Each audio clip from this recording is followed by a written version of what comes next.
Chapter 74. One of the Souvenirs of the Duc d'Anjou.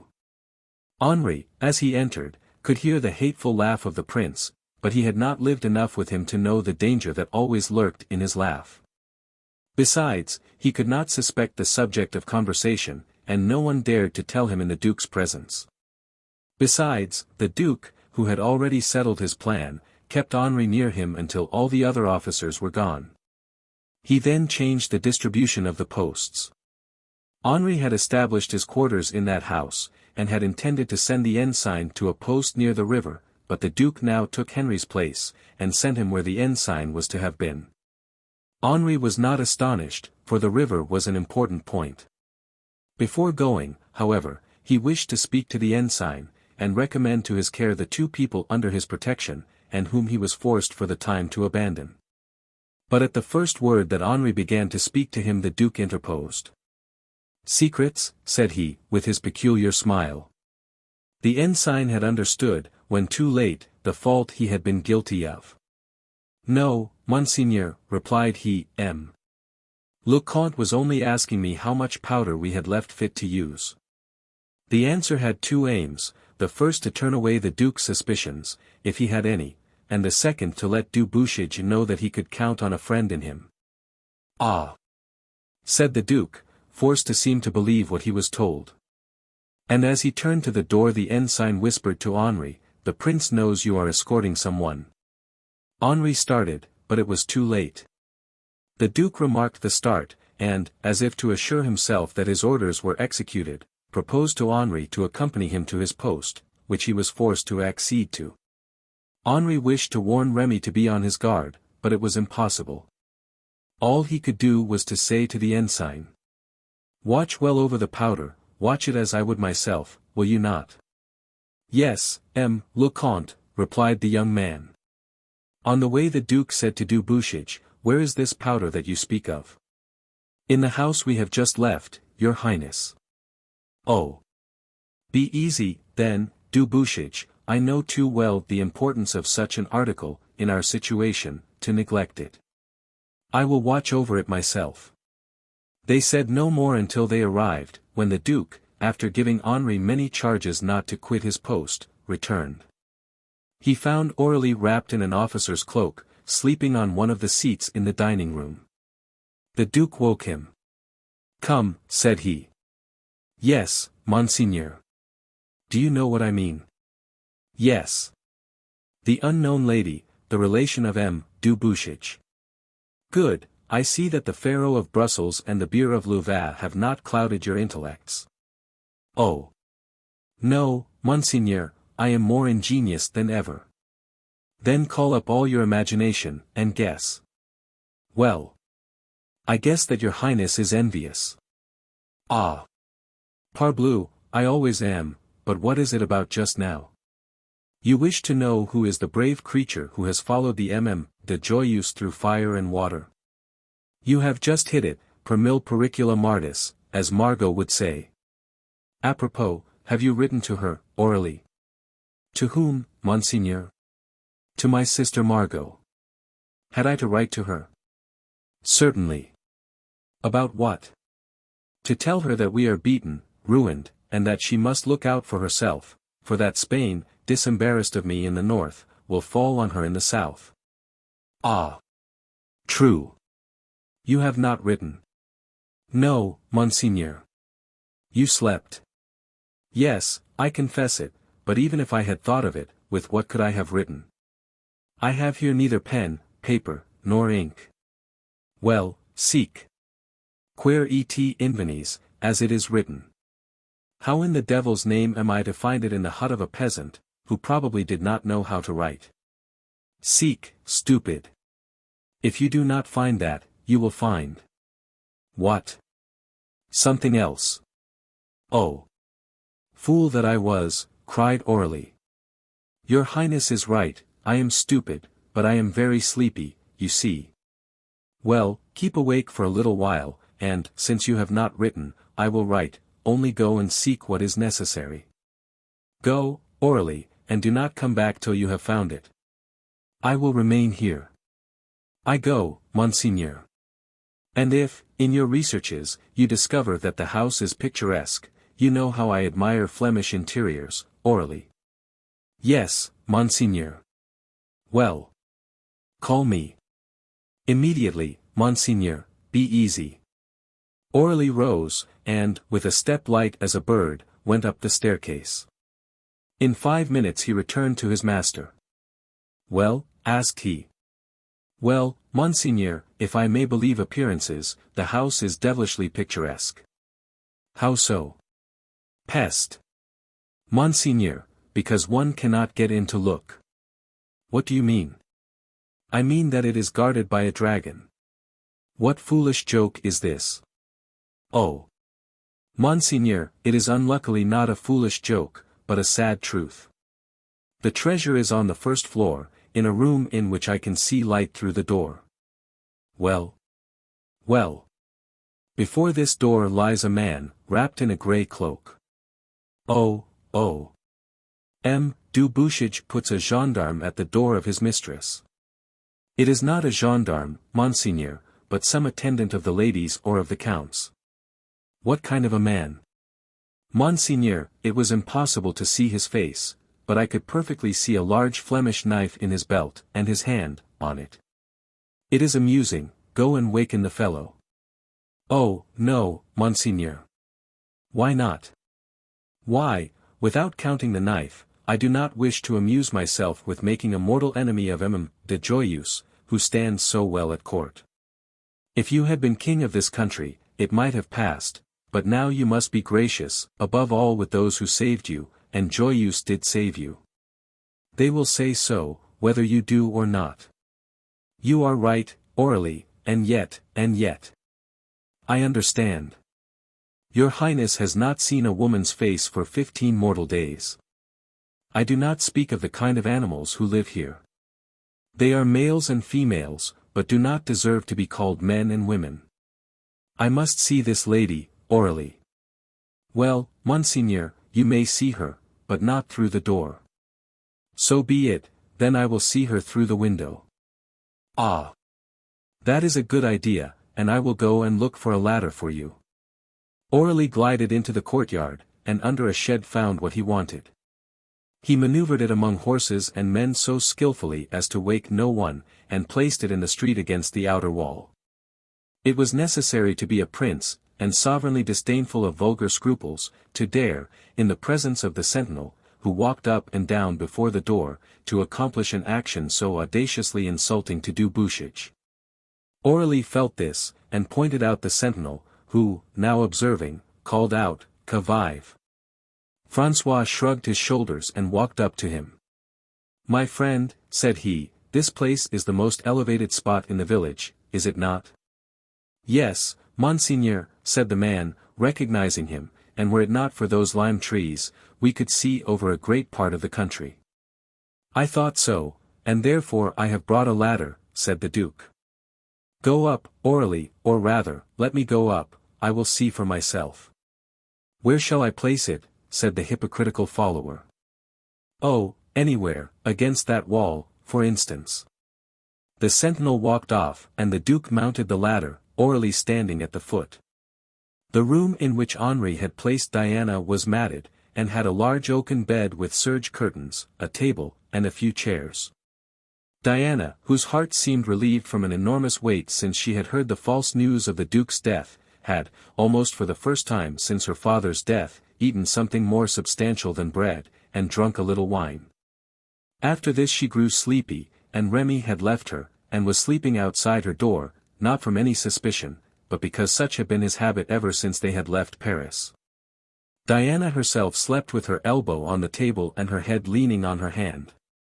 A little lamp burned on the table, and all looked peaceful here, where such tempestuous emotions had raged and would soon again. In the glass sparkled the Rhine wine, scarcely touched by Diana. She, with her eyes closed, her eyelids veined with azure, her mouth slightly opened, her hair thrown back, looked like a sublime vision to the eyes that were violating the sanctity of her retreat. The Duke, on perceiving her, could hardly repress his admiration, and leaned over to examine every detail of her ideal beauty. But all at once he frowned, and came down 2 or 3 steps with a kind of nervous precipitation, and leaning back against the wall, crossed his arms and appeared to reflect. Aurilly watched him as he stood there, with a dreamy air, like a man trying to recall some old souvenir. After a few minutes he remounted and looked in again, but Aurilly called out, "Quick! Quick! Monseigneur, come down, I hear steps." The Duke came down, but slowly. "It was time," said Aurilly. "Whence comes the sound?" "From there," said Aurilly, pointing to a dark street. "But the sound has ceased, it must have been some spy watching us. Remove the ladder." Aurilly obeyed, however, no one appeared, and they heard no more noise. "Well, Monseigneur, is she beautiful?" said Aurilly. "Very beautiful," said the prince, abstractedly. "What makes you sad then? Did she see you?" "No, she was asleep." "Then what is the matter?" "Aurilly, it is strange, but I have seen that woman somewhere." "You recognized her, then?" "No, I could not think of her name, but her face gave me a fearful shock. I cannot tell how it is. But I believe I did wrong to look. However, just on account of the impression she has made on you, we must find out who she is." "Certainly we must." "Seek well in your memory, Monseigneur, is it at court you have seen her?" "No, I think not." "In France, Navarre, Flanders?" "No." "A Spaniard perhaps?" "I do not think so." "An English lady, one of Queen Elizabeth's?" "No, I seem to know her more intimately, and that she appeared to me in some terrible scene." "Then you would have recognized her at once, you have not seen many such scenes." "Do you think so?" said the Duke, with a gloomy smile. "Now," continued he, "that I am sufficiently master of myself to analyze my sensations, I feel that this woman is beautiful, but with the beauty of death, beautiful as a shade, as a figure in a dream. And I have had 2 or 3 frightful dreams in my life, which left me cold at the heart. Well, now I am sure that it was in one of those dreams that I saw that woman.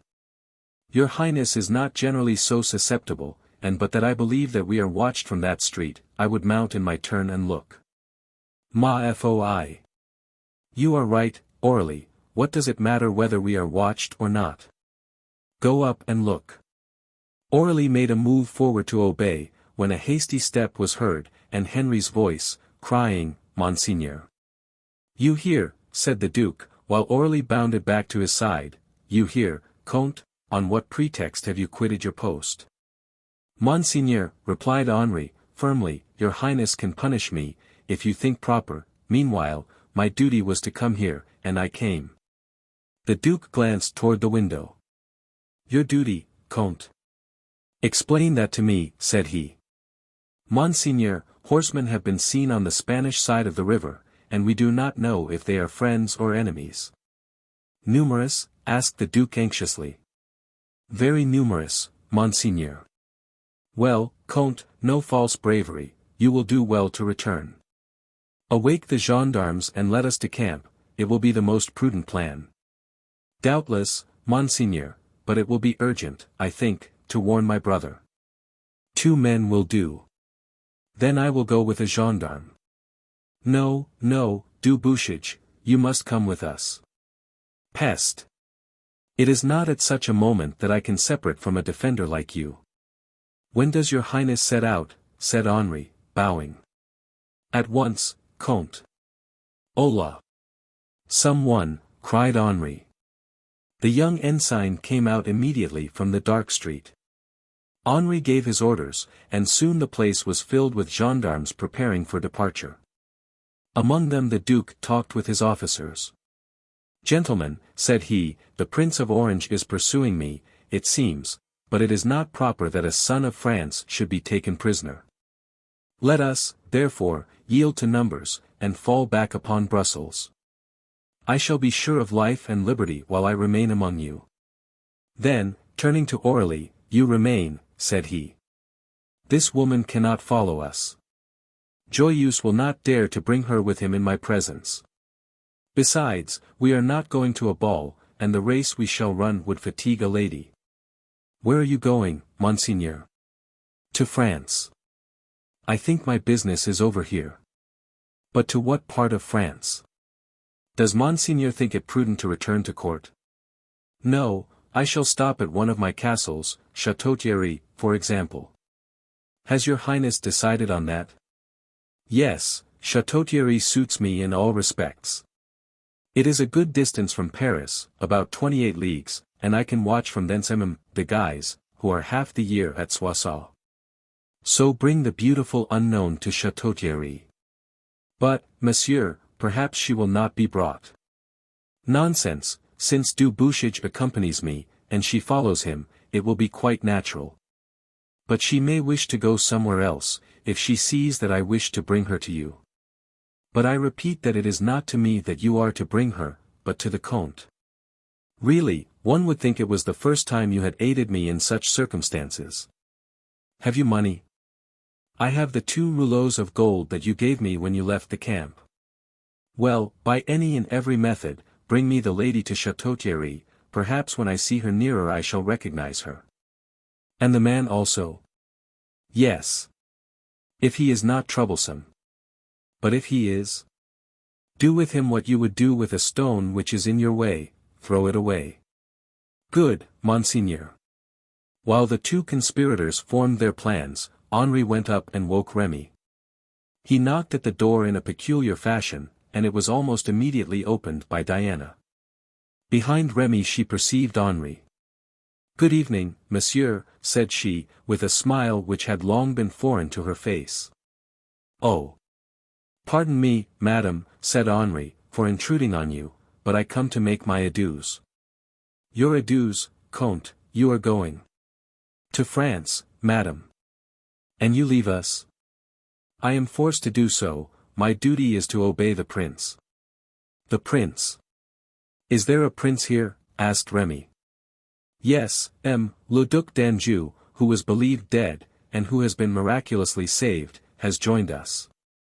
Diana uttered a terrible cry, and Remy turned as pale as though he had been suddenly struck with death. The Duc d'Anjou living, cried Diana. The Duc d'Anjou here? Had he not been here, madam, and ordered me to follow him, I should have accompanied you to the convent into which you tell me you are about to retire. Yes, yes, said Remy. The convent, and he put his finger on his lip.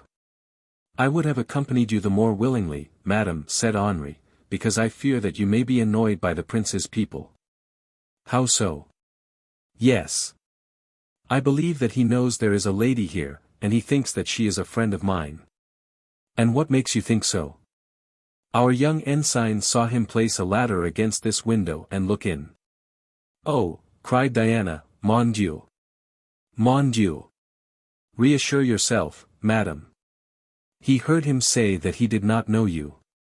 Besides, the Duke is going to set off at once, in a quarter of an hour you will be alone and free.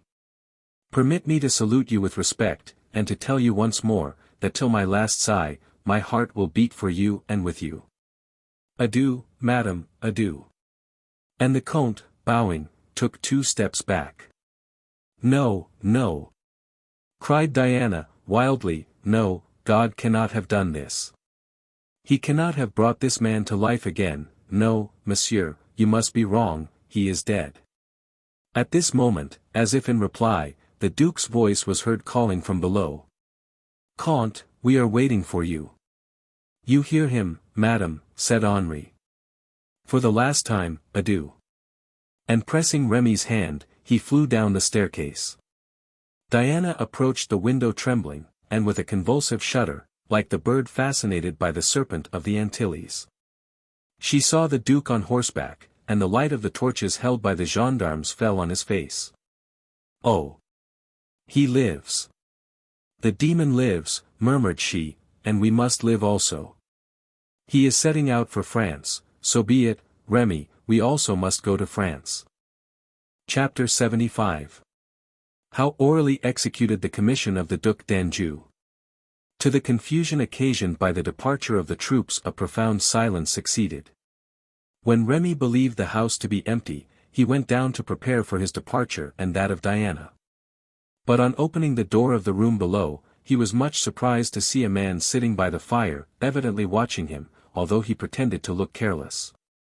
Remy approached, according to his custom, with a slow, halting step, and uncovering his head, bald like that of an old man. He could not, however, see the features of the man by the fire. "Pardon, monsieur," said he, "I thought myself alone here." "I also thought so," replied the man, "but I see with pleasure that I shall have companions." "Oh! Very sad companions, monsieur, for except an invalid young man whom I am taking back to France." "Ah," said Aurilly, "I know whom you mean." "Really?" "Yes, you mean the young lady." "What young lady?" "Oh! Do not be angry, my good friend. I am the steward of the house of Joyeuse, and I rejoined my young master by his brother's order, and at his departure the comte recommended to my good offices a young lady and an old servant, who were returning to France." As he thus spoke, he approached Remy with a smiling and affectionate look. But Remy stepped back, and a look of horror was painted for an instant on his face. "You do not reply." "One would say you were afraid of me," said Aurilly, with his most smiling face. "Monsieur," replied Remy, "pardon a poor old man, whom his misfortunes and his wounds have rendered timid and suspicious. All the more reason, my friend, for accepting the help and support of an honest companion. Besides, as I told you just now, I speak on the part of a master who must inspire you with confidence." "Assuredly, monsieur," replied Remy, who, however, still moved back. "You quit me," said Aurilly. "I must consult my mistress, I can decide nothing, you understand." "Oh! That is natural, but permit me to present myself. I will explain my directions in all their details." "No, no, thank you, madame is perhaps asleep, and her sleep is sacred to me." "As you wish. Besides, I have told you what my master told me to say." "To me?" "To you and the young lady." "Your master, le Comte du Bouchage, you mean?" "Yes." "Thank you, monsieur." When he had shut the door, all the appearances of age vanished, except the bald head, and Remy mounted the staircase with an agility more like a young man of 25, than the old man he had appeared to be a few minutes before. "Madame! Madame!" cried he, in an agitated voice. "Well, what is it, Remy, is not the Duke gone?" "Yes, madame, but there is a worse demon here, a demon on whom, during 6 years, I have daily called down heaven's vengeance, as you have on his master." "Aurilly." "Yes, Aurilly, the wretch is below, forgotten by his infernal accomplice." "Forgotten, do you say, Remy?" "Oh! You are wrong, you, who know the Duke, know that he never leaves to chance any evil deed, if he can do it himself." "No, no, Remy, Aurilly is not forgotten, but left here for some bad design, believe me." "Oh! About him, madame, I can believe anything." "Does he know me?"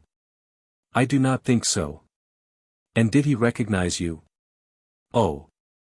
Madame," said Remy, with a sad smile, "no one recognizes me." "Perhaps he guesses who I am." "No, for he asked to see you." "I am sure he must have suspicions." "In that case nothing is more easy, and I thank God for pointing out our path so plainly. The village is deserted, the wretch is alone. I saw a poniard in his belt, but I have a knife in mine. One moment, Remy. I do not ask the life of that wretch of you, but before you kill him, let us find out what he wants of us, perhaps we may make his evil intentions useful." "How did he represent himself to you, Remy?" "As the steward of du Bouchage, madame." "You see he lies, therefore, he has some reason for lying. Let us find out his intentions, and conceal our own." "I will act as you wish, madame." "What does he ask now?" "To accompany us." "In what character?" "As the Count's steward." "Tell him I accept." "Oh! Madame. Add that I am thinking of going to England, where I have relations, but have not quite decided. Lie like him, Remy, to conquer we must fight with equal arms." "But he will see you." I will wear my mask. Besides, I suspect he knows me. Then, if he knows you, there must be a snare. Let us pretend to fall into it. But what do you fear? We can but die. Are you not ready to die for the accomplishment of our vow? Yes, but not to die without vengeance. Remy, cried Diana, her eyes sparkling with wild excitement, be easy, we will be revenged, you on the servant, and I on the master. Well, madam, then, so be it. And Remy went down, but still hesitating. The brave young man had, at the sight of Aurilly, felt, in spite of himself, that nervous shudder that one feels at the sight of a reptile. He wished to kill him because he feared him. But as he went down, his resolution returned, and he determined, in spite of Diana's opinion, to interrogate Aurilly, to confound him, and if he discovered that he had any evil intentions, to kill him on the spot. Aurilly waited for him impatiently. Remy advanced armed with an unshakable resolution, but his words were quiet and calm. Monsieur, said he, my mistress cannot accept your proposal. And why not?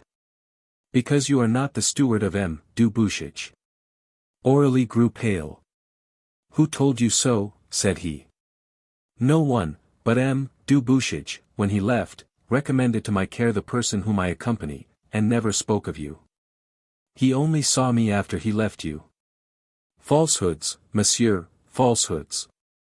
Aurilly drew himself up. Remy looked like an old man. You speak in a singular tone, my good man, said he, frowning.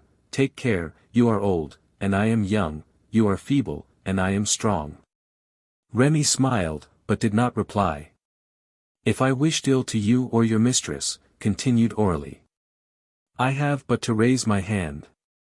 Oh, said Remy, perhaps I was wrong, and you wish to do her good. Certainly I do. Explain to me then what you desire. My friend, I will make your fortune at once, if you will serve me. And if not? In that case, as you speak frankly, I will reply as frankly, that I will kill you. I have full power to do so. Kill me, said Remy. But if I am to serve you, I must know your projects. Well, you have guessed rightly, my good man, I do not belong to the Comte du Bouchage. Ah! And to whom do you belong? To a more powerful lord. Take care, you are lying again. Why so?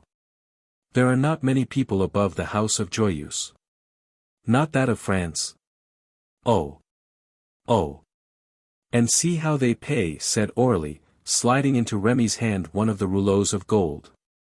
Remy shuddered and took a step back, but controlling himself, said. You serve the king. No, but his brother, the Duke d'Anjou. Oh. Very well. I am the Duke's most humble servant. That is excellent. But what does Monseigneur want? Monseigneur, said Aurilly, trying again to slip the gold into Remy's hand, is in love with your mistress. He knows her, then. He has seen her. Seen her. When? This evening. Impossible, she has not left her room. No, but the prince, by his conduct, has shown that he is really in love. Why, what did he do? Took a ladder and climbed to the balcony. Ah! He did that? Yes, and it seems she is very beautiful. Then you have not seen her? No. But from what he said I much wish to do so, if only to judge of the exaggeration of his love. Thus, then, it is agreed, you will aid me, and he again offered him the gold. Certainly I will, but I must know what part one am to play, said Remy, repulsing his hand. First tell me, is the lady the mistress of M. du Bouchage, or of his brother? The blood mounted to Remy's face. Of neither, said he, the lady upstairs has no lover. No lover. But then she is a wonder, morbleu. A woman who has no lover. We have found the philosopher's stone. Then, said Remy, what does M. le Duc d'Anjou want my mistress to do? He wants her to come to Château-Thierry, where he is going at his utmost speed. This is, upon my word, a passion very quickly conceived. That is like Monseigneur. I only see one difficulty, said Remy. What is that? That my mistress is about to embark for England. Diable. This, then, is where you must try to aid me. How? By persuading her to go in an opposite direction. You do not know my mistress, monsieur, she is not easily persuaded. Besides, even if she were persuaded to go to Château-Thierry instead of England, do you think she would yield to the prince? Why not? She does not love the duke. Bah! Not love a prince of the blood. But if Monseigneur the Duc d'Anjou suspects my mistress of loving M. du Bouchage or M. de Joyeuse, how did he come to think of carrying her off from him she loved? My good man, said Aurilly, you have trivial ideas, and I fear we shall never understand each other. I have preferred kindness to violence, but if you force me to change my plans, well, I will change them. What will you do? I told you I had full powers from the Duke to kill you and carry off the lady. And you believe you could do it with impunity? I believe all my master tells me to believe. Come, will you persuade your mistress to come to France? I will try, but I can answer for nothing. And when shall I have the answer? I will go up at once and see what I can do. Well, go up, I will wait. But one last word, you know that your fortune and life hang on your answer. I know it. That will do, I will go and get the horses ready. Do not be in too great a hurry. Bah! I am sure of the answer, no one is cruel to a prince. I fancied that happened sometimes. Yes, but very rarely. While Remy went up, Aurilly proceeded to the stables without feeling any doubt as to the result. Well, said Diana, on seeing Remy. Well, madam, the Duke has seen you. And he says he loves you. Loves me. But you are mad, Remy. No, I tell you that he, that man, that wretch, Aurilly, told me so. But, then, he recognized me. If he had, do you think that Aurilly would have dared to present himself and talk to you of love in the prince's name? No, he did not recognize you. Yes, you must be right, Remy. So many things have passed during 6 years through that infernal brain, that he has forgotten me. Let us follow this man. But this man will recognize you. Why should his memory be better than his master's? Oh! It is his business to remember, while it is the Duke's to forget.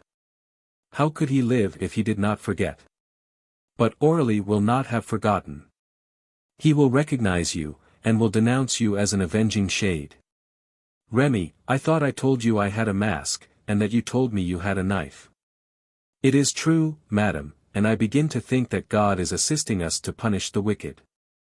Then, calling Aurilly from the top of the staircase, Monsieur, said he. Well, replied Aurilly. My mistress thanks M. du Bouchage for having provided thus for her safety, and accepts with gratitude your obliging offer. It is well, said Aurilly, the horses are ready. Come, madam, come, said Remy, offering his arm to Diana.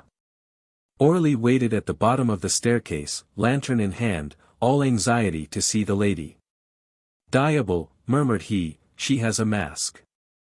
But between this and Château-Thierry the silk cords will be worn out or cut. Chapter 76. The journey. They set off. Aurilly affected the most perfect equality with Remy, and showed to Diana the greatest respect. But this respect was very interested. Indeed, to hold the stirrup of a woman when she mounts or dismounts, to watch each of her movements with solicitude, to let slip no occasion of picking up her glove, is the role either of a lover, a servant, or a spy. In touching Diana's glove Aurilly saw her hand, in clasping her cloak he peeped under her mask, and always did his utmost to see that face which the Duke had not been able to recognize, but which he doubted not he should be able to. But Aurilly had to deal with one as skillful as himself. Remy claimed to perform his ordinary services to Diana, and seemed jealous of Aurilly, while Diana herself, without appearing to have any suspicions, begged Aurilly not to interfere with the services which her old attendant was accustomed to render to her. Aurilly was then reduced to hoping for rain or sun to make her remove her mask, but neither rain nor sun had any effect, and whenever they stopped Diana took her meals in her own room. Aurilly tried to look through the keyholes, but Diana always sat with her back to the door. He tried to peep through the windows, but there were always thick curtains drawn, or if none were there, cloaks were hung up to supply their place. Neither questions, nor attempts at corruption, succeeded with Remy, who always declared that his mistress's will was his. "But these precautions are, then, taken only on my account," said Aurilly. "No, for everybody." But M. d'Anjou saw her. She was not hidden then. Pure chance, but it is just because he did see her that she is more careful than ever. Days passed on, and they were nearing their destination, but Aurilly's curiosity had not been gratified. Already Picardy appeared to the eyes of the travelers. Aurilly began to lose patience, and the bad passions of his nature to gain the ascendant. He began to suspect some secret under all this mystery. One day he remained a little behind with Remy, and renewed his attempts at seduction, which Remy repulsed as usual. "But," said Aurilly, "some day or other I must see your mistress." "Doubtless," said Remy. "But that will be when she likes, and not when you like." "But if I employ force?" "Try," said Remy, while a lightning glance, which he could not repress, shot from his eyes. Aurilly tried to laugh. "What a fool I am," said he. "What does it matter to me who she is? She is the same person whom the Duke saw." "Certainly." "And whom he told me to bring to Château-Thierry." "Yes." "Well. That is all that is necessary. It is not I who am in love with her, it is Monseigneur, and provided that you do not seek to escape or fly. Do we appear to wish to do so? No. And she so little desires to do so, that were you not here we should continue our way to Château-Thierry. If the Duke wishes to see us, we wish also to see him." "That is capital," said Aurilly. "Would your mistress like to rest here a little while?" continued he, pointing to a hotel on the road. "You know," said Remy, "that my mistress never stops but in towns." "Well, I, who have made no such vow, will stop here a moment." "Ride on, and I will follow." Remy rejoined Diana. "What was he saying?" asked she. "He expressed his constant desire." "To see me?" "Yes." Diana smiled. "He is furious," continued Remy. "He shall not see me, of that I am determined. But once we are at Château-Thierry, must he not see your face? What matter, if the discovery come too late? Besides, the Duke did not recognize me." "No, but his follower will." All these mysteries which have so annoyed Aurilly for 8 days had not existed for the prince, they had not excited his curiosity or awakened his souvenirs, while for a week Aurilly has been seeking, imagining, suspecting. Your face will strike on a memory fully awakened, and he will know you at once. At this moment they were interrupted by Aurilly, who had taken a crossroad and come suddenly upon them, in the hope of surprising some words of their conversation. The sudden silence which followed his arrival proved to him that he was in the way, and he therefore rode behind them. He instinctively feared something, as Remy had said, but his floating conjectures never for an instant approached the truth. From this moment his plans were fixed, and in order to execute them the better he changed his conduct, and showed himself the most accommodating and joyous companion possible during the rest of the day. Remy remarked this change not without anxiety. The next day they started early, and at noon were forced to stop to rest the horses. At 2 o'clock they set off again, and went on without stopping until 4. A great forest, that of La Fère, was visible in the distance. It had the sombre and mysterious aspect of our northern forests, so imposing, to southern natures, to whom, beyond all things, heat and sunshine are necessary. But it was nothing to Remy and Diana, who were accustomed to the thick woods of Anjou and Sologne. It might have been about 6 o'clock in the evening when they entered the forest, and after half an hour's journey the sun began to go down. A high wind whirled about the leaves and carried them toward a lake, along the shore of which the travelers were journeying. Diana rode in the middle, Aurilly on the right, and Remy on the left. No other human being was visible under the sombre arches of the trees. From the long extent of the road, one might have thought it one of those enchanted forests, under whose shade nothing can live, had it not been for the hoarse howling of the wolves waking up at the approach of night. All at once Diana felt that her saddle, which had been put on by Aurilly, was slipping. She called Remy, who jumped down, and began to tighten the girths. At this moment Aurilly approached Diana, and while she was occupied, cut the strings of silk which fastened her mask. Before she had divined the movement, or had time to put up her hand, Aurilly seized the mask and looked full at her. The eyes of these two people met with a look so terrible, that no one could have said which looked most pale and menacing. Aurilly let the mask and his dagger fall, and clasping his hands, cried, "Heavens and earth! Madame de Monsoreau!" "It is a name which you shall repeat no more," cried Remy, seizing him by the girdle and dragging him from his horse. Both rolled on the ground together, and Aurilly stretched out his hand to reach his dagger. "No, Aurilly, no," said Remy, placing his knee on his breast. "Le Haudoin," cried Aurilly, "oh, I am a dead man." "That is not yet true, but will be in a moment," cried Remy. And drawing his knife, he plunged the whole blade into the throat of the musician. Diana, with haggard eyes, half turned on her saddle, and leaning on the pommel, shuddering, but pitiless, had not turned her head away from this terrible spectacle. However, when she saw the blood spurt out from the wound, she fell from her horse as though she were dead. Remy did not occupy himself with her at that terrible moment, but searched Aurilly, took from him the 2 rouleaux of gold, then tied a stone to the neck of the corpse, and threw it into the lake.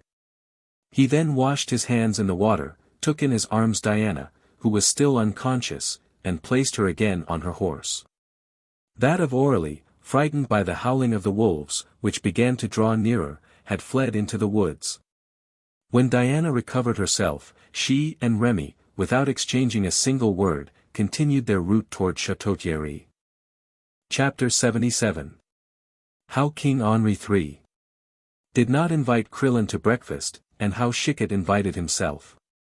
The day after the events that we have just related had taken place in the forest of La Fère, the King of France left his bath at about 9 in the morning.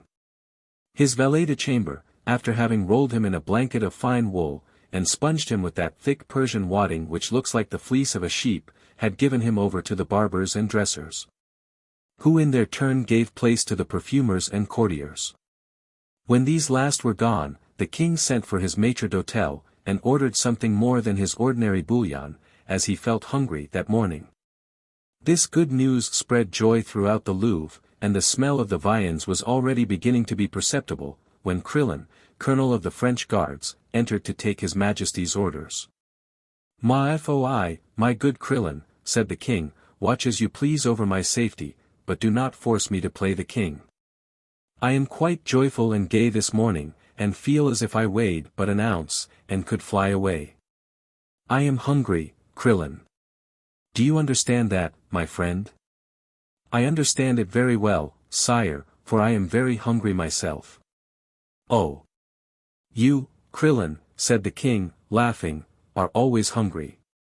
"Not always, sire, your majesty exaggerates, only 3 times a day.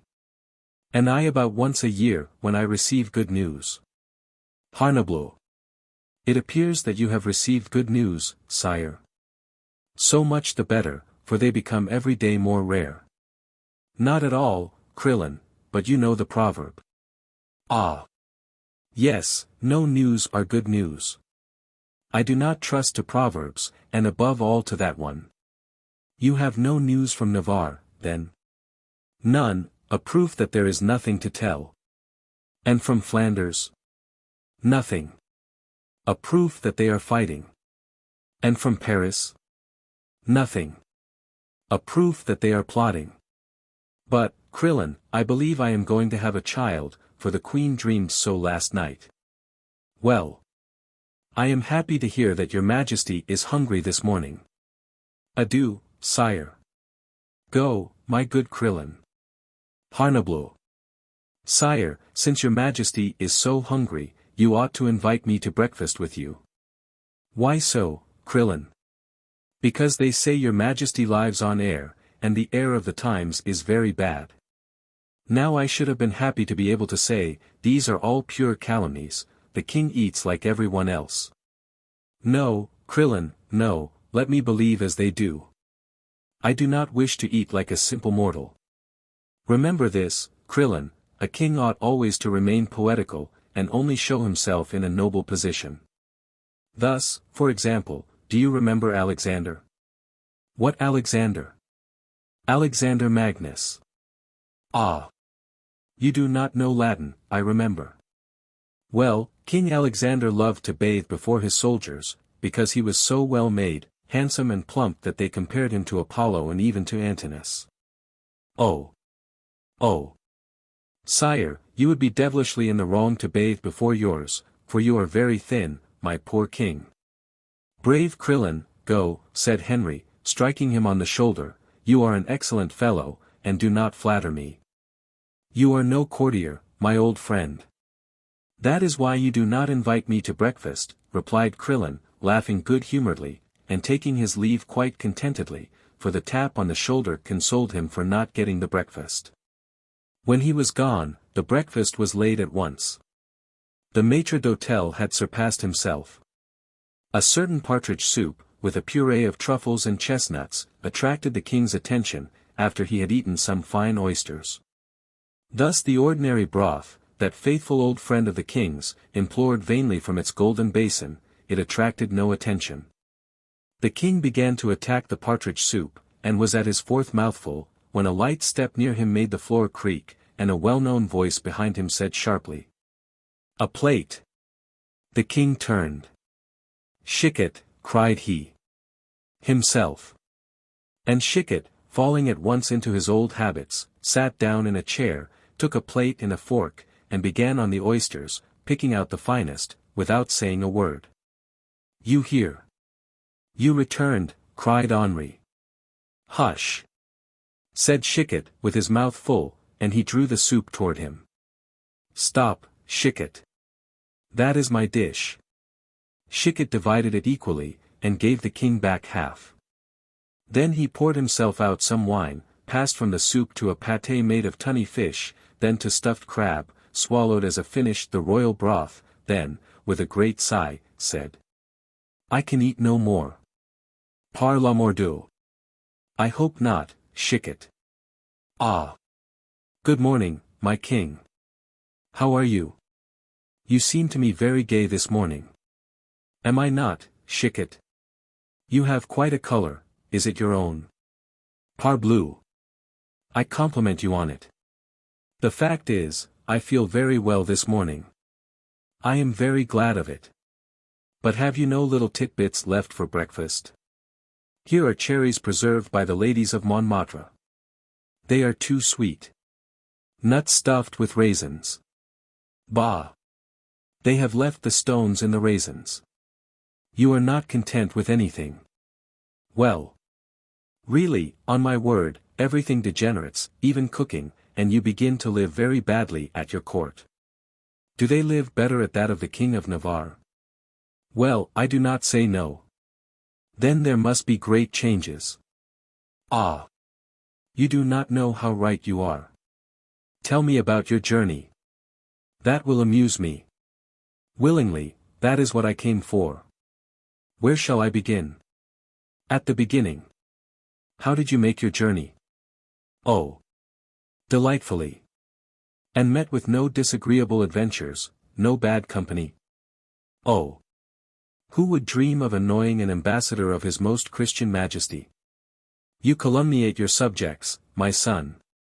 I asked, said the king, flattered by the tranquility that reigned in his kingdom, because you had no official character, and might have run some risk. I tell you, Henrique, that you have the most charming kingdom in the world. Travelers are nourished gratis, they are sheltered for the love of God, they walk on flowers, and as for the wheel ruts, they are carpeted with velvet and fringed with gold. It is incredible, but true. Then you are content? Enchanted. Yes, yes, my police is well organized. Marvelously, I must do them justice. And the road is safe. As that of paradise. Chicot, we are returning to Virgil. To what part? To the bucolics. O fortunatos nimium. Ah. Very well. But why this exception in favor of ploughmen? Alas. Because it is not the same in towns. The fact is, Henri, that the towns are the centers of corruption. Judge of it. You go 500 leagues without accident, while I go only to Vincennes, 3/4 of a league, and narrowly escape assassination by the way. Oh. Bah. I will tell you about it, my friend, I am having it written. Without my 45 guardsmen I should have been a dead man. Truly. Where did it take place? You mean, where was it to have taken place? Yes. At Bel Esbat. Near the convent of our friend Gorenflot. Just so. And how did he behave under the circumstances? Wonderfully, as usual. Chicot, I do not know if he had heard any rumor, but instead of snoring in bed, he was up in his balcony, while all his convent kept the road. And he did nothing else. Who? Dame Modeste. He blessed me with a majesty peculiar to himself, Chicot. And his monks? They cried Vive le Roi, tremendously. And were they not armed? They were completely armed, which was a wonderful piece of thoughtfulness on the part of the worthy prior, and yet this man has said nothing, and asked for nothing. He did not come the next day, like Épernon, to search my pockets, crying, Sire, something for having saved the king. Oh. As for that, he is incapable of it, besides, his hands would not go into your pockets. Chicot, no jests about Dame Modeste, he is one of the greatest men of my reign, and I declare that on the first opportunity one will give him a bishopric. And you will do well, my king. Remark one thing, Chicot, that a great man from the ranks of the people is complete, we gentlemen, you see, inherit in our blood certain vices and virtues. Thus, the Valois are cunning and subtle, brave, but idle. The Lorraines are ambitious, greedy, and intriguing, the Bourbons are sensual, without ideas, force, or will. Look at Henri, when nature, on the contrary, draws a great man from among the people, like Gorenflot, he is complete. You think so? Yes, learned, modest, cunning, and brave, you could make of him what you liked, minister, general, or pope. Pray stop, sire. If the brave man heard you he would burst his skin, for, in spite of what you say, Dame Modeste is very vain. You are jealous, Chicot. I. Heaven forbid. Jealous. I am but just, noble blood does not blind me. Stemata quid facient. Bravo. And you say, then, Henri, that you were nearly assassinated? Yes. By whom? By the League, mordieu. How does the League get on? Just the same. Which means that it grows daily. Oh. Political bodies never live which grow big too young. They are like children, Chicot. Then you are content, my son. Nearly so. You are happy. Yes, Chicot, and I am very glad to see you return. Habemus consulum facitum, as Cato said. You bring good news, do you not? I should think so. You keep me in suspense. Where shall I begin? I have already said, from the beginning, but you always wander from the point. You say that the journey was good? You see I have returned whole. Yes, then let me hear of your arrival in Navarre. What was Henri doing when you arrived? Making love. To Margot? Oh. No. It would have astonished me had it been so, he is always unfaithful to his wife, the rascal. Unfaithful to a daughter of France. Luckily, she pays him back. And when you arrived, what was the name of Margot's rival? Fosseuse. A Montmorency. Come, that is not so bad for a bear of Béarn. They spoke here of a peasant, a gardener's daughter. Oh. That is very old. Then he is faithless to Margot. As much as possible. And she is furious. Enraged. And she revenges herself? I believe so. Henri rubbed his hands joyfully. What will she do? Cried he. Will she move heaven and earth, bring Spain on Navarre, Artois and Flanders on Spain? Will she call in her little brother Henrique against her husband Henri? It is possible. You saw her? Yes. Then they execrate each other. I believe that in their hearts they do not adore each other. But in appearance? They are the best friends in the world. Yes, but some fine morning some new love will embroil them completely. Well. This new love has come. Bah. Yes, on my honor, but shall I tell you what I fear? Yes. That this new love, instead of embroiling, will reconcile them. Then there is a new love, really. Oh. Mon Dieu. Yes. Of Henri's? Of Henri's. For whom? You wish to know all, do you not? Yes, Chicot, tell me all about it. Well, my son, then I must go back to the beginning. Go back, but be quick. You wrote a letter to the Béarnais? Well. And I read it. What do you think of it? That if it was not delicate, at least it was cunning. It ought to have embroiled them. Yes, if Henri and Margot had been an ordinary, commonplace couple. What do you mean? I mean that Henri is no fool. Oh. And that he guessed. Guessed what? That you wished to make him quarrel with his wife. That was clear. Yes, but what was less clear was your object in doing so. Ah. Diable. The object. Yes, this Béarnais thought your aim was to make him quarrel with his wife, that you might not have to pay her dowry. Oh. Mon Dieu, yes, that is what got into the head of that devil of a Béarnais. Go on, Chicot, said the king, beginning to look annoyed. Well. Scarcely had he guessed that, than he became what you look now, sad and melancholy, so much so, that he hardly thought of Fosseuse. Bah! Yes, really, and then he conceived that other love I told you of. But this man is a Turk, a pagan. And what did Margot say? This time, my son, you will be astonished. Margot was delighted. But what is the name of this new mistress? Oh. She is a beautiful and strong person, capable of defending herself if she is attacked. And did she defend herself? Oh, yes. So that Henri was repulsed? At first. And afterward? Oh. Henri is persevering, and he returned to the charge. So that? So that he won her. How? By petards.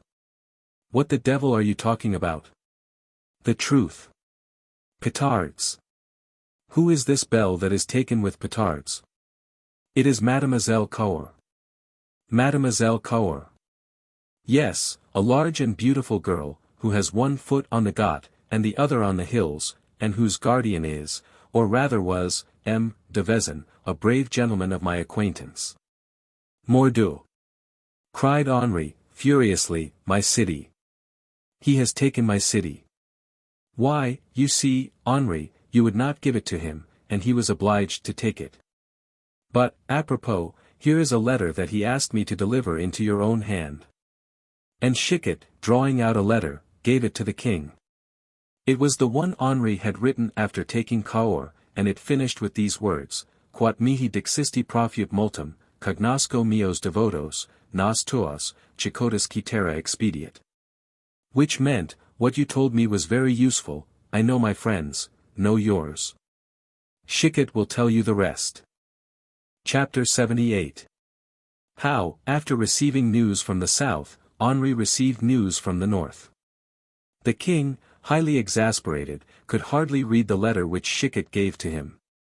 While he deciphered the Latin with every sign of impatience, Chicot, before a great Venetian mirror, which hung over a gilt table, was admiring the infinite grace of his own person under his military dress. "Oh!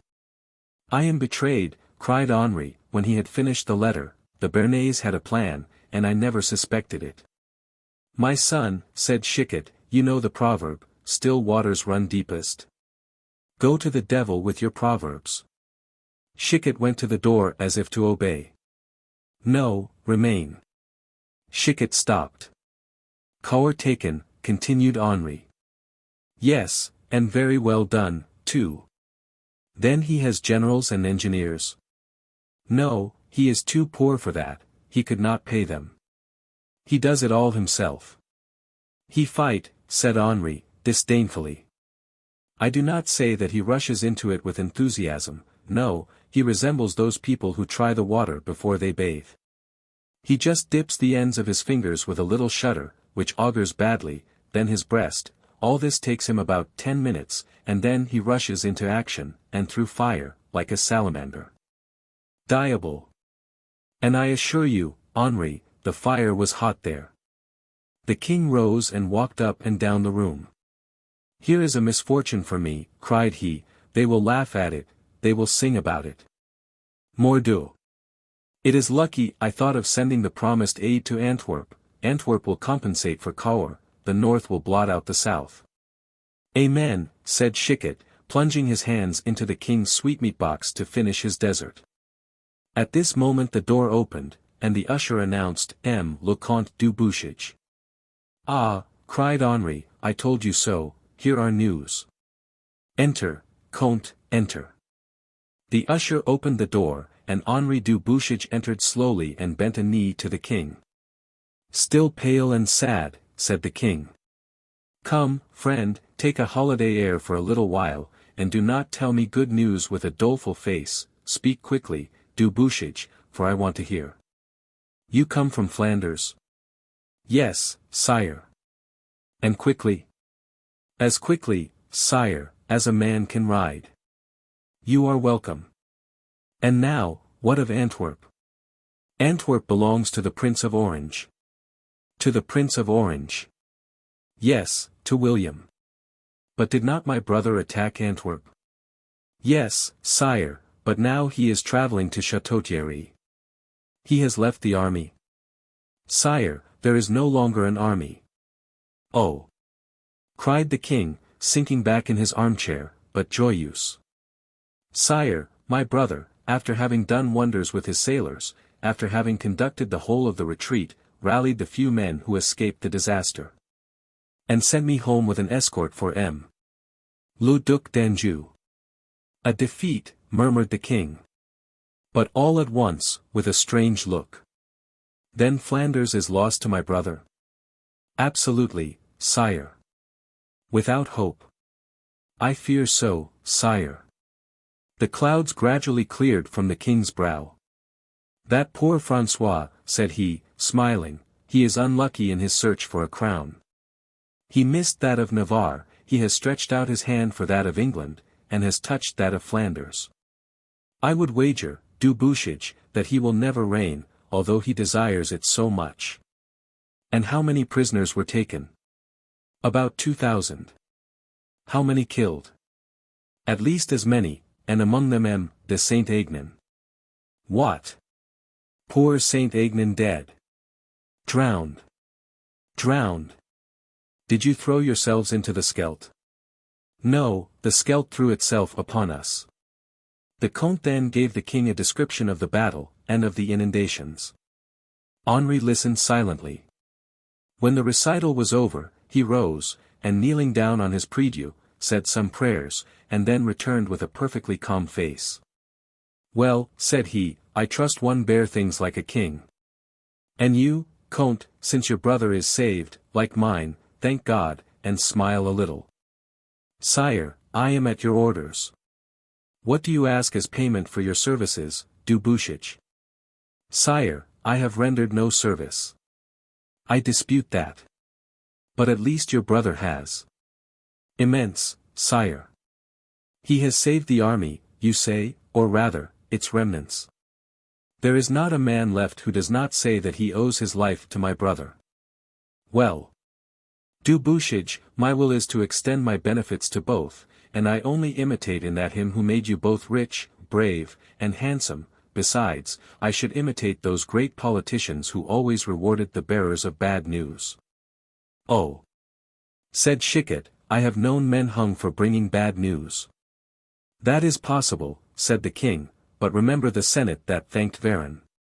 You cite Republicans, Valois, misfortune makes you humble. Come, Du Bouchage, what will you have, what would you like? Since your majesty does me the honor to speak to me so kindly, I will dare to profit by your goodness. I am tired of life, sire, and yet have a repugnance to shortening it myself, for God forbids it, and all the subterfuges that a man of honor employs in such a case are mortal sins. To get one's self killed in battle or to let one's self die of hunger are only different forms of suicide. I renounce the idea, therefore, of dying before the term which God has fixed for my life, and yet the world fatigues me, and I must leave it. My friend, said the king. Chicot looked with interest at the young man, so beautiful, so brave, so rich, and yet speaking in this desponding tone. Sire, continued the Comte, everything that has happened to me for some time has strengthened my resolution. I wish to throw myself into the arms of God, who is the sovereign consoler of the afflicted, as he is of the happy. Deign then, sire, to facilitate my entrance into a religious life, for my heart is sad unto death. The king was moved at this doleful request. Ah! I understand, said he, you wish to become a monk, but you fear the probation. I do not fear the austerities, sire, but the time they leave one in indecision. It is not to soften my life, nor to spare my body any physical suffering, or my mind any moral privation, but it is to pass at once from this world to the grating which separates me from it, and which one generally attains so slowly. Poor boy! Said the king. I think he will make a good preacher, will he not, Chicot? Chicot did not reply. Du Bouchage continued. You see, sire, that it is with my own family that the struggle will take place, and with my relations that I shall meet with the greatest opposition. My brother, the cardinal, at once so good and so worldly, will find 1,000 reasons to persuade me against it. At Rome your majesty is all-powerful, you have asked me what I wish for, and promised to grant it. My wish is this, obtain from Roman authority that my novitiate be dispensed with. The king rose smiling, and taking the Comte's hand, said. I will do what you ask, my son. You wish to serve God, and you are right. He is a better master than I am. You have my promise, dear Comte. Your majesty overwhelms me with joy, cried the young man, kissing Henri's hand as though he had made him duke, peer, or marshal of France. Then it is settled. On my word as a king and a gentleman. Something like a smile passed over the lips of Du Bouchage, he bowed respectfully to the king and took leave. What a happy young man, said Henri. Oh, said Chicot, you need not envy him. He is not more doleful than yourself. But, Chicot, he is going to give himself up to religion. And who the devil prevents you from doing the same? I know a cardinal who will give all necessary aid, and he has more interest at Rome than you have. Do you not know him? I mean the Cardinal de Guise. Chicot. And if the tonsure disquiets you, for it is rather a delicate operation, the prettiest hands and the prettiest scissors, golden scissors, ma foi, will give you this precious symbol, which would raise to 3 the number of the crowns you have worn, and will justify the device, Mene ultima Scylla. Pretty hands, do you say? Yes, do you mean to abuse the hands of Madame de Montpensier? How severe you are upon your subjects. The king frowned, and passed over his eyes a hand as white as those spoken of, but more trembling. Well, said Chicot, let us leave that, for I see that the conversation does not please you, and let us return to subjects that interest me personally. The king made a gesture, half indifferent, half approving. Have you heard, Henri, continued Chicot, whether those Joyeuses carried off any woman? Not that I know of. Have they burned anything? What? How should I know what a great lord burns to amuse himself? The house of some poor devil, perhaps. Are you mad, Chicot? Burn a house for amusement in my city of Paris. Oh. Why not? Chicot. Then they have done nothing that you know of? Ma foi, no. Oh. So much the better, said Chicot, drawing a long breath like a man much relieved. Do you know one thing, Chicot, said Henri. No, I do not. It is that you have become wicked. I. Yes, you. My sojourn in the tomb had sweetened me, but your presence, great king, has destroyed the effect. You become insupportable, Chicot, and I now attribute to you ambitious projects and intrigues of which I formerly believed you incapable. Projects of ambition. I ambitious. Henrique, my son, you used to be only foolish, now you are mad, you have progressed. And I tell you, M. Chicot, that you wish to separate from me all my old friends, by attributing to them intentions which they have not, and crimes of which they never thought, in fact, you wish to monopolize me. I monopolize you. What for? God forbid. You are too tiresome, without counting the difficulty of pleasing you with your food. Oh. No, indeed. Explain to me whence comes this strange idea. You began by listening coldly to my praises of your old friend, Dame Modeste, to whom you owe much. I owe much to Dame Modeste. Good. Then you tried to calumniate the Joyeuses, my true friends. I do not say no. Then you launched a shaft at the Guises. Ah! You love them now, you love all the world today, it seems. No, I do not love them. But, as just now they keep themselves close and quiet, and do not do me the least harm, I do not fear them, and I cling to all old and well-known faces. All these Guises, with their fierce looks and great swords, have never done me any harm, after all, and they resemble, shall I tell you what? Do, Henri, I know how clever you are at comparisons. They resemble those perch that they let loose in the ponds to chase the great fish and prevent them growing too fat. But suppose that the great fish are not afraid? Well. Then the teeth of the perch are not strong enough to get through their scales. Oh. Henri. My friend, how clever you are. While you're Béarnais. Well, have you a comparison for him also? While you're Béarnais, who mews like a cat, bites like a tiger. Well, my son, I will tell you what to do, divorce the queen and marry Madame de Montpensier. Was she not once in love with you? Yes, and that is the source of all her menaces, Chicot. She has a woman's spite against me, and she provokes me now and then, but luckily I am a man, and can laugh at it. As Henri finished these words, the usher cried at the door, a messenger from him, Le Duc de Guise for his majesty. Is it a courier or a gentleman? Asked the king. It is a captain, sire. Let him enter, he is welcome. Chapter 79. The Two Companions.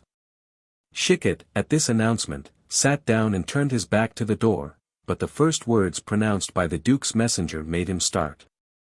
He opened his eyes. The messenger could see nothing but the eye of Chicot peering from behind the chair, while Chicot could see him altogether. You come from Lorraine? Asked the king of the newcomer, who had a fine and warlike appearance. Not so, sire. I come from Soissons, where M. Le Duc, who has been a month in that city, gave me this letter to deliver to your majesty. The messenger then opened his buff coat, which was fastened by silver clasps, and drew from a leather pouch lined with silk not one letter, but two. For they had stuck together by the wax, and as the captain advanced to give the king one letter, the other fell on the carpet.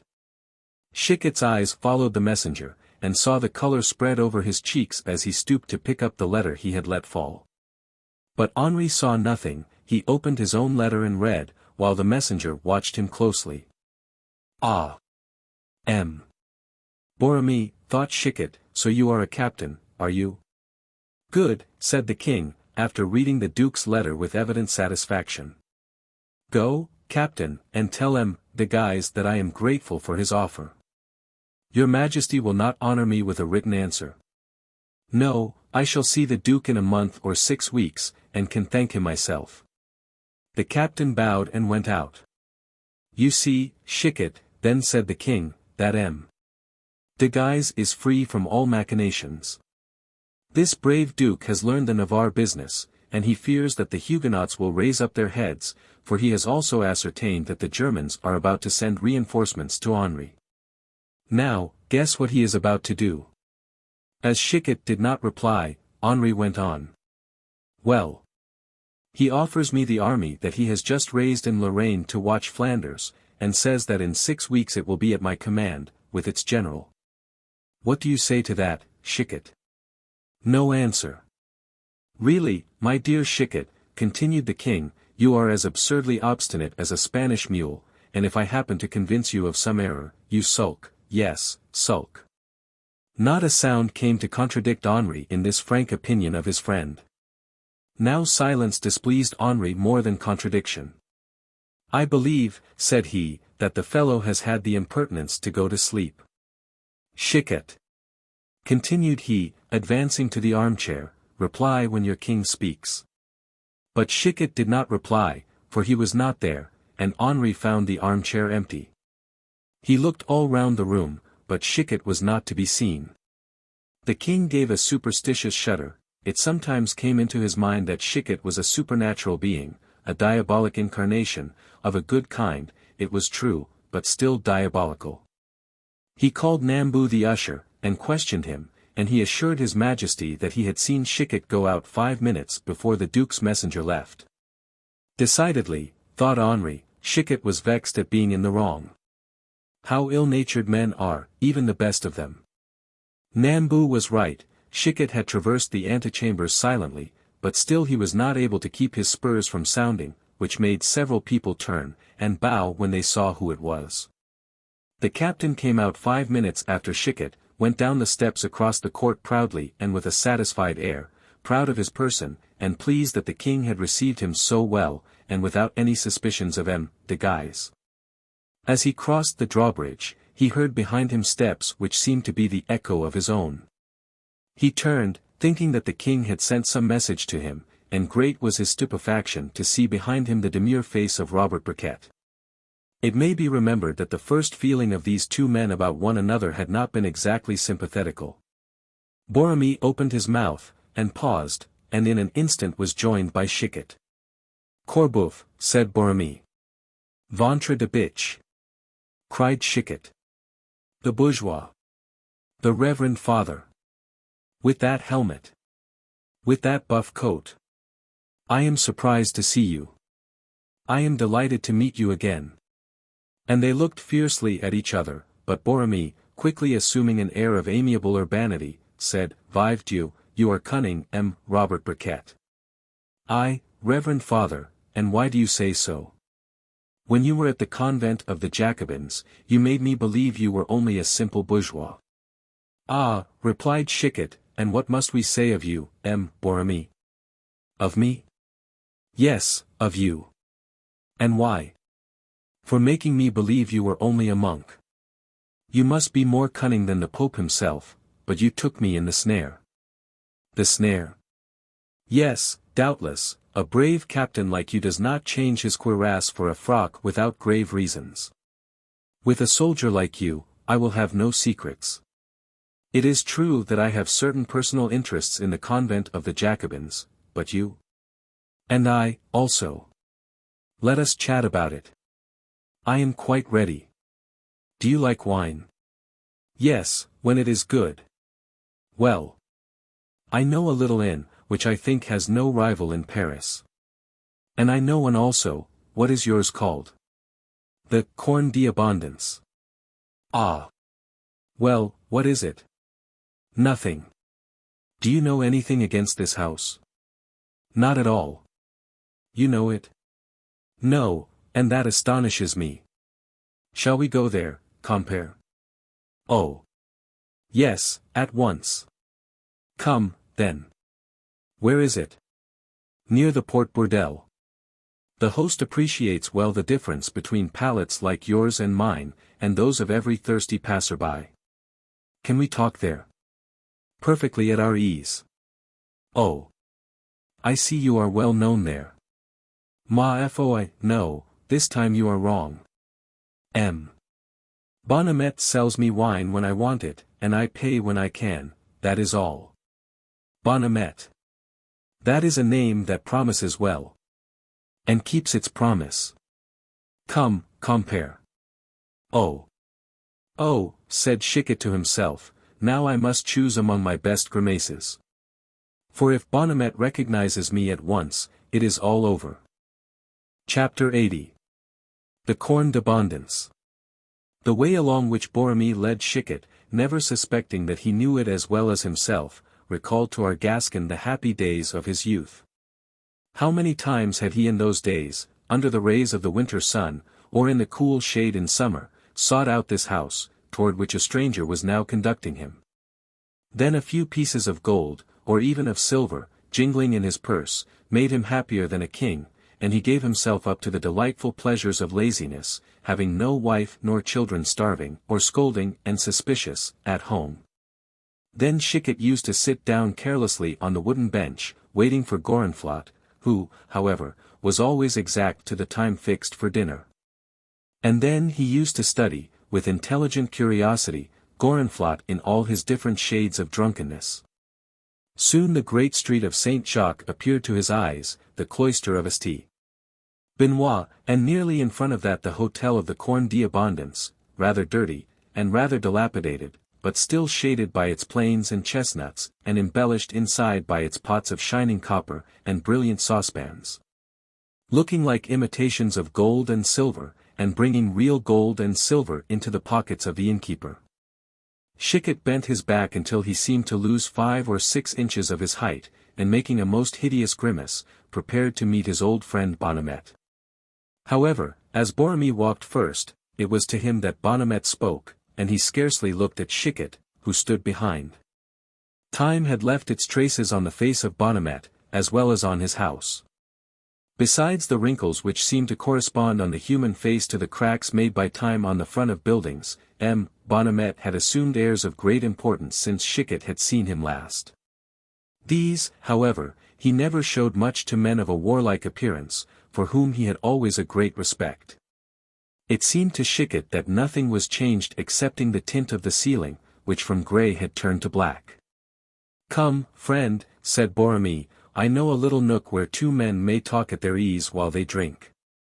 "Is it empty?" continued he, turning to Bonhomet. Bonhomet answered that it was, and Borromée then led Chicot to the little room already so well known to all readers of Chicot, the Jester. "Now," said Borromée, "wait here for me while I avail myself of a privilege granted to the habitués of this house." "What is that?" "To go to the cellar and fetch one's own wine." "Ah! A jolly privilege. Go, then." Borromée went out. Chicot watched him disappear, and then went to the wall and raised a picture, representing Credit killed by bad paymasters, behind which was a hole, through which you could see into the public room. Chicot knew this hole well, for it was his own making. On looking through, he perceived Borromée, after placing his finger on his lips, as a sign of caution, say something to Bonhomet, who seemed to acquiesce by a nod of the head, after which Borromée took a light, which was always kept burning in readiness, and descended to the cellar. Then Chicot knocked on the wall in a peculiar manner. On hearing this knock, which seemed to recall to him some souvenir deeply rooted in his heart, Bonhomet started, and looked round him. Chicot knocked again impatiently, like a man angry at his first call not being answered. Bonhomet ran to the little room, and found Chicot standing there upright. At this sight Bonhomet, who, like the rest of the world, had believed Chicot dead, uttered a cry, for he believed he saw a ghost. "Since when," said Chicot, "has a person like me been obliged to call twice?" "Oh! Dear M. Chicot, is it you or your shade?" cried Bonhomet. "Whichever it be, since you recognize me, I hope you will obey me." "Oh! Certainly, dear M. Chicot. Then whatever noise you hear in this room, and whatever takes place here, do not come until I call you. Your directions will be the easier to obey, since they are exactly the same as your companion has just given to me. Yes, but if he calls, do not come, wait until I call. I will, Chicot. Good. Now send away every one else from your inn, and in 10 minutes let us be as free and as solitary here as if we came to fast on Good Friday. In 10 minutes, Chicot, there shall not be a soul in the hotel excepting your humble servant. Go, Bonhomet, you are not changed, I see. Oh. Mon Dieu. Mon Dieu, said Bonhomet, as he retired, what is about to take place in my poor house? As he went, he met Borromée returning from the cellar with his bottles. We do not know how Bonhomet managed, but when the 10 minutes had expired, the last customer was crossing the threshold of the door, muttering. Oh! Oh! The weather is stormy here today, we must avoid the storm. Chapter 81. What happened in the little room? When the captain re-entered the room with a basket in his hand containing a dozen bottles, he was received by Chicot with smiles. Borromée was in haste to uncork his bottles, but his haste was nothing to Chicot's, thus the preparations did not take long, and the two companions began to drink. At first, as though their occupation was too important to be interrupted, they drank in silence. Chicot uttered only these words. Par ma foi. This is good Burgundy. They drank 2 bottles in this way. At the third, Chicot raised his eyes to heaven, and said. Really, we are drinking as though we wished to intoxicate ourselves. It is so good, replied Borromée. Ah! It pleases you. Go on, friend, I have a strong head. And each of them swallowed another bottle.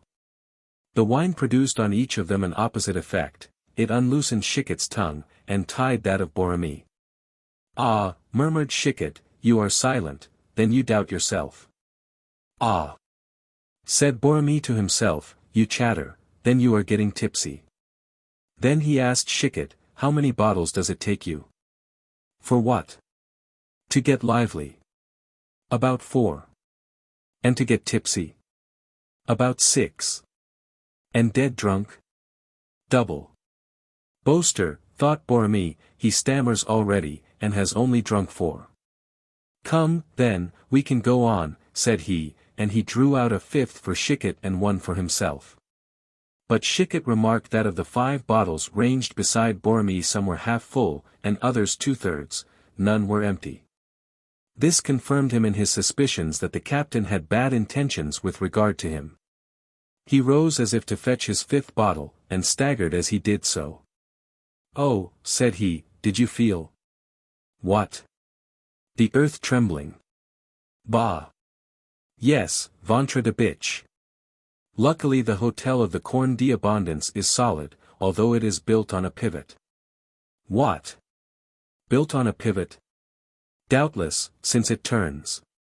True, said Borromée, I felt the effects, but did not guess the cause. Because you are not a Latin scholar, and have not read the De Natura Rerum. If you had, you would know that there is no effect without a cause. Well, my dear captain, for you are a captain like me, are you not? Yes, from the points of my toes to the roots of my hair. Well, then, my dear captain, tell me, since there is no effect without a cause, as you say, what was the cause of your disguise? What disguise? That which you wore when you came to visit Dame Modeste. How was I disguised? As a bourgeois. Ah! True. Will you tell me? Willingly, if you will tell me why you were disguised as a monk. Confidence for confidence. Agreed, said Borromée. You wish to know, then, why I was disguised, said Chicot, with an utterance which seemed to grow thicker and thicker. Yes, it puzzles me. And then you will tell me? Yes, that was agreed. Ah! True, I forgot. Well, the thing is very simple, I was a spy for the king. A spy? Yes. Is that, then, your profession? No, I am an amateur. What were you spying there? Every one. Dame Modeste himself, then Brother Borromée, little Jacques, and the whole convent. And what did you discover, my friend? First, that Dame Modeste is a great fool. It does not need to be very clever to find that out. Pardon me. His Majesty Henri III, who is no fool, regards him as one of the lights of the church, and is about to make a bishop of him. So be it, I have nothing to say against that promotion, on the contrary, it will give me a good laugh. But what else did you discover? I discovered that Brother Borromée was not a monk but a captain. Ah! You discovered that? At once. Anything else? I discovered that Jacques was practicing with the foils before he began with the sword. Ah! You discovered that also. Anything else? Give me more to drink, or I shall remember nothing. Remember that you are beginning your 6th bottle, said Borromée laughing. Did we not come here to drink? Certainly we did. Let us drink then. Well, said Borromée, now do you remember? What? What else you saw in the convent? Well, I saw that the monks were really soldiers, and instead of obeying Dame Modeste, obeyed you. Ah, truly, but doubtless that was not all. No, but more to drink, or my memory will fail me. And as his bottle was empty, he held out his glass for more. Well, now do you remember? Oh, yes, I should think so. Well, what else? I saw that there was a plot. A plot, cried Borromée, turning pale. Yes, a plot. Against whom? Against the king. Of what nature? To try and carry him off. When? When he was returning from Vincennes. Sacre. What did you say? Nothing. And you found out that? Yes. And warned the king. Parbleu. That was what I came for. Then you were the cause of the attempt failing? Yes, I. Hang him, murmured Borromée. What did you say? I said that you have good eyes, my friend. Bah! I have seen more than that. Pass me one of your bottles, and I will tell you what I have seen. Borromée hastened to comply with Chicot's desire. Let me hear, said he. Firstly, I have seen M. de Mayenne wounded. Bah! No wonder, he was on my route. And then I have seen the taking of Cahors. How? The taking of Cahors? Certainly. Ah! Captain, it was a grand thing to see, and a brave man like you would have been delighted. I do not doubt it. You were, then, near the King of Navarre. Side by side, my friend, as we are now. And you left him? To announce this news to the King of France. Then you have been at the Louvre? Yes, just before you. Then, as we have not quitted each other since, I need not ask you what you have done. On the contrary, ask. For that is the most curious of all. Tell me, then. Tell. Oh, it is very easy to say tell. Try. One more glass of wine, then, to loosen my tongue. Quite full, that will do. Well, I saw, comrade, that when you gave the king the Duc de Guise's letter, you let another fall. Another, cried Borromée, starting up. Yes, it is there. And having tried 2 or 3 times, with an unsteady hand, he put his finger on the buff doublet of Borromée, just where the letter was. Borromée started, as though Chicot's finger had been a hot iron, and had touched his skin instead of his doublet. Oh, oh, said he, there is but one thing wanting. What is that? That you should know to whom the letter is addressed. Oh, I know quite well, it is addressed to the Duchesse de Montpensier. Good heavens! I hope you have not told that to the king. No, but I will tell him. When? When I have had a nap. And he let his arms fall on the table, and his head on them. Then as soon as you can walk you will go to the Louvre. I will. You will denounce me. I will denounce you. Is it not a joke? What? That you will tell the king after your nap? Not at all. You see, my dear friend, said Chicot, half raising his head, you are a conspirator, and I am a spy, you have a plot, and I denounce you, we each follow our business. And Chicot laid his head down again, so that his face was completely hidden by his hands, while the back of his head was protected by his helmet. Ah, cried Borromée, you will denounce me when you wake. And, rising, he made a furious blow with his dagger on the back of his companion, thinking to pierce him through and nail him to the table. But he had not reckoned on the shirt of mail which Chicot had carried away from the priory. The dagger broke upon it like glass, and for the second time Chicot owed his life to it. Before Borromée had time to recover from his astonishment, Chicot's right fist struck him a heavy blow in the face, and sent him bleeding and stunned against the wall. In a minute, however, he was up, and sword in hand. But this minute had sufficed for Chicot to draw his sword also, and prepare himself. He seemed to shake off, as if by enchantment, all the fumes of the wine, and stood with a steady hand to receive his adversary. The table, like a field of battle, covered with empty bottles, lay between them, but the blood flowing down his face infuriated Borromée, who lunged at his adversary as fiercely as the intervening table permitted. Dolt! Cried Chicot, you see that it is decidedly you who are drunk, for you cannot reach me across the table, while my arm is 6 inches longer than yours, and my sword is much longer than your sword, and here is the proof. As he spoke, he stretched out his arm and wounded Borromée in the forehead. Borromée uttered a cry, still more of rage than of pain, and as he was brave enough, attacked with double fury. Chicot, however, still on the other side of the table, took a chair and sat down, saying, Mon Dieu! How stupid these soldiers are, they pretend to know how to manage their swords, and any bourgeois, if he liked, could kill them like flies. Ah! Now you want to put out my eye. And now you mount on the table, but, ventre de bitch! Take care, donkey! And he pricked him with his sword in the stomach, as he had already done in the forehead. Borromée roared with anger and leaped from the table to the floor. That is as it should be, said Chicot, now we are on the same level, and we can talk while we are fencing. Ah! Captain, and so we sometimes try our hand a little at assassination in our spare moments, do we? I do for my cause what you do for yours, said Borromée, now brought back to the seriousness of his position, and terrified, in spite of himself, at the smothered fire which seemed gleaming in Chicot's eyes. So much for talking, said Chicot. And yet, my friend, it is with no little pleasure I find that I am a better hand than you are. Ah! That was not bad. Borromée had just made a lunge at Chicot, which had slightly touched his breast. Not bad, but I know the thrust, it is the very same you showed little Jacques.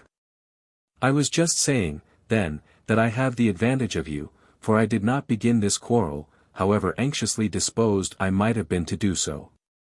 More than that, even, I have allowed you to carry out your project by giving you every latitude you required, and yet at this very moment even, I have only been acting on the defensive, and this, because I have something to propose to you.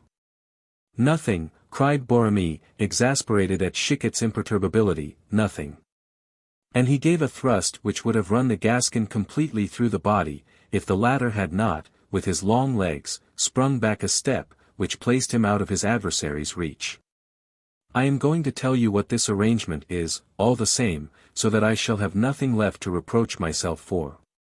Hold your tongue, said Borromée, hold your tongue, it will be useless. Listen, said Chicot. It is to satisfy my own conscience. I have no wish to shed your blood, you understand, and I don't want to kill you until I am driven to extremes. Kill me, I say, if you can, exclaimed Borromée, exasperated. No.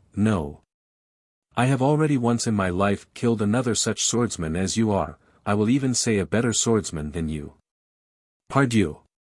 You know him, he, too, was one of de Guise's retainers, a lawyer, too. Ah! Nicholas David! Said Borromée, terrified at the incident, and again placing himself on the defensive. Exactly so. It was you who killed him. Oh. Yes, with a pretty little thrust which I will presently show you, if you decline the arrangement I propose. Well, let me hear what the arrangement is. You will pass from the Duc de Guise's service to that of the king, without, however, quitting that of the Duc. In other words, that I should become a spy like yourself. No, for there will be a difference, I am not paid, but you will be. You will begin by showing me the Duc de Guise's letter to Madame la Duchesse de Montpensier, you will let me take a copy of it, and I will leave you quiet until another occasion. Well, am I not considerate? Here, said Borromée, is my answer. Borromée's reply was, "Un coup sur les armes," so rapidly dealt that the point of his sword slightly touched Chicot's shoulder. Well, well, said Chicot, I see I must positively show you Nicholas David's thrust. It is very simple and pretty. And Chicot, who had up to that moment been acting on the defensive, made one step forward and attacked in his turn. This is the thrust, said Chicot, I make a feint in quarterbase. And he did so. Borromée parried by giving way, but, after this first step backward he was obliged to stop, as he found that he was close to the partition. Good. Precisely so. You parry in a circle, that's wrong, for my wrist is stronger than yours. I catch your sword in mine, thus. I return to the attack by a tierce haute, I fall upon you, so, and you are hit, or, rather, you are a dead man. In fact, the thrust had followed, or rather had accompanied, the demonstration, and the slender rapier, penetrating Borromée's chest, had glided like a needle completely through him, penetrating deeply, and with a dull, heavy sound. The wooden partition behind him. Borromée flung out his arms, letting his sword fall to the ground.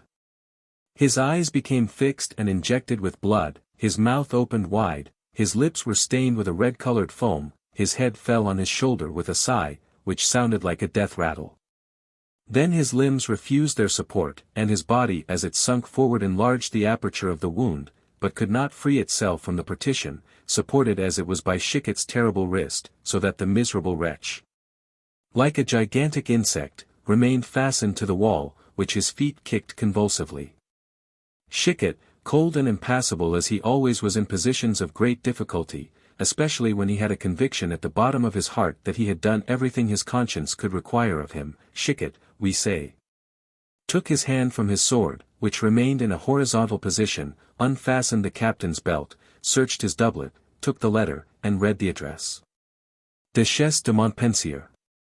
All this time the blood was welling copiously from the wound, and the agony of death was depicted on the features of the wounded man. I am dying, he murmured. O heaven! Have pity on me. This last appeal to the divine mercy, made by a man who had most probably rarely thought of it until this moment of his direst need, touched Chicot's feeling. Let us be charitable, he said. And since this man must die, let him at least die as quietly as possible. He then advanced toward the partition, and by an effort withdrew his sword from the wall, and supporting Borromée's body, he prevented it from falling heavily to the ground. This last precaution, however, was useless. The approach of death had been rapid and certain, and had already paralyzed the dying man's limbs. His legs gave way beneath him, he fell into Chicot's arms, and then rolled heavily on the floor. The shock of his fall made a stream of blood flow from his wound, with which the last remains of life ebbed away. Chicot then went and opened the door of communication, and called Bonhomet. He had no occasion to call twice, for the innkeeper had been listening at the door, and had successively heard the noise of tables and stools, the clashing of swords, and the fall of a heavy body, besides, the worthy M. Bonhomet had particularly, after the confidence which had been reposed in him, too extensive an experience of the character of gentlemen of the sword in general, and of that of Chicot in particular, not to have guessed, step by step, what had taken place. The only thing of which he was ignorant was, which of the two adversaries had fallen. It must, however, be said in praise of Maître Bonhomet that his face assumed an expression of real satisfaction when he heard Chicot's voice, and when he saw that it was the Gascon who, safe and sound, opened the door. Chicot, whom nothing escaped, remarked the expression of his countenance, and was inwardly pleased at it. Bonhomet, tremblingly, entered the apartment. "Good heavens," he exclaimed, as he saw the captain's body bathed in blood. "Yes, my poor Bonhomet," said Chicot, "this is what we have come to, our dear captain here is very ill, as you see." "Oh! My good Monsieur Chicot, my good Monsieur Chicot," exclaimed Bonhomet, ready to faint. "Well, what?" inquired Chicot. "It is very unkind of you to have chosen my inn for this execution, such a handsome captain, too. Would you sooner have seen Chicot lying there, and bore me alive?" "No, oh no," cried the host, from the very bottom of his heart. "Well, that would have happened, however, had it not been for a miracle of Providence." "Really?" "Upon the word of Chicot, just look at my back, for it pains me a good deal, my dear friend." And he stooped down before the innkeeper, so that both his shoulders might be on a level with the host's eye.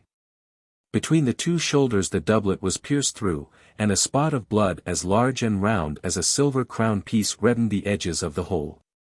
"Blood!" cried Bonhomet, "blood! Ah, you are wounded. Wait, wait." And Chicot unfastened his doublet and his shirt. "Now look," he said. "Oh! You wore a cuirass. What a fortunate thing, dear Monsieur Chicot, and you were saying that the ruffian wished to assassinate you. Diable! It hardly seems likely I should have taken any pleasure in giving myself a dagger thrust between my own shoulders. Now, what do you see? A link broken. That dear captain was in good earnest then. Is there much blood?" "Yes, a good deal under the links." "I must take off the cuirass, then," said Chicot. Chicot took off his cuirass, and bared the upper part of his body, which seemed to be composed of nothing else but bones, of muscles spread over the bones, and of skin merely covering the muscles. "Ah! Monsieur Chicot," exclaimed Bonhomet, "you have a wound as large as a plate." "Yes, I suppose the blood has spread, there is what doctors call ecchymosis. Give me some clean linen, pour into a glass equal parts of good olive oil and wine dregs, and wash that stain for me. But, dear M. Chicot, what am I to do with this body?" "That is not your affair." "What? Not my affair?" "No. Give me some ink, a pen, and a sheet of paper." "Immediately, dear Monsieur Chicot," said Bonhomet, as he darted out of the room. Meanwhile Chicot, who probably had no time to lose, heated at the lamp the point of a small dagger, and cut in the middle of the wax the seal of the letter. This being done, and as there was nothing else to retain the dispatch, Chicot drew it from its envelope, and read it with the liveliest marks of satisfaction. Just as he had finished reading it, Maître Bonhomet returned with the oil, the wine, the paper, and the pen. Chicot arranged the pen, ink, and paper before him, sat himself down at the table, and turned his back with stoical indifference toward Bonhomet for him to operate upon. The latter understood the pantomime, and began to rub it. However, as if, instead of irritating a painful wound, someone had been tickling him in the most delightful manner, Chicot, during the operation, copied the letter from the Duc de Guise to his sister, and made his comments thereon at every word. "Dear sister, the expedition from Anvers has succeeded for everybody, but has failed as far as we are concerned. You will be told that the Duc d'Anjou is dead. Do not believe it, he is alive. He lives, you understand, and that is the whole question. There is a complete dynasty in those words. Those two words separate the house of Lorraine from the throne of France better than the deepest abyss could do. Do not, however, make yourself too uneasy about that. I have discovered that two persons whom I thought were dead are still living, and there is a great chance of death for the prince while those two persons are alive. Think then only of Paris. It will be time enough for the League to act 6 weeks hence. Let our Leaguers know that the moment is approaching, and let them hold themselves in readiness. The army is on foot, we number 12,000 sure men, all well equipped. I shall enter France with it, under the pretext of engaging the German Huguenots, who are going to assist Henri de Navarre. I shall defeat the Huguenots, and having entered France as a friend, I shall act as a master. Oh, oh, cried Chicot. Did I hurt you, dear Monsieur Chicot, said Bonhomet, discontinuing his frictions. Yes, my good fellow. I will rub more softly, don't be afraid. Chicot continued. P.S. I entirely approve of your plan with regard to the 45. Only allow me to say, dear sister, that you will be conferring a greater honor on those fellows than they deserve. Ah! Diable, murmured Chicot, this is getting obscure. And he read it again. I entirely approve of your plan with regard to the 45. What plan? Chicot asked himself. Only allow me to say, dear sister, that you will be conferring a greater honor on those fellows than they deserve. What honor? Chicot resumed. Than they deserve. Your affectionate brother. H. de Lorraine. At all events, said Chicot, everything is clear, except the postscript. Very good, we will look after the postscript, then. Dear Monsieur Chicot, Bonhomet ventured to observe, seeing that Chicot had finished writing, if not thinking, dear Monsieur Chicot, you have not told me what I am to do with this corpse. That is a very simple affair. For you, who are full of imagination, it may be, but for me. Well. Suppose, for instance, that unfortunate captain had been quarreling with the Swiss guards or the riders, and he had been brought to your house wounded, would you have refused to receive him? No, certainly, unless indeed you had forbidden me, dear M. Chicot. Suppose that, having been placed in that corner, he had, notwithstanding the care and attention you had bestowed upon him, departed this life while in your charge, it would have been a great misfortune, and nothing more, I suppose? Certainly. And, instead of incurring any blame, you would deserve to be commended for your humanity. Suppose, again, that while he was dying this poor captain had mentioned the name, which you know very well, of the prior of Les Jacobins Saint-Antoine. Of Dame Modeste Gorenflot, exclaimed Bonhomet, in astonishment. Yes, of Dame Modeste Gorenflot. Very good. You will go and inform Dame Modeste of it. Dame Modeste will hasten here with all speed, and, as the dead man's purse is found in one of his pockets, you understand it is important that the purse should be found. I mention this merely by way of advice, and as the dead man's purse is found in one of his pockets, and this letter in the other, no suspicion whatever can be entertained. I understand, dear Monsieur Chicot. In addition to which you will receive a reward, instead of being punished. You are a great man, dear Monsieur Chicot, I will run at once to the Priory of Saint-Antoine. Wait a minute. Did I not say there was the purse and the letter? Oh. Yes, and you have the letter in your hand. Precisely. I must not say that it has been read and copied. Pardieu. It is precisely on account of this letter reaching its destination intact that you will receive a recompense. The letter contains a secret, then. In such times as the present there are secrets in everything, my dear Bonhomet. And Chicot, with this sententious reply, again fastened the silk under the wax of the seal by making use of the same means as he had done before. He then fastened the wax so artistically that the most experienced eye would not have been able to have detected the slightest crack. He then replaced the letter in the pocket of the dead man, had the linen, which had been steeped in the oil and wine, applied to his wound by way of a cataplasm, put on again the safety coat of mail next to his skin, his shirt over his coat of mail. Picked up his sword, wiped it, thrust it into the scabbard, and withdrew. He returned again, however, saying, if, after all, the story which I have invented does not seem satisfactory to you, you can accuse the captain of having thrust his own sword through his body. A suicide? Well, that don't compromise any one, you understand. But they won't bury this ill-starred fellow in holy ground.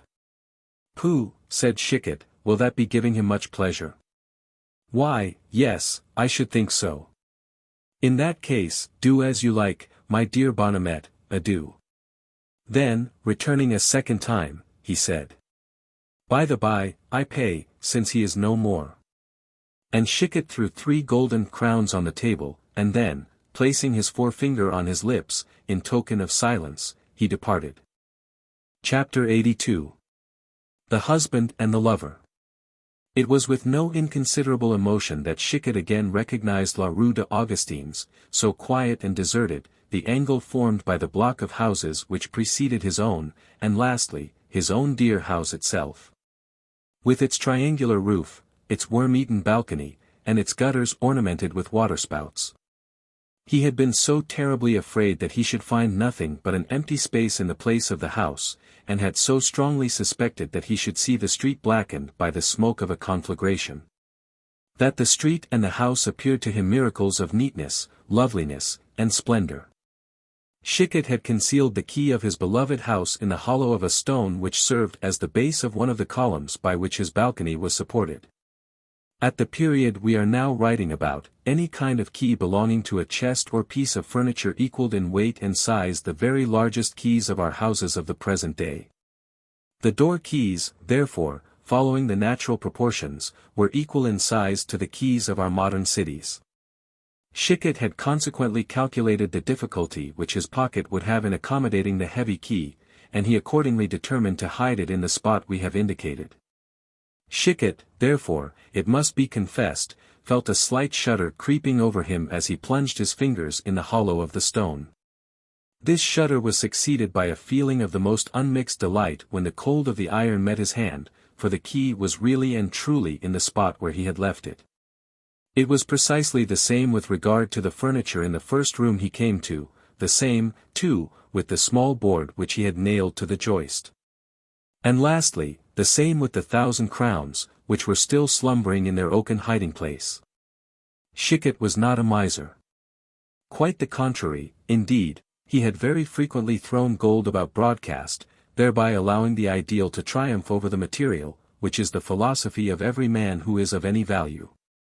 But no sooner had the mind momentarily ceased to exercise its influence over matter, in other words, whenever money was no longer needed, nor sacrifice requisite, whenever, in a word, the senses temporarily regained their influence over Chicot's mind. And whenever his mind allowed the body to live and to take enjoyment, gold, that principle, that unceasing, that eternal source of animal delights, reassumed its value in our philosopher's eyes. And no one knew better than he did into how many delicious particles that inestimable totality which people call a crown is subdivided. Ventre de biche, murmured Chicot, sitting down in the middle of his room, after he had removed the flagstone, and with the small piece of board by his side, and his treasure under his eyes, ventre de biche. That excellent young man is a most invaluable neighbor, for he has made others respect my money, and has himself respected it too. In sober truth, such an action is wonderful in such times as the present. Mordieu! I owe some thanks to that excellent young fellow, and he shall have them this evening. Thereupon Chicot replaced the plank over the joist, the flagstone over the plank, approached the window, and looked toward the opposite side of the street. The house still retained that grey and sombre aspect which the imagination bestows as their natural colour upon buildings whose character it seems to know. It cannot yet be their time for retiring to rest, said Chicot. And besides, those fellows, I am sure, are not very sound sleepers, so let us see. He descended his staircase, crossed the road, forming, as he did so, his features into their most amiable and gracious expression, and knocked at his neighbor's door. He remarked the creaking of the staircase, the sound of a hurried footstep, and yet he waited long enough to feel warranted in knocking again. At this fresh summons the door opened, and the outline of a man appeared in the gloom. Thank you, and good evening, said Chicot, holding out his hand. Here I am back again, and I am come to return you my thanks, my dear neighbor. I beg your pardon, inquiringly observed a voice, in a tone of disappointment, the accent of which greatly surprised Chicot. At the same moment the man who had opened the door drew back a step or two. Stay, I have made a mistake, said Chicot, you were not my neighbor when I left, and yet I know who you are. And I know you too, said the young man. You are Monsieur le Vicomte Ernanton de Carminges. And you are the shade. Really, said Chicot, I am quite bewildered. Well, and what do you want, monsieur? Inquired the young man, somewhat churlishly. Excuse me, but I am interrupting you, perhaps, my dear monsieur. No, only you will allow me to ask you what you may want. Nothing, except that I wish to speak to the master of this house. Speak, then. What do you mean? I am the master of the house, that is all. You. Since when, allow me to ask? Diable. Since the last 3 days. Good. The house was for sale then. So it would seem, since I have bought it. But the former proprietor no longer lives here, as you see. Where is he? I don't know. Come, come, let us understand each other, said Chicot. There is nothing I should like better, replied Ernanton, with visible impatience, only let us do so without losing any time. The former proprietor was a man between 25 and 30 years of age, but who looked as if he were 40. No, he was a man of about 65 or 66 years old, who looked his age quite. Bald? No, on the contrary, a perfect forest of white hair. With an enormous scar on the left side of the head, had he not? I did not observe the scar, but I did a good number of furrows. I cannot understand it at all, said Chicot. Well, resumed Ernanton, after a moment's silence, what did you want with that man, my dear Monsieur l'Ombre? Chicot was on the point of acknowledging what had just happened.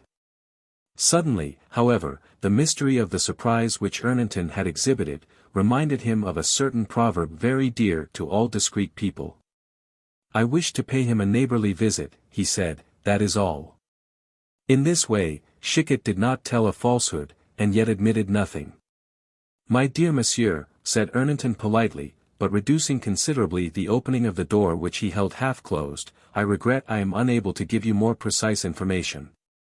Thank you, monsieur, said Chicot, I must look elsewhere, then. But, continued Ernanton, as he gradually closed the door, that does not interfere with my congratulating myself upon the chance which has brought me again into personal communication with you. You would like to see me at the devil, I believe, murmured Chicot, as he returned bow for bow. However, as, notwithstanding this mental reply, Chicot, in his preoccupation, forgot to withdraw, Ernanton, shutting his face between the door and the doorway, said to him. I wish you a very good evening, monsieur. One moment, Monsieur de Carminges, said Chicot. Monsieur, I exceedingly regret I am unable to wait, replied Ernanton, but the fact is, I am expecting someone who will come and knock at this very door. And this person will be angry with me if I do not show the greatest possible discretion in receiving him. That is quite sufficient, monsieur, I understand, said Chicot, I am sorry to have been so importunate, and I now retire. Adieu, dear Monsieur l'Ombre. Adieu, excellent Monsieur Ernanton. And as Chicot drew back a step, he saw the door quietly shut in his face. He listened to satisfy himself if the suspicious young man was watching his departure, but he heard Ernanton's footsteps as he ascended the staircase. Chicot could therefore return to his own house without uneasiness, and shut himself up in it, thoroughly determined not to interfere with his new neighbor's habits, but, in accordance with his usual custom, equally resolved not to lose sight of him altogether. In fact, Chicot was not a man to slumber on a circumstance which, in his opinion, seemed to be important, without having handled and dissected it, with the patience of a first-rate anatomist. In spite of all he could do, and it was a privilege or defect of his organization, every material impression that his mind received presented itself for analysis, by its most prominent features. In such a manner that poor Chicot's brain suffered considerably on account of such peculiarity, called upon as it was for an immediate investigation of its master's thought. Chicot, whose mind up to that moment had been occupied with that phrase of the Duc de Guise's letter, namely, I entirely approve of your plan with regard to the 45, consequently abandoned that phrase. The examination of which he promised himself to return to at a later period, in order that he might forthwith thoroughly exhaust this fresh subject of preoccupation, which had just taken the place of the older one. Chicot reflected, that nothing could possibly be more singular than the fact of Ernanton installing himself, as if he were its master, in that mysterious house whose inhabitants had suddenly disappeared. And the more so, since to these original inhabitants a phrase of the Duc de Guise's letter relative to the Duc d'Anjou might possibly have some reference. That was a chance which deserved attentive consideration, and Chicot was in the habit of believing in providential chances. He developed, even, whenever he was begged to do so, some very ingenious theories on the subject. The basis of these theories was an idea, which, in our opinion, was quite as good as any other. It was as follows. Chance is a kind of reserve held in bond by the deity. Heaven never communicates that reserve except in momentous circumstances. Particularly since he has observed that men are sagacious enough to study and foresee the chances which may befall them in accordance with natural causes and regularly organized principles of existence. Moreover, Heaven likes to counteract the combinations of those proud members of the human race whose pride in bygone times he has already punished by drowning them, and whose future pride he surely will punish in destroying them by fire. Heaven, therefore we say, or Chicot said, Heaven is pleased to counteract the combinations of those proud and haughty human beings by means with which they are unacquainted, and whose intervention they cannot foresee. This theory, as may be perceived, includes some very specious arguments, and might possibly furnish some very brilliant theses. But the reader, anxious, as Chicot was, to know what Carminge's object was in that house, will feel obliged to us by tracing the development of them. Chicot, accordingly, began to think, that it was strange to see Ernanton in the very house where he bade seen Remy. He considered it was strange for two reasons. The first, because of the perfect ignorance in which the two men lived with respect to each other, which led to the supposition that there must have been an intermediary between them unknown to Chicot.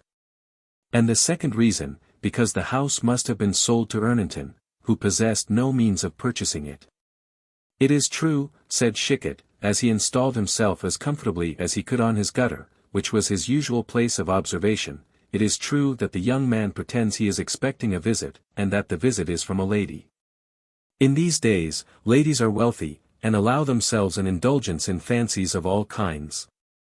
Ernanton is handsome, young, and graceful. Ernanton has taken someone's fancy, a rendezvous has been arranged, and he has been directed to purchase this house, he has bought the house, and she has accepted the rendezvous. Ernanton, continued Chicot, lives at court.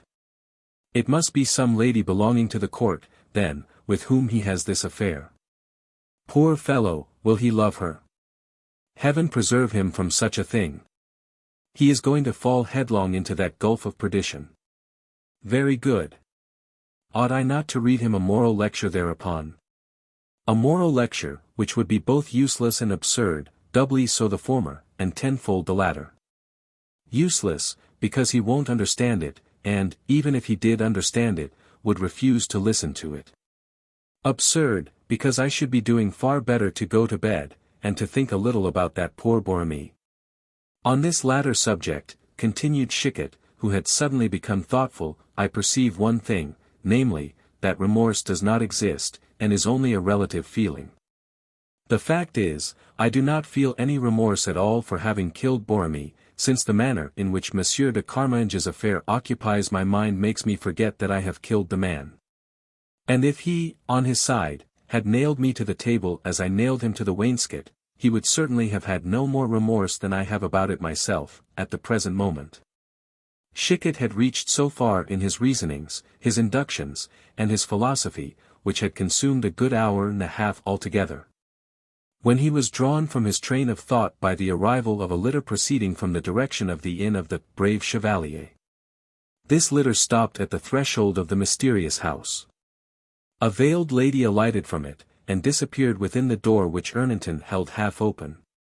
Poor fellow, murmured Chicot, I was not mistaken. And it was indeed a lady he was waiting for, and so now I shall go to bed. Whereupon Chicot rose, but remained motionless, although standing up. I am mistaken, he said, I shall not be able to go to sleep.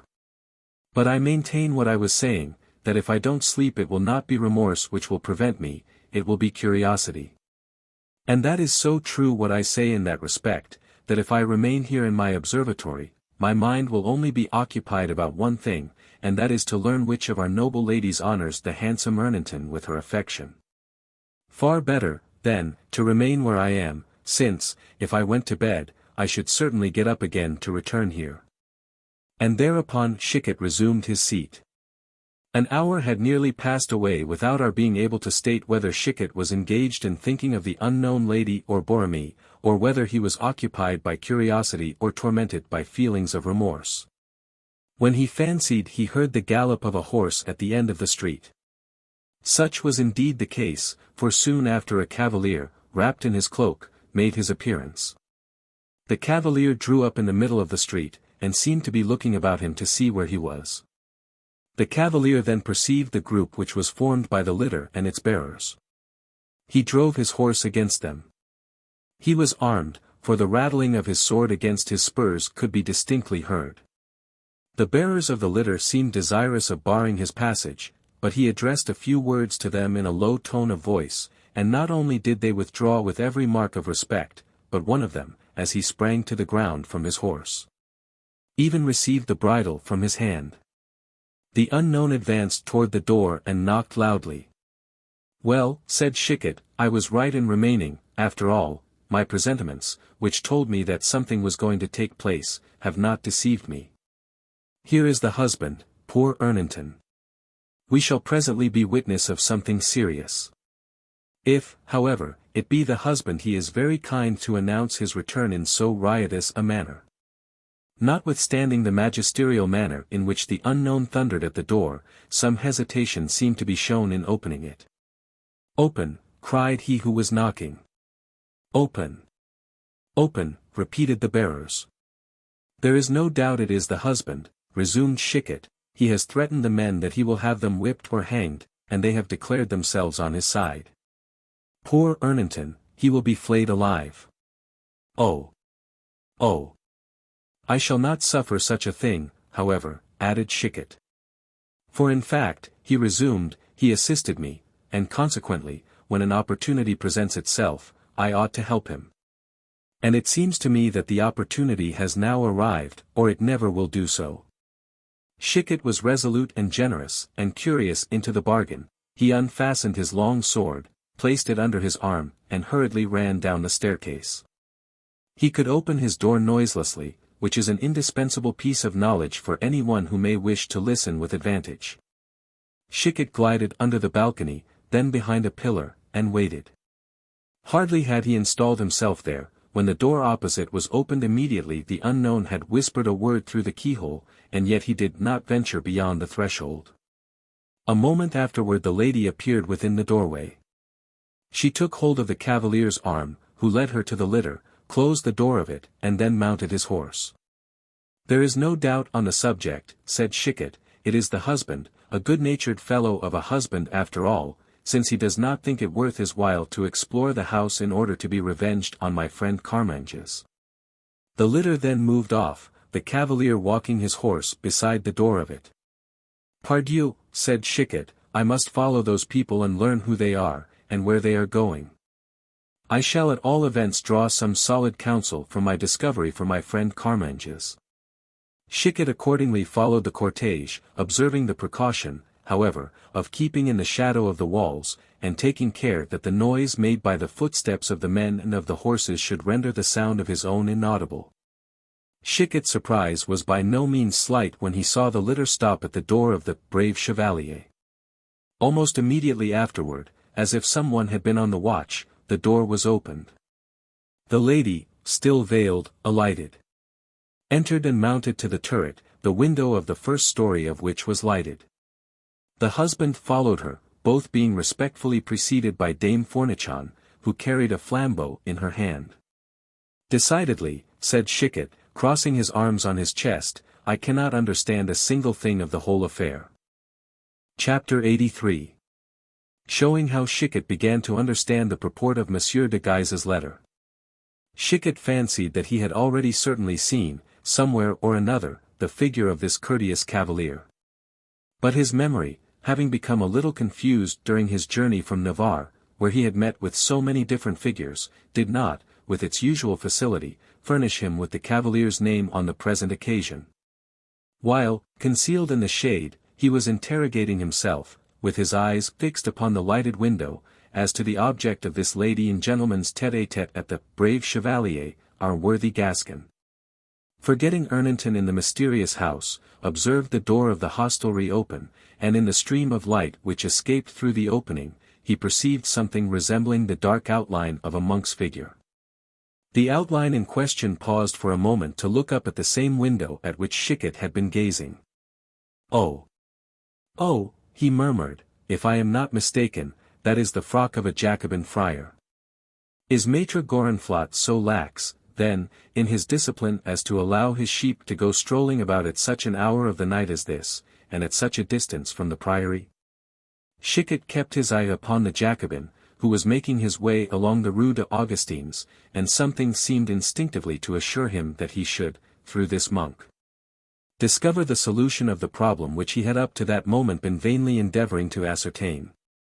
Moreover, in the same way that Chicot had fancied he had recognized the figure of the cavalier, he now fancied he could recognize in the monk a certain movement of the shoulder, and a peculiar military movement of the hips, which only belonged to persons in the habit of frequenting fencing rooms and gymnastic establishments. "May the devil seize me," he murmured, "if that frock yonder does not cover the body of that little miscreant whom I wished them to give me for a travelling companion, and who handles his arquebuse and sword so cleverly." Hardly had the idea occurred to Chicot, when, to convince himself of its value, he stretched out his long legs, and in a dozen strides rejoined the little fellow, who was walking along holding up his frock above his thin and sinewy legs in order to be able to get along all the faster. This was not very difficult, however, inasmuch as the monk paused every now and then to glance behind him, as if he was going away with great difficulty and with feelings of profound regret. His glance was invariably directed toward the brilliantly lighted windows of the hostelry. Chicot had not gone many steps before he felt sure that he had not been mistaken in his conjectures. "Hullo! My little master," he said, "hullo! My little Jacot, hullo! My little Clement! Halt!" And he pronounced this last word in so thoroughly military a tone, that the monk started at it. "Who calls me?" inquired the young man rudely, with something rather antagonistic than cordial in his tone of voice.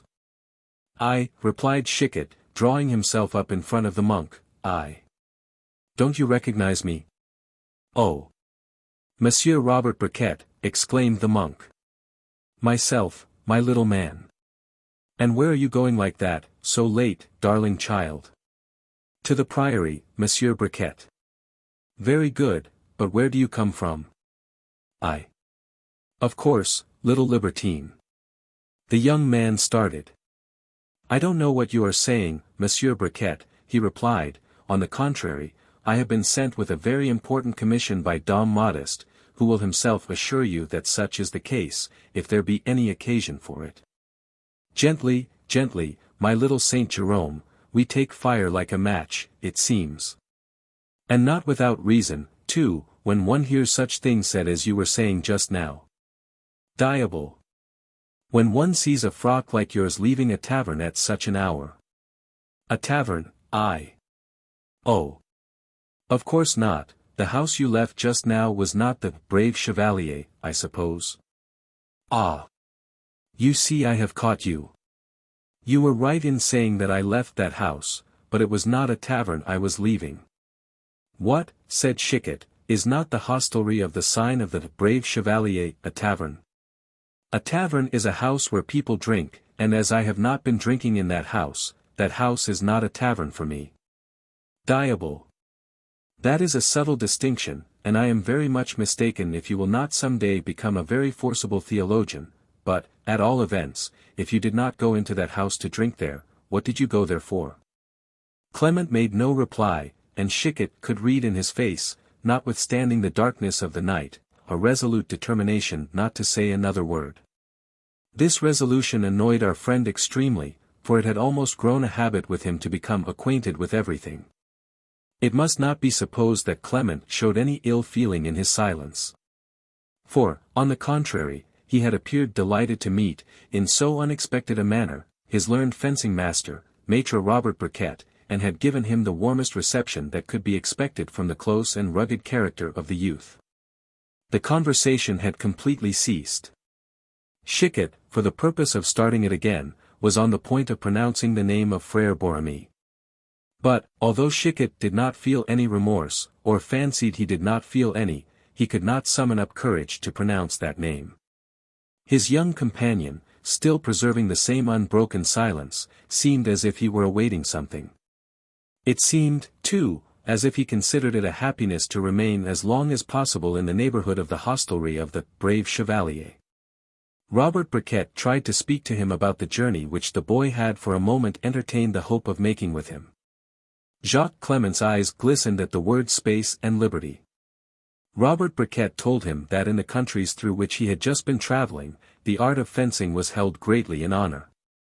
He added, with an appearance of indifference, that he had even brought away with him several wonderful passes and thrusts. This was placing Jacques upon slippery ground. He wished to know what these passes were. And Chicot, with his long arm, indicated a few of them upon the little monk's arm. But all these delicacies and refinements on Chicot's part in no way affected little Clement's obstinate determination. And while he endeavored to parry these unknown passes, which his friend Maître Robert Briquet was showing him, he preserved an obstinate silence with respect to what had brought him into that quarter. Thoroughly annoyed, but keeping a strong control over himself, Chicot resolved to try the effect of injustice. Injustice is one of the most powerful provocatives ever invented to make women, children, and inferiors speak, whatever their nature or disposition may be. It does not matter, he said, as if he returned to his original idea. It does not matter, you are a delightful little monk, but that you visit hostelries is certain, and what hostelries too? Those where beautiful ladies are to be found, and you stop outside in a state of ecstasy before the window, where you can see their shadow. Oh! Little one, I shall tell Dame Modeste all about it. The bolt hit its mark, more truly so even than Chicot had supposed, for when he began, he did not suspect that the wound had been so deep. Jacques turned round like a serpent that had been trodden on. That is not true, he cried, crimson with shame and anger, I don't look at women. Yes, pursued Chicot. On the contrary, there was an exceedingly pretty woman at the Brave Chevalier, when you left it, and you turned round to look at her again, and I know that you were waiting for her in the turret, and I know, too, that you spoke to her. Chicot proceeded by the inductive process. Jacques could not contain himself any longer. I certainly have spoken to her, he exclaimed, is it a sin to speak to women? No, when one does not speak to them of one's own accord, and yielding to the temptation of Satan. Satan has nothing whatever to do with the matter.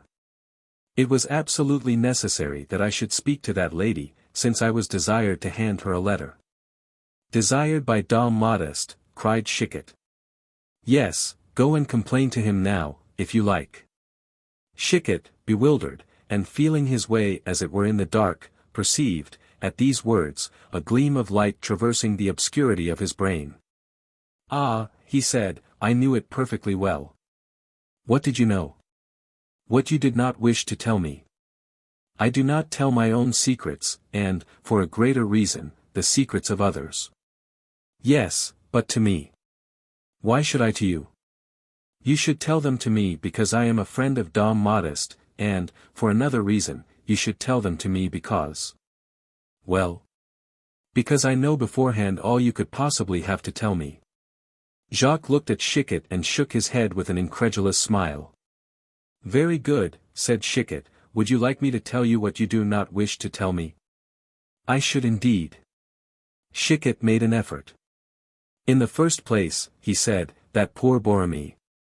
A dark expression passed across Jacques' face. Oh, said the boy, if I had been there. Well. If you had been there. The affair would not have turned out as it did. Would you have defended him against the Swiss with whom he got into a quarrel? I would have defended him against every one. So that he would not have been killed. Either that, or I should have got myself killed along with him. At all events, you were not there, so that the poor devil breathed his last in an obscure tavern, and in doing so pronounced Dame Modeste's name. Is not that so? Yes. Whereupon the people there informed Dame Modeste of it. A man, seemingly scared out of his wits, who threw the whole convent into consternation. And Dame Modeste sent for his litter, and hastened to La Corne d'Abondance. How do you know that? Oh. You don't know me yet, my boy. I am somewhat of a sorcerer, I can tell you. Jacques drew back a couple of steps. That is not all, continued Chicot, who, as he spoke, began to see clearer by the light of his own words. A letter was found in the dead man's pocket. A letter, yes, precisely so. And Dame Modeste charged his little Jacques to carry that letter to its address. Yes. And the little Jacques ran immediately to the Hôtel de Guise. Oh. Where he found no one. Bon Dieu. But Monsieur de Mayneville. Good gracious. And which same Monsieur de Mayneville conducted Jacques to the hostelry of the brave chevalier. Monsieur Briquet. Monsieur Briquet, cried Jacques, if you know that. Eh. Ventre de bitch. You see very well that I do know it, exclaimed Chicot, feeling triumphant at having disentangled this secret, which was of such importance for him to learn, from the provoking intricacies in which it had been at first involved. In that case, returned Jacques, you see very well, Monsieur Briquet, that I am not guilty. No, said Chicot, you are not guilty in act, nor in omission, but you are guilty in thought. I suppose there is no doubt you think the Duchesse very beautiful. And you turned round to look at her again through the window. The young monk colored and stammered out, well, it is true, she is exactly like a Virgin Mary which was placed over the head of my mother's bed. Oh, muttered Chicot, how much those people lose who are not curious. And thereupon he made little Clement, whom from this moment he held in his power, tell him all he had himself just told him, but this time with the details, which he could not possibly otherwise have known. You see, said Chicot, when he had finished, what a poor fencing master you had in Frère Borromée. Monsieur Briquet, said little Jacques, one ought not to speak ill of the dead. No, but confess one thing. What? That Borromée did not make such good use of his sword as the man who killed him. True. And now that is all I had to say to you. Good night, Jacques, we shall meet again soon, and if you like. What, Monsieur Briquet? Why, I will give you lessons in fencing for the future. Oh. I shall be most thankful. And now off with you, my boy, for they are waiting for you impatiently at the Priory. True, true. Thank you, Monsieur Briquet, for having reminded me of it. And the little monk disappeared, running as fast as he could. Chicot had a reason for dismissing his companion. He had extracted from him all he wished to know, and, on the other hand, there still remained something further for him to learn. He returned, therefore, as fast as he could to his own house. The litter, the bearers, and the horse were still at the door of the brave chevalier.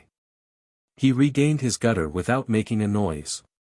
The house opposite to his own was still lighted up, and from that moment all his attention was directed toward it. In the first place, he observed, by a rent in the curtain, Ernanton walking up and down, apparently waiting with great impatience. He then saw the litter return, saw Mayneville leave, and, lastly, he saw the Duchess enter the room in which Ernanton, palpitating, and throbbing rather than breathing, impatiently awaited her return. Ernanton kneeled before the Duchess, who gave him her white hand to kiss. She then raised the young man from the ground, and made him sit down before her at a table which was most elegantly served. This is very singular, said Chicot. It began like a conspiracy, and finishes by a rendezvous. Yes, continued Chicot, but who appointed this rendezvous? Madame de Montpensier.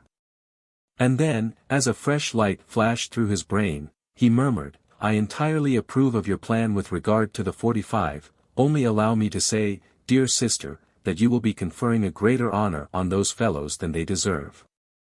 Ventre de bitch, exclaimed Chicot, I return to my original idea, it is not a love affair, but a conspiracy. Madame la Duchesse de Montpensier is in love with Monsieur Ernanton de Carmainges. Let us watch over this love affair of Madame la Duchesse. And Chicot watched until midnight had long passed, when Ernanton hastened away, his cloak concealing his face, while Madame la Duchesse de Montpensier returned to her litter.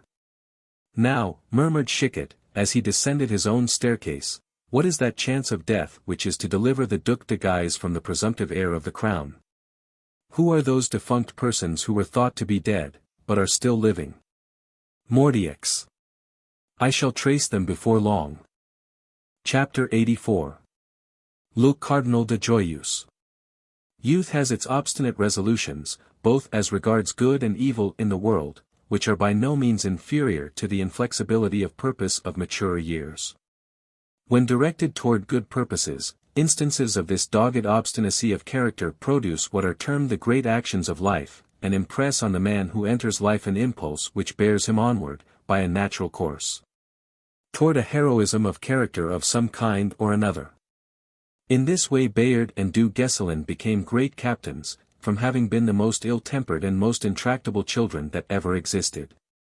In the same way, too, the swineherd, whom nature had made the herdsman of Montalte, and whose genius had converted him into sexcant, became a great pope, because he had persisted in performing his duties as a swineherd in an indifferent manner.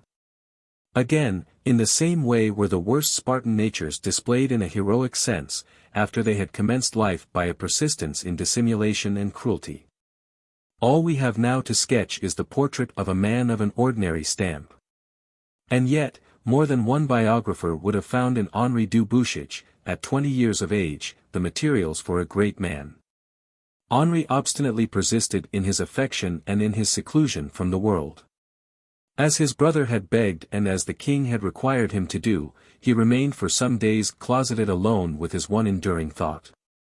And then, when that thought had become more and more fixed and unchangeable in its nature, he one morning decided to pay a visit to his brother the cardinal, an important personage, who, at the age of 26, had already for 2 years past been a cardinal, and who, from the archbishopric of Narbonne, had passed to the highest degrees of ecclesiastical dignity, a position to which he was indebted as much to his noble descent as to his powerful intellect.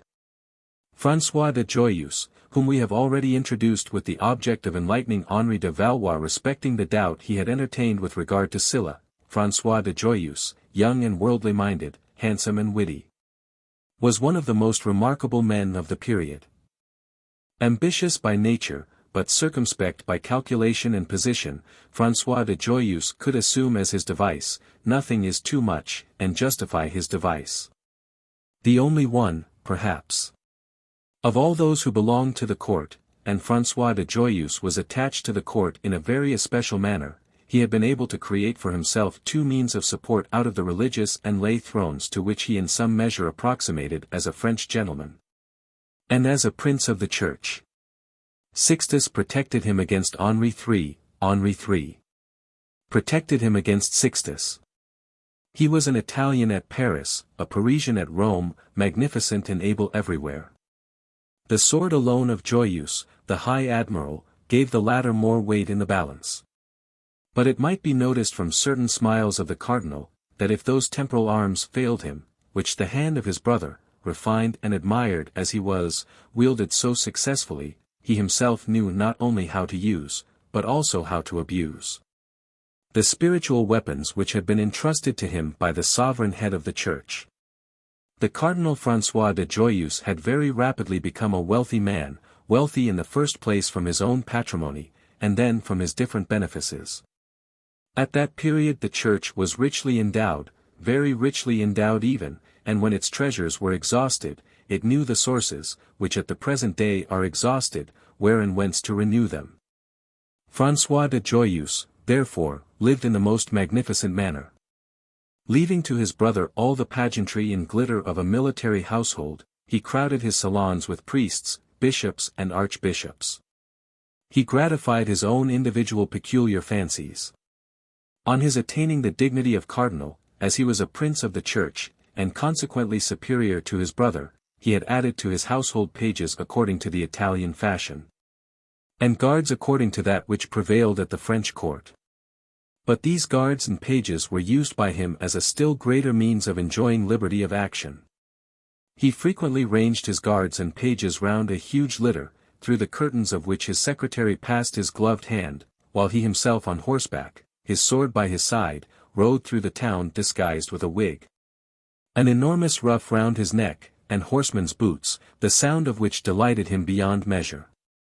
The cardinal lived, therefore, in the enjoyment of the greatest consideration, for, at certain elevated positions in life, human fortunes are absorbing in their nature, and, as if they were composed of nothing else but of adhesive particles, oblige all other fortunes to attend on and follow them like satellites. And on that account, therefore, the recent and marvelous successes of his brother and reflected on him all the brilliancy of those achievements. Moreover, as he had scrupulously followed the precept of concealing his mode of life, and of dispensing and diffusing his mental wealth, he was only known by the better sides of his character, and in his own family was accounted a very great man. A happiness which many sovereigns, laden with glory and crowned with the acclamations of a whole nation, have not enjoyed. It was to this prelate that the Comte du Bouchage betook himself after his explanation with his brother, and after his conversation with the King of France. But, as we have already observed, he allowed a few days to elapse in token of obedience to the injunction which had been imposed on him by his elder brother, as well as by the king. François resided in a beautiful mansion in that part of Paris called La Cite. The immense courtyard was never quite free from cavaliers and litters. But the prelate, whose garden was immediately contiguous to the bank of the river, allowed his courtyards and his antechambers to become crowded with courtiers. And as he had a mode of egress toward the river bank, and a boat close thereto, which conveyed him without any disturbance as far and as quietly as he chose, it not unfrequently happened that the courtiers uselessly waited to see the prelate, who availed himself of the pretext of a serious indisposition, or a rigid penance, to postpone his reception for the day. For him it was a realization of Italy in the bosom of the capital of the King of France, it was Venice embraced by the two arms of the Seine. François was proud, but by no means vain. He loved his friends as brothers, and his brothers nearly as much as his friends. 5 years older than Du Bouchage, he withheld from him neither good nor evil counsel, neither his purse nor his smile. But as he wore his cardinal's costume with wonderful effect, Du Bouchage thought him handsome, noble, almost formidable, and accordingly respected him more, perhaps, than he did the elder of them both. Henri, with his beautiful cuirass, and the glittering accessories of his military costume, tremblingly confided his love affairs to Anne, while he would not have dared to confess himself to François. However, when he proceeded to the cardinal's hotel, his resolution was taken, and he accosted, frankly enough, the confessor first, and the friend afterward. He entered the courtyard, which several gentlemen were at that moment quitting, wearied at having solicited without having obtained the favor of an audience. He passed through the antechambers, salons, and then the more private apartments. He had been told, as others had, that his brother was engaged in conference, but the idea of closing any of the doors before Du Bouchage never occurred to any of the attendants. Du Bouchage, therefore, passed through all the apartments until he reached the garden, a true garden of a Roman prelate, luxurious in its shade, coolness, and perfume, such as, at the present day, may be found at the Villa Pamphile or the Palais Borghese. Henri paused under a group of trees. At this moment the gate close to the river side rolled on its hinges, and a man shrouded in a large brown cloak passed through, followed by a person in a page's costume. The man, perceiving Henri, who was too absorbed in his reverie to think of him, glided through the trees, avoiding the observation either of Du Bouchage or of any one else. Henri paid no attention to this mysterious entry. And it was only as he turned round that he saw the man entering the apartments. After he had waited about 10 minutes, and as he was about to enter the house, for the purpose of interrogating one of the attendants with the view of ascertaining at what hour precisely his brother would be visible, a servant, who seemed to be in search of him, observed his approach, and advancing in his direction, begged him to have the goodness to pass into the library, where the cardinal awaited him. Henri complied with this invitation, but not very readily, as he conjectured that a fresh contest would result from it. He found his brother the cardinal engaged, with the assistance of a valet de chamber, in trying on a prelate's costume, a little worldly looking, perhaps, in its shape and fashion, but elegant and becoming in its style. "Good morning, Comte," said the cardinal, "what news have you?" "Excellent news, as far as our family is concerned," said Henri.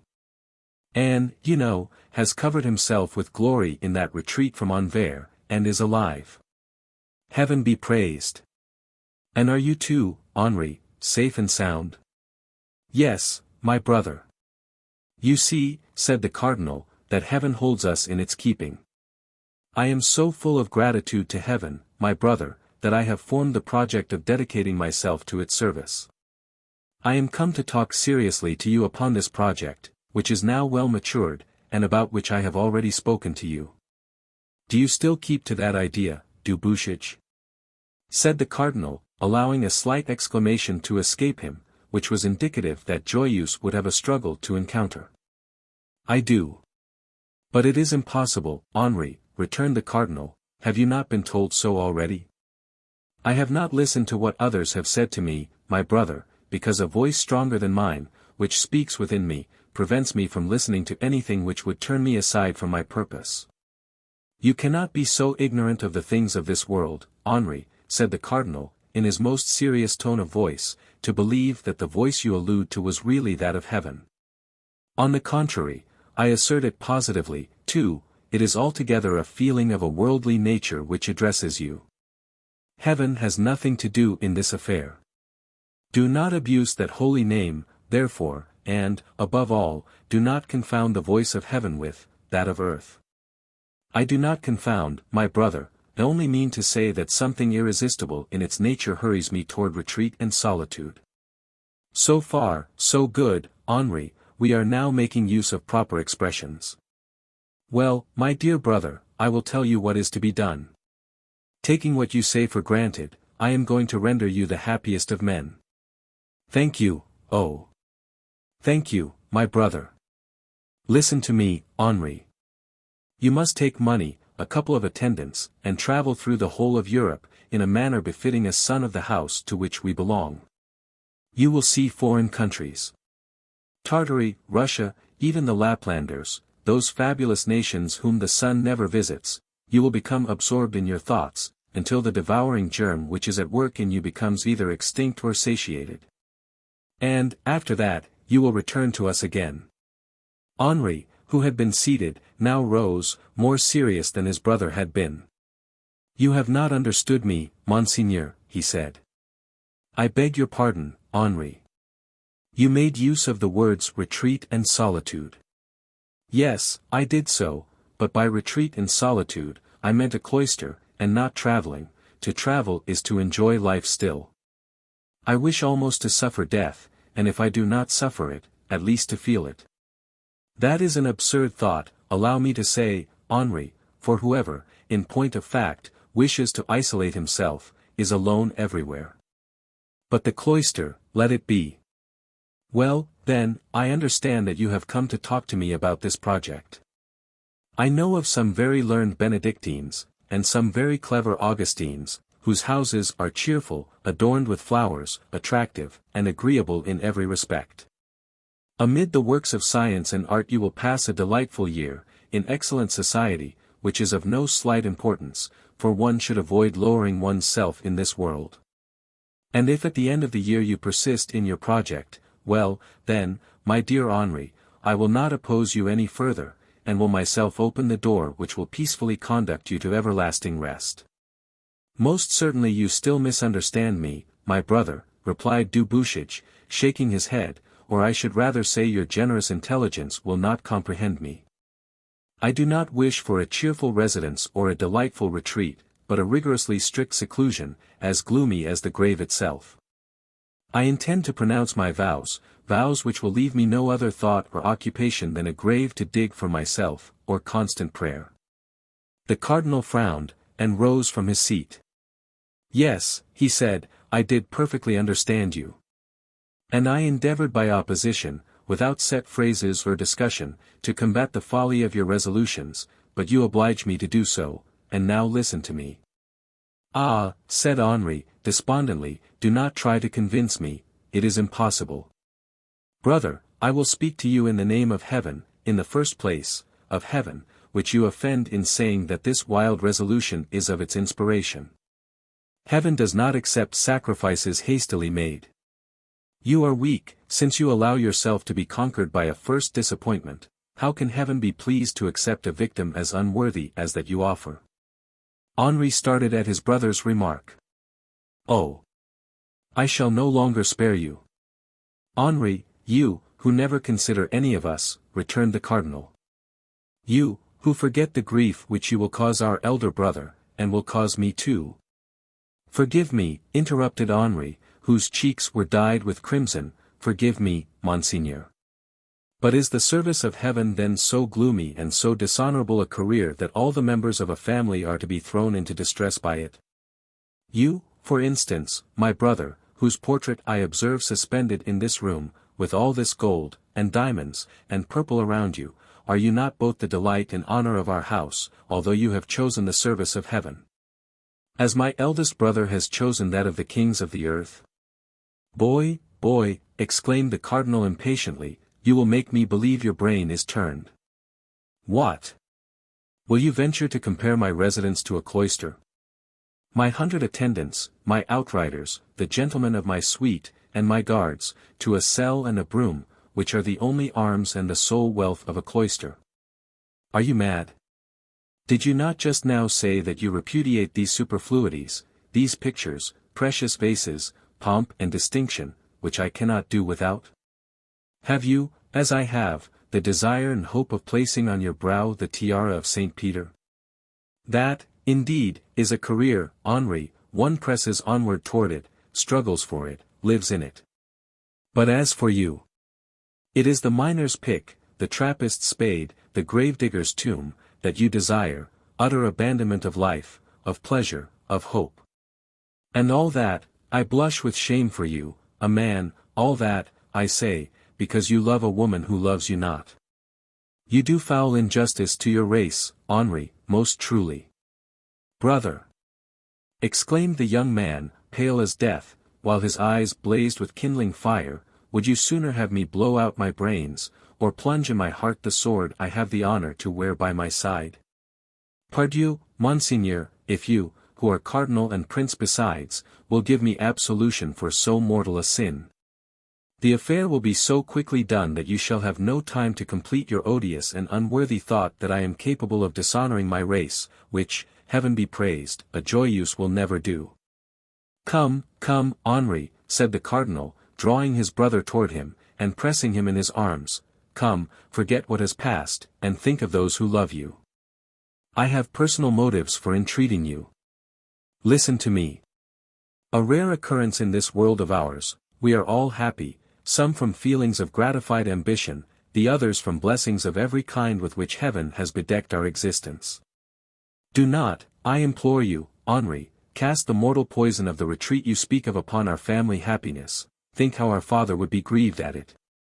Think, too, how all of us would bear on our countenances the dark reflection of the bitter mortification you are about to inflict upon us. I beseech you, Henri, to allow yourself to be persuaded, the cloister will not benefit you. I do not say that you will die there, for, misguided man, your answer will be a smile, which alas, would be only too intelligible for me.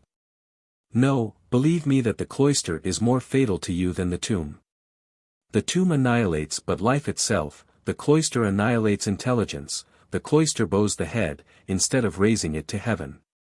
The cold, humid atmosphere of the vaults passes by degrees into the blood, and penetrates the very marrow of the bones, changing the cloistered recluse into another granite statue in the convent. My brother, my dear brother, take heed. Our time here below is but brief, youth visits us but once in our lives. The bright years of our earlier days will pass away too, for you are under the influence of a deep-seated grief. But at 30 years of age you will have become a man, the vigor of maturity will have then arrived, it will hurry away with it all that remains of your worn-out sorrow, and then you will wish to live over again, but it will be too late. Then, too, you will have grown melancholy in thought, plain in person, suffering in feeling, passion will have been extinguished in your heart, the bright light of your eye will have become quenched. They whose society you seek will flee you as a whited sepulchre, whose darksome depths repel every glance. Henri, I speak as a friend, seriously, wisely, listen to me. The young man remained unmoved and silent. The cardinal hoped that he had touched his feelings, and had shaken his resolution. Try some other resource, Henri. Carry this poison shaft, which rankles in your bosom, about with you wherever you may go, in the turmoil of life. Cherish its companionship at our fetes and banquets, imitate the wounded deer, which flees through the thickets and brakes and forests, in its efforts to draw out from its body the arrow which is rankling in the wound. Sometimes the arrow falls. For pity's sake, said Henri, do not persist any more. What I solicit is not the caprice of a moment, or the reflection of an hour, it is the result of a laborious and painful determination. In heaven's name, therefore, my brother, I adjure you to accord me the favor I solicit.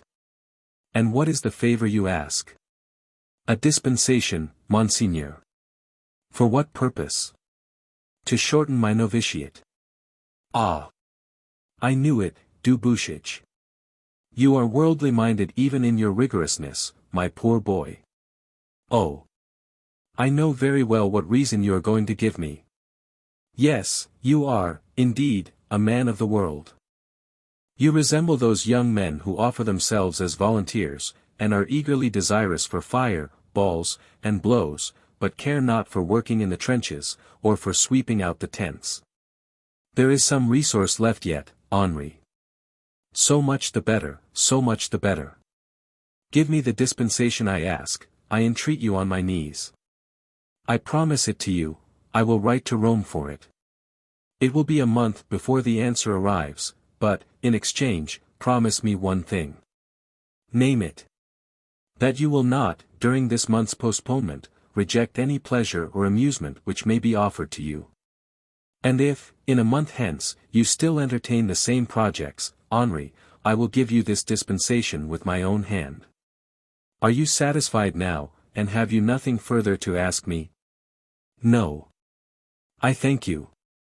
But a month is a long time, and the delay will kill me. In the meantime, and in order to change your thoughts, will you object to breakfast with me? I have some agreeable companions this morning. And the prelate smiled in a manner which the most worldly disposed favorites of Henri III would have envied. Brother, said de Bouchage, resisting. I will not accept any excuse. You have no one but myself here, since you have just arrived from Flanders, and your own house cannot be in order just yet. With these words the cardinal rose, and drawing aside a portière, which hung before a large cabinet sumptuously furnished, he said. Come, Comtesse, let us persuade Monsieur le Comte du Bouchage to stay with us. At the very moment, however, when the Count drew aside the portière, Henri had observed, half reclining upon the cushions, the page who had with the gentleman entered the gate adjoining the banks of the river, and in this page. Before even the prelate had announced her sex, he had recognized a woman. An indefinable sensation, like a sudden terror, or an overwhelming feeling of dread, seized him, and while the worldly cardinal advanced to take the beautiful page by the hand, Henri du Bouchage darted from the apartment, and so quickly, too, that when François returned with the lady, smiling with the hope of winning a heart back again to the world, the room was perfectly empty. François frowned, then, seating himself before a table covered with papers and letters, he hurriedly wrote a few lines. May I trouble you to ring, dear Countess, he said, since you have your hand near the bell. And as the page obeyed, a valet-de-chamber in the confidence of the cardinal appeared. Let a courier start on horseback, without a moment's loss of time, said François, and take this letter to Monsieur le Grand Amiral à Château-Thierry. Chapter 85. News from Aurilly. On the following day the king was working at the Louvre with the superintendent of finances, when an attendant entered to inform his majesty that Monsieur de Joyeuse, the eldest son of that family, had just arrived. and was waiting for him in the large audience chamber, having come from Château-Thierry, with a message from Monsieur le Duc d'Anjou. The king precipitately left the business which occupied him, and ran to meet a friend whom he regarded with so much affection. A large number of officers and courtiers crowded the cabinet. The Queen Mother had arrived that evening, escorted by her maids of honor, and these light-hearted girls were, like sons, always attended by their satellites. The king gave Joyeuse his hand to kiss, and glanced with a satisfied expression around the assembly. In the angle of the entrance door, in his usual place, stood Henri du Bouchage, rigorously discharging his service and the duties which were imposed on him. The king thanked him, and saluted him with a friendly recognition, to which Henri replied by a profound reverence. This good intelligence which prevailed between them made Joyeuse turn his head and smilingly look at his brother, without, however, saluting him in too marked a manner, from the fear of violating etiquette. "Sire," said Joyeuse, "I am sent to your majesty by Monsieur le Duc d'Anjou, recently returned from the expedition to Flanders." "Is my brother well, Monsieur l'Amiral?" inquired the king. "As well, sire, as the state of his mind will permit. However, I will not conceal from your majesty that he appears to be suffering greatly." "He must need something to change the current of his thoughts after his misfortune," said the king, delighted at the opportunity of proclaiming the check which his brother had met with, while appearing to pity him. "I believe he does, sire. We have been informed that the disaster had been most severe, sire. But that, thanks to you, a great portion of the army had been saved. Thanks, Monsieur l'Amiral, thanks. Does poor Monsieur d'Anjou wish to see us?" "Most anxiously so, sire." "In that case we will see him."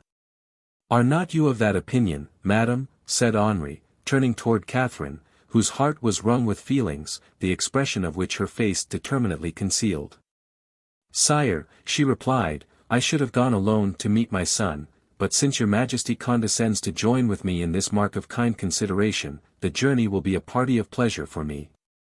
"You will accompany us, messers," said the king to the courtiers. "We will set off tomorrow, and I shall sleep at Meaux. Shall I at once announce this excellent news to Monseigneur, sire?" "Not so, what? Leave me so soon, Monsieur l'Amiral?" "Not so, indeed. I can well understand that a Joyeuse must be loved and sought after by my brother, but we have two of the same family, thank heaven. Du Bouchage, you will start for Château-Thierry, if you please." "Sire," said Henri, "may I be permitted, after having announced your majesty's arrival to Monseigneur le Duc d'Anjou, to return to Paris?" "You may do as you please, Du Bouchage," said the king. Henri bowed and advanced toward the door. Fortunately Joyeuse was watching him narrowly. "Will you allow me to say one word to my brother?" he inquired. "Do so, but what is it?" said the king in an undertone. "The fact is, that he wishes to use the utmost speed to execute the commission, and to return again immediately, which happens to interfere with my projects, sire, and with those of the cardinal. Away with you, then, and rate this love-sick swain most roundly." And hurried after his brother, and overtook him in the antechambers. "Well," said Joyeuse, "you are setting off very eagerly, Henri." "Of course, my brother. Because you wish to return here soon again?" "That is quite true." "You do not intend, then, to stay any time at Château-Thierry?" "As little as possible." "Why so?" "Where others are amusing themselves is not my place." "On the contrary, Henri, it is precisely because Monseigneur le Duc d'Anjou is about to give some fêtes that you should remain at Château-Thierry." "It is impossible." "Because of your wish for retirement, and of the austere projects you have in view?" "Yes." "You have been to the king to solicit a dispensation?" "Who told you so?" "I know it to be the case." "It is true, then, for I have been to him." "You will not obtain it." "Why so, my brother?" "Because the king has no interest in depriving himself of such a devoted servant as you are. My brother, the cardinal, will therefore do what his majesty will be disinclined to do. And all that for a woman? Anne, I entreat you, do not persist any further. Ah! Do not fear that I shall begin over again, but, once for all, let us to the point. You set off for Château-Thierry. Well, instead of returning as hurriedly as you seem disposed to do, I wish you to wait for me in my apartments there. It is a long time since we have lived together. I particularly wish to be with you again, you understand. You are going to Château-Thierry to amuse yourself, and if I were to remain there I should poison all your pleasures. Oh! Far from that, I do not care for them. I am of a happy temperament, and quite fitted to drive away all your fits of melancholy. Brother! Permit me, Comte, said the Admiral, with an imperious air of command, I am the representative of our father here, and I enjoin you to wait for me at Château-Thierry. You will find out my apartment, which will be your own also. It is on the ground floor, looking out on the park. If you command me to do so, my brother, said Henri, with a resigned air. Call it by what name you please, Comte, desire or command, but await my arrival. I will obey you, my brother. And I am persuaded that you will not be angry with me for it, added Joyeuse, pressing the young man in his arms. The latter withdrew from the fraternal embrace, somewhat ungraciously, perhaps, ordered his horses, and immediately set off for Château-Thierry. He hurried thither with the anger of a vexed and disappointed man. That is to say, he pressed his horses to the top of their speed.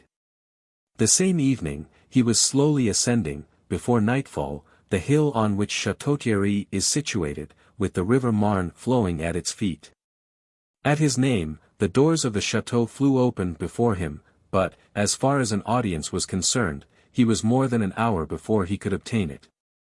The prince, some told him, was in his apartments, others said he was asleep.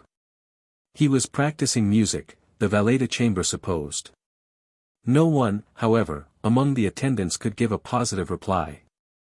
Henri persisted, in order that he might no longer have to think of his service on the king, so that he might abandon himself from that moment to his melancholy thoughts unrestrained.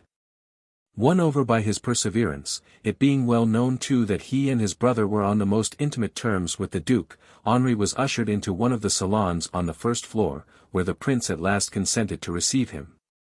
Half an hour passed away, and the shades of evening insensibly closed in.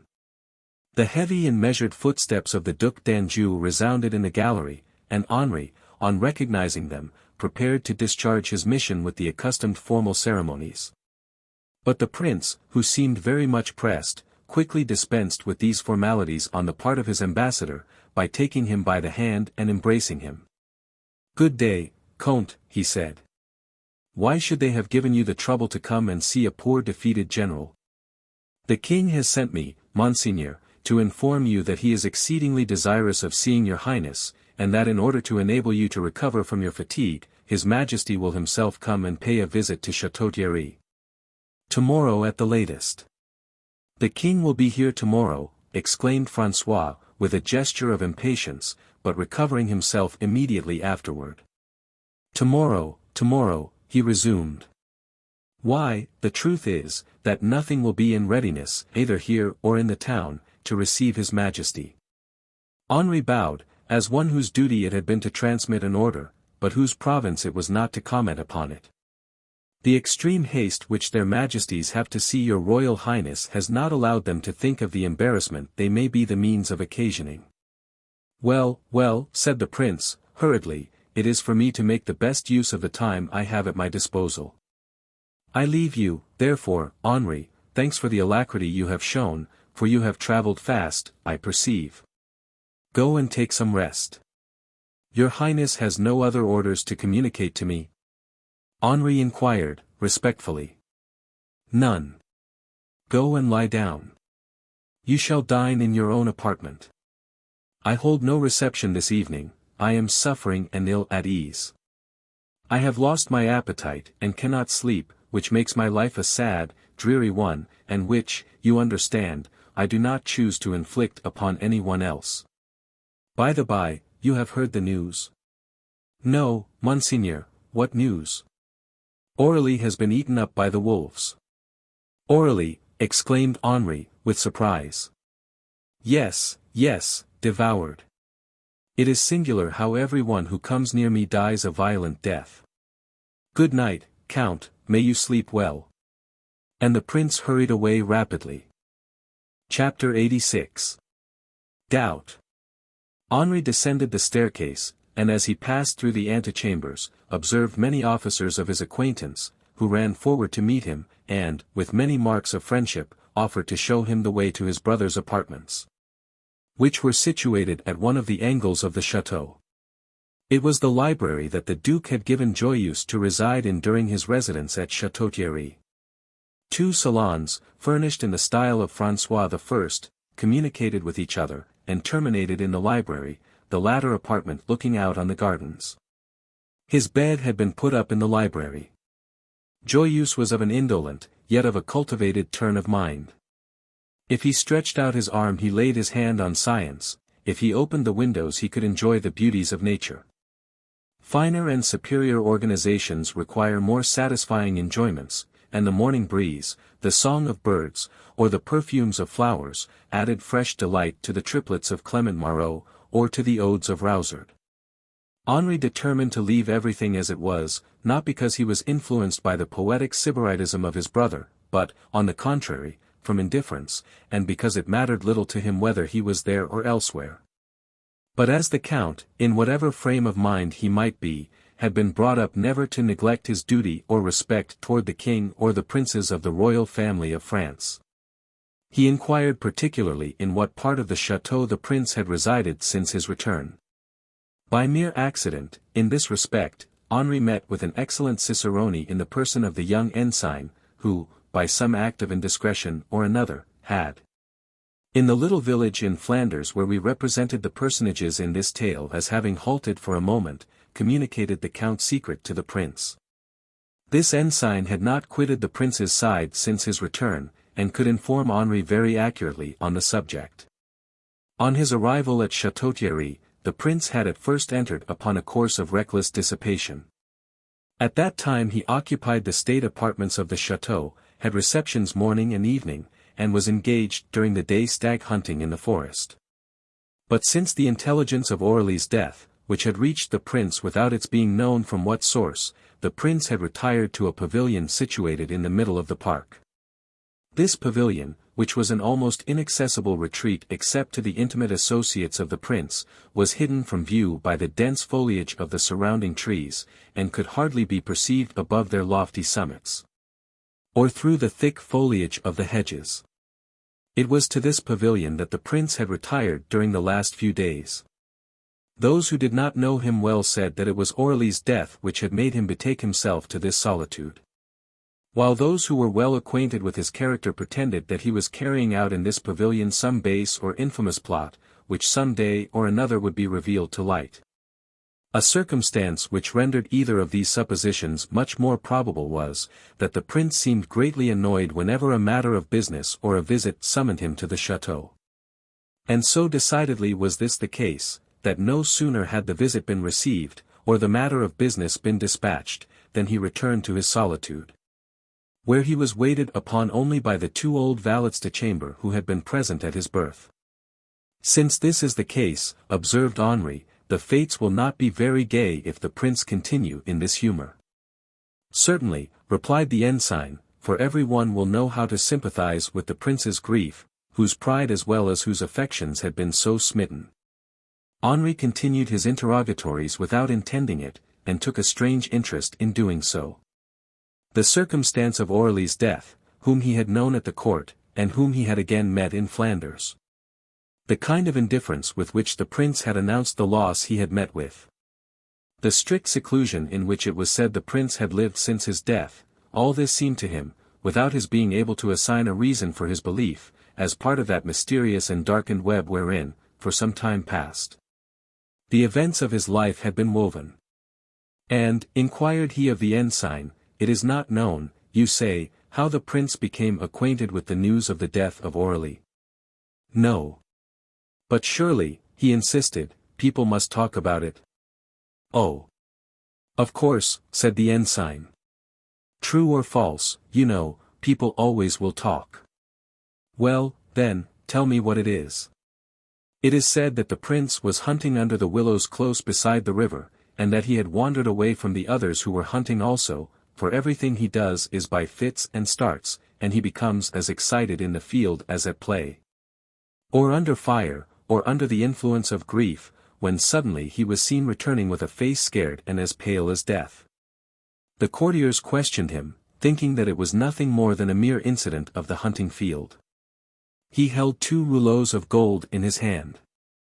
"Can you understand this, messers?" he said, in a hard dry voice. "Aurilly is dead. Aurilly has been eaten by the wolves." Every one immediately exclaimed. "Nay, indeed," said the prince, "may the foul fiend take me if it be not so. The poor lute-player had always been a far better musician than a horseman. It seems that his horse ran away with him, and that he fell into a pit, where he was killed. The next day a couple of travelers who were passing close to the pit discovered his body half eaten by the wolves. And a proof that the affair actually did happen, as I have related it, and that robbers have nothing whatever to do with the whole matter is, that here are 2 rouleaux of gold which he had about him, and which have been faithfully restored." However, as no one had been seen to bring these 2 rouleaux of gold back, continued the ensign, it is supposed that they had been handed to the prince by the 2 travelers who, having met and recognized his highness on the banks of the river, had announced the intelligence of Aurilly's death. "It is very strange," murmured Henri. "And what is more strange still," continued the ensign, "is, that it is said, can it be true, or is it merely an invention? It is said, I repeat, that the prince was seen to open the little gate of the park close to the chestnut trees, and that something like 2 shadows passed through that same gate. The prince then introduced 2 persons into the park, probably the 2 travelers. It is since that occasion that the prince has retired into his pavilion, and we have only been able to see him by stealth." "And has no one seen these 2 travelers?" asked Henri.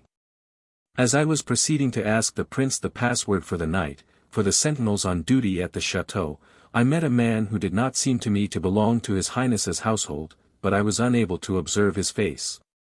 The man having turned aside as soon as he perceived me, and having let down the hood of his cloak over his eyes." "The hood of his cloak, do you say?" "Yes, the man looked like a Flemish peasant, and reminded me, I hardly know why, of the person by whom you were accompanied when we met out yonder." Henri started. The observation seemed to him in some way connected with the profound and absorbing interest with which the story inspired him. To him, too, who had seen Diana and her companion confided to Aurilly, the idea occurred that the 2 travelers who had announced to the prince the death of the unfortunate lute-player were acquaintances of his own. Henri looked attentively at the ensign. "And when you fancied you recognized this man, what was the idea that occurred to you, monsieur?" he inquired. "I will tell you what my impression was," replied the ensign. "However, I will not pretend to assert anything positively. The prince has not, in all probability, abandoned all idea with regard to Flanders. He therefore maintains spies in his employ. The man with the woolen overcoat is a spy, who, on his way here, may possibly have learned the accident which had happened to the musician, and may thus have been the bearer of 2 pieces of intelligence at the same time." "That is not improbable," said Henri, thoughtfully, "but what was this man doing when you saw him?" "He was walking beside the hedge which borders the parterre, you can see the hedge from your windows, and was making toward the conservatories." "You say, then, that the 2 travelers, for I believe you stated there were 2. Others say that 2 persons were seen to enter, but I only saw one, the man in the overcoat." "In that case, then, you have reason to believe that the man in the overcoat, as you describe him, is living in the conservatories." "It is not unlikely." "And have these conservatories a means of exit?" "Yes, Count, toward the town." Henri remained silent for some time. His heart was throbbing most violently, for these details, which were apparently matters of indifference to him, who seemed throughout the whole of this mystery as if he were gifted with the power of prevision, were, in reality, full of the deepest interest for him. Night had in the meantime closed in, and the 2 young men were conversing together without any light in Joyeuse's apartment. Fatigued by his journey, oppressed by the strange events which had just been related to him, unable to struggle against the emotions which they had aroused in his breast, the Count had thrown himself on his brother's bed, and mechanically directed his gaze toward the deep blue heavens above him, which seemed set as with diamonds. The young ensign was seated on the ledge of the window, and voluntarily abandoned himself to that listlessness of thought, to that poetic reverie of youth, to that absorbing languor of feeling, which the balmy freshness of evening inspires. A deep silence reigned throughout the park and the town. The gates were closed, the lights were kindled by degrees, the dogs in the distance were barking in their kennels at the servants, on whom devolved the duty of shutting up the stables in the evening. Suddenly the ensign rose to his feet, made a sign of attention with his head, leaned out of the window, and then, calling in a quick, low tone to the Count, who was reclining on the bed, said, "Come, come. What is the matter?" Henri inquired, arousing himself by a strong effort from his reverie. "The man. The man." "What man?" "The man in the overcoat, the spy." "Oh," exclaimed Henri, springing from the bed to the window, and leaning on the ensign. "Stay," continued the ensign, "do you see him yonder? He is creeping along the hedge, wait a moment, he will show himself again. Now look toward that spot which is illuminated by the moon's rays, there he is, there he is. Yes. Do you not think he is a sinister-looking fellow?" "Sinister is the very word," replied Du Bouchage, in a gloomy voice. "Do you believe he is a spy?" "I believe nothing, and yet I believe everything.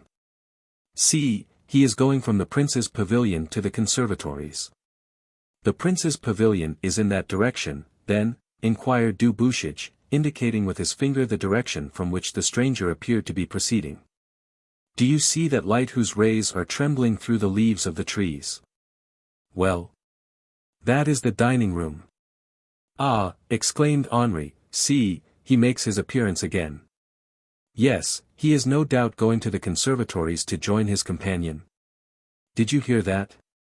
"What?" "The sound of a key turning in the lock." "It is singular," said Du Bouchage.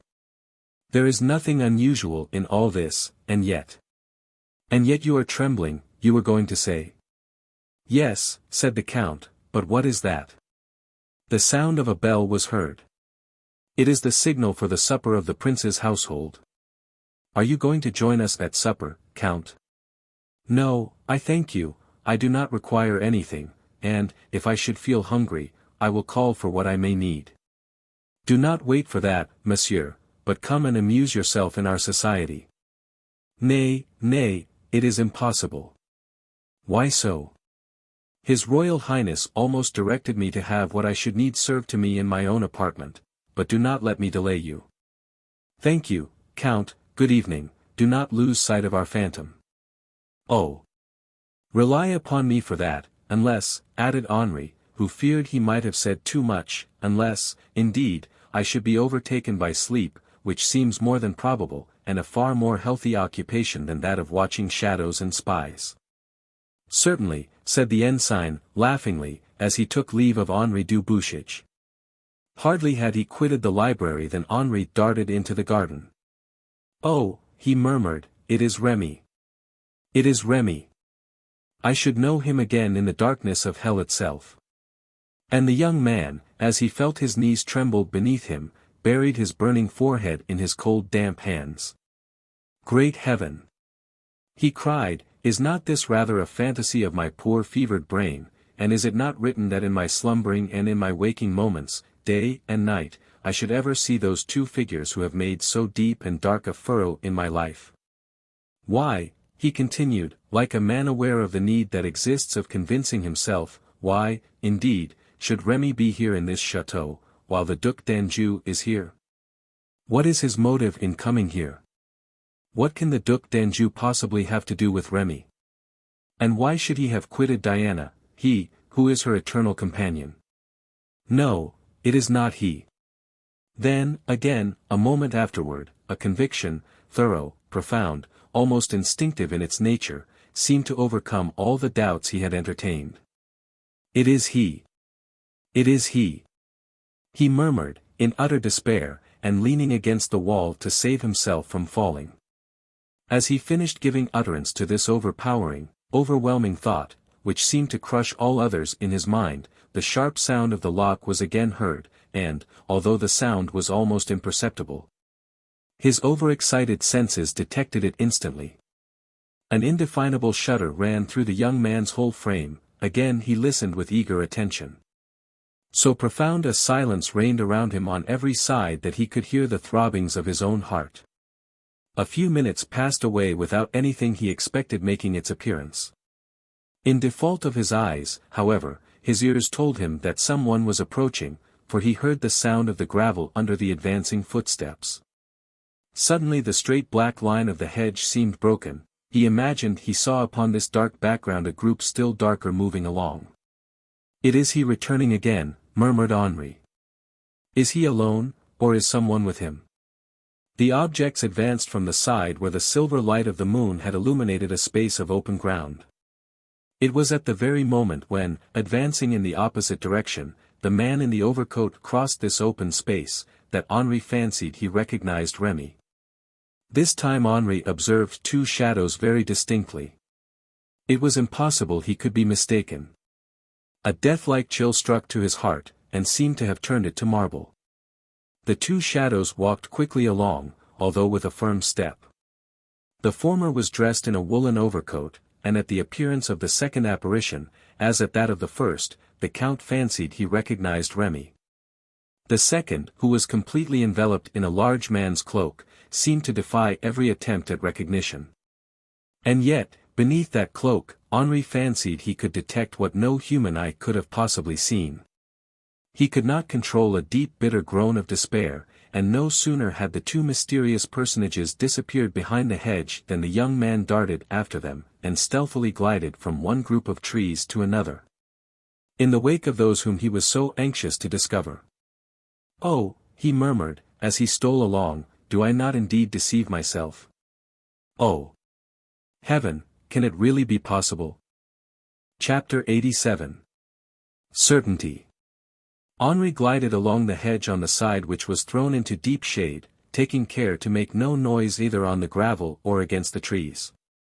Obliged to walk carefully, and while walking to watch carefully over every movement he made, he could not perceive anything.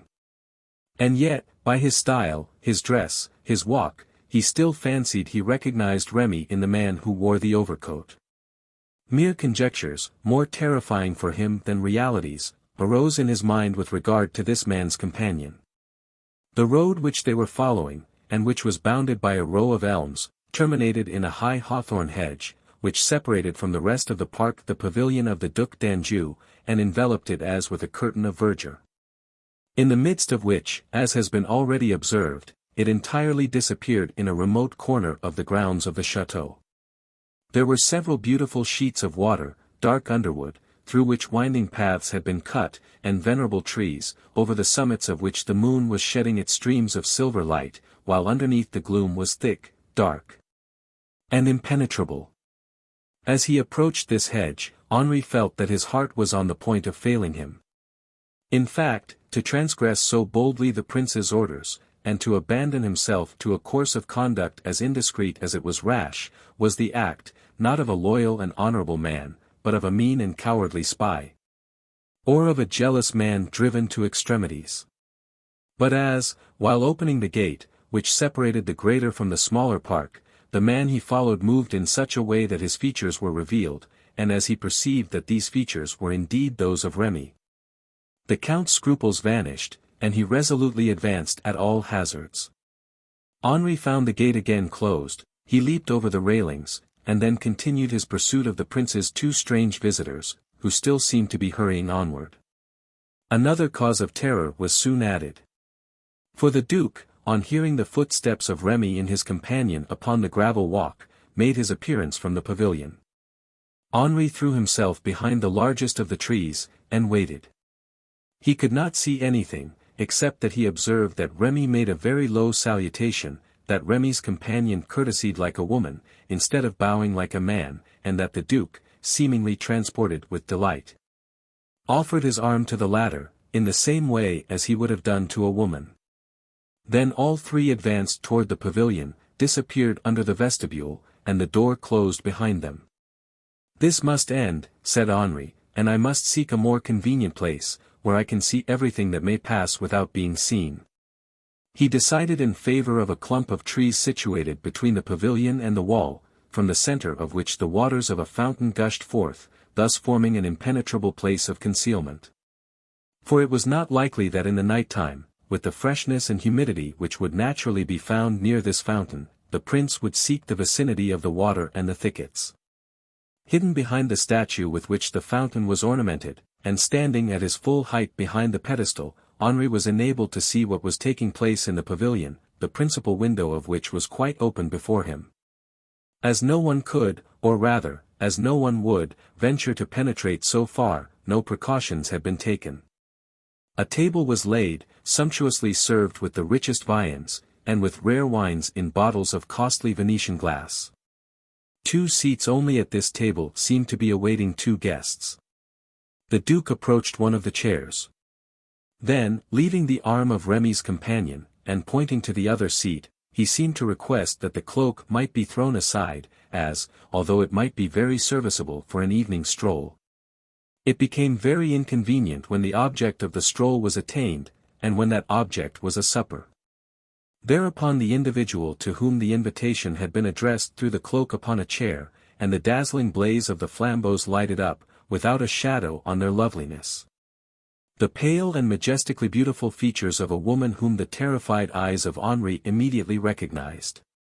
It was the lady of the mysterious house in the Rue des Augustins, the wanderer in Flanders. In one word, it was that Diana whose gaze was as mortal as the thrust of a dagger.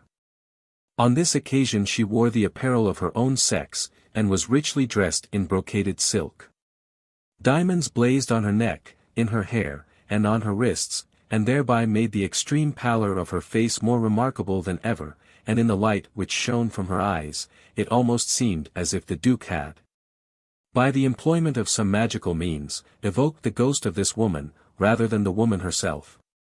Had it not been for the support afforded by the statue round which he had thrown his arms, colder even than the marble itself, Henri would have fallen backward headlong into the basin of the fountain.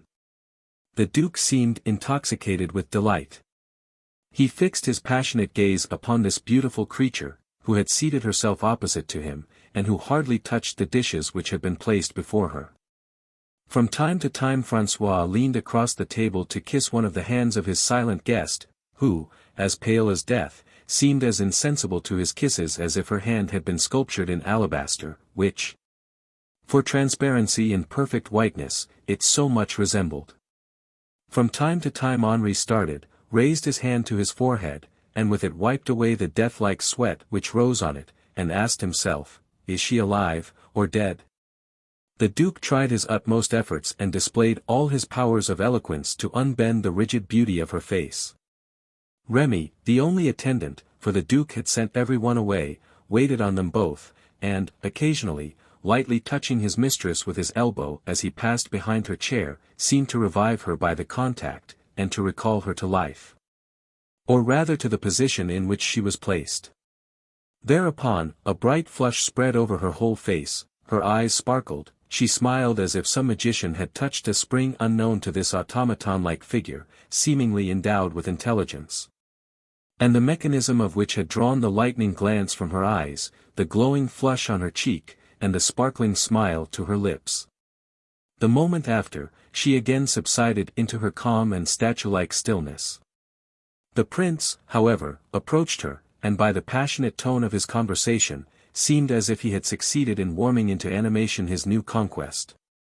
Thereupon Diana, who occasionally glanced at the face of a magnificent clock suspended over the prince's head, against the opposite side of the wall to where she was seated, seemed to make an effort over herself, and with her lips bedecked with smiles took a more active part in the conversation.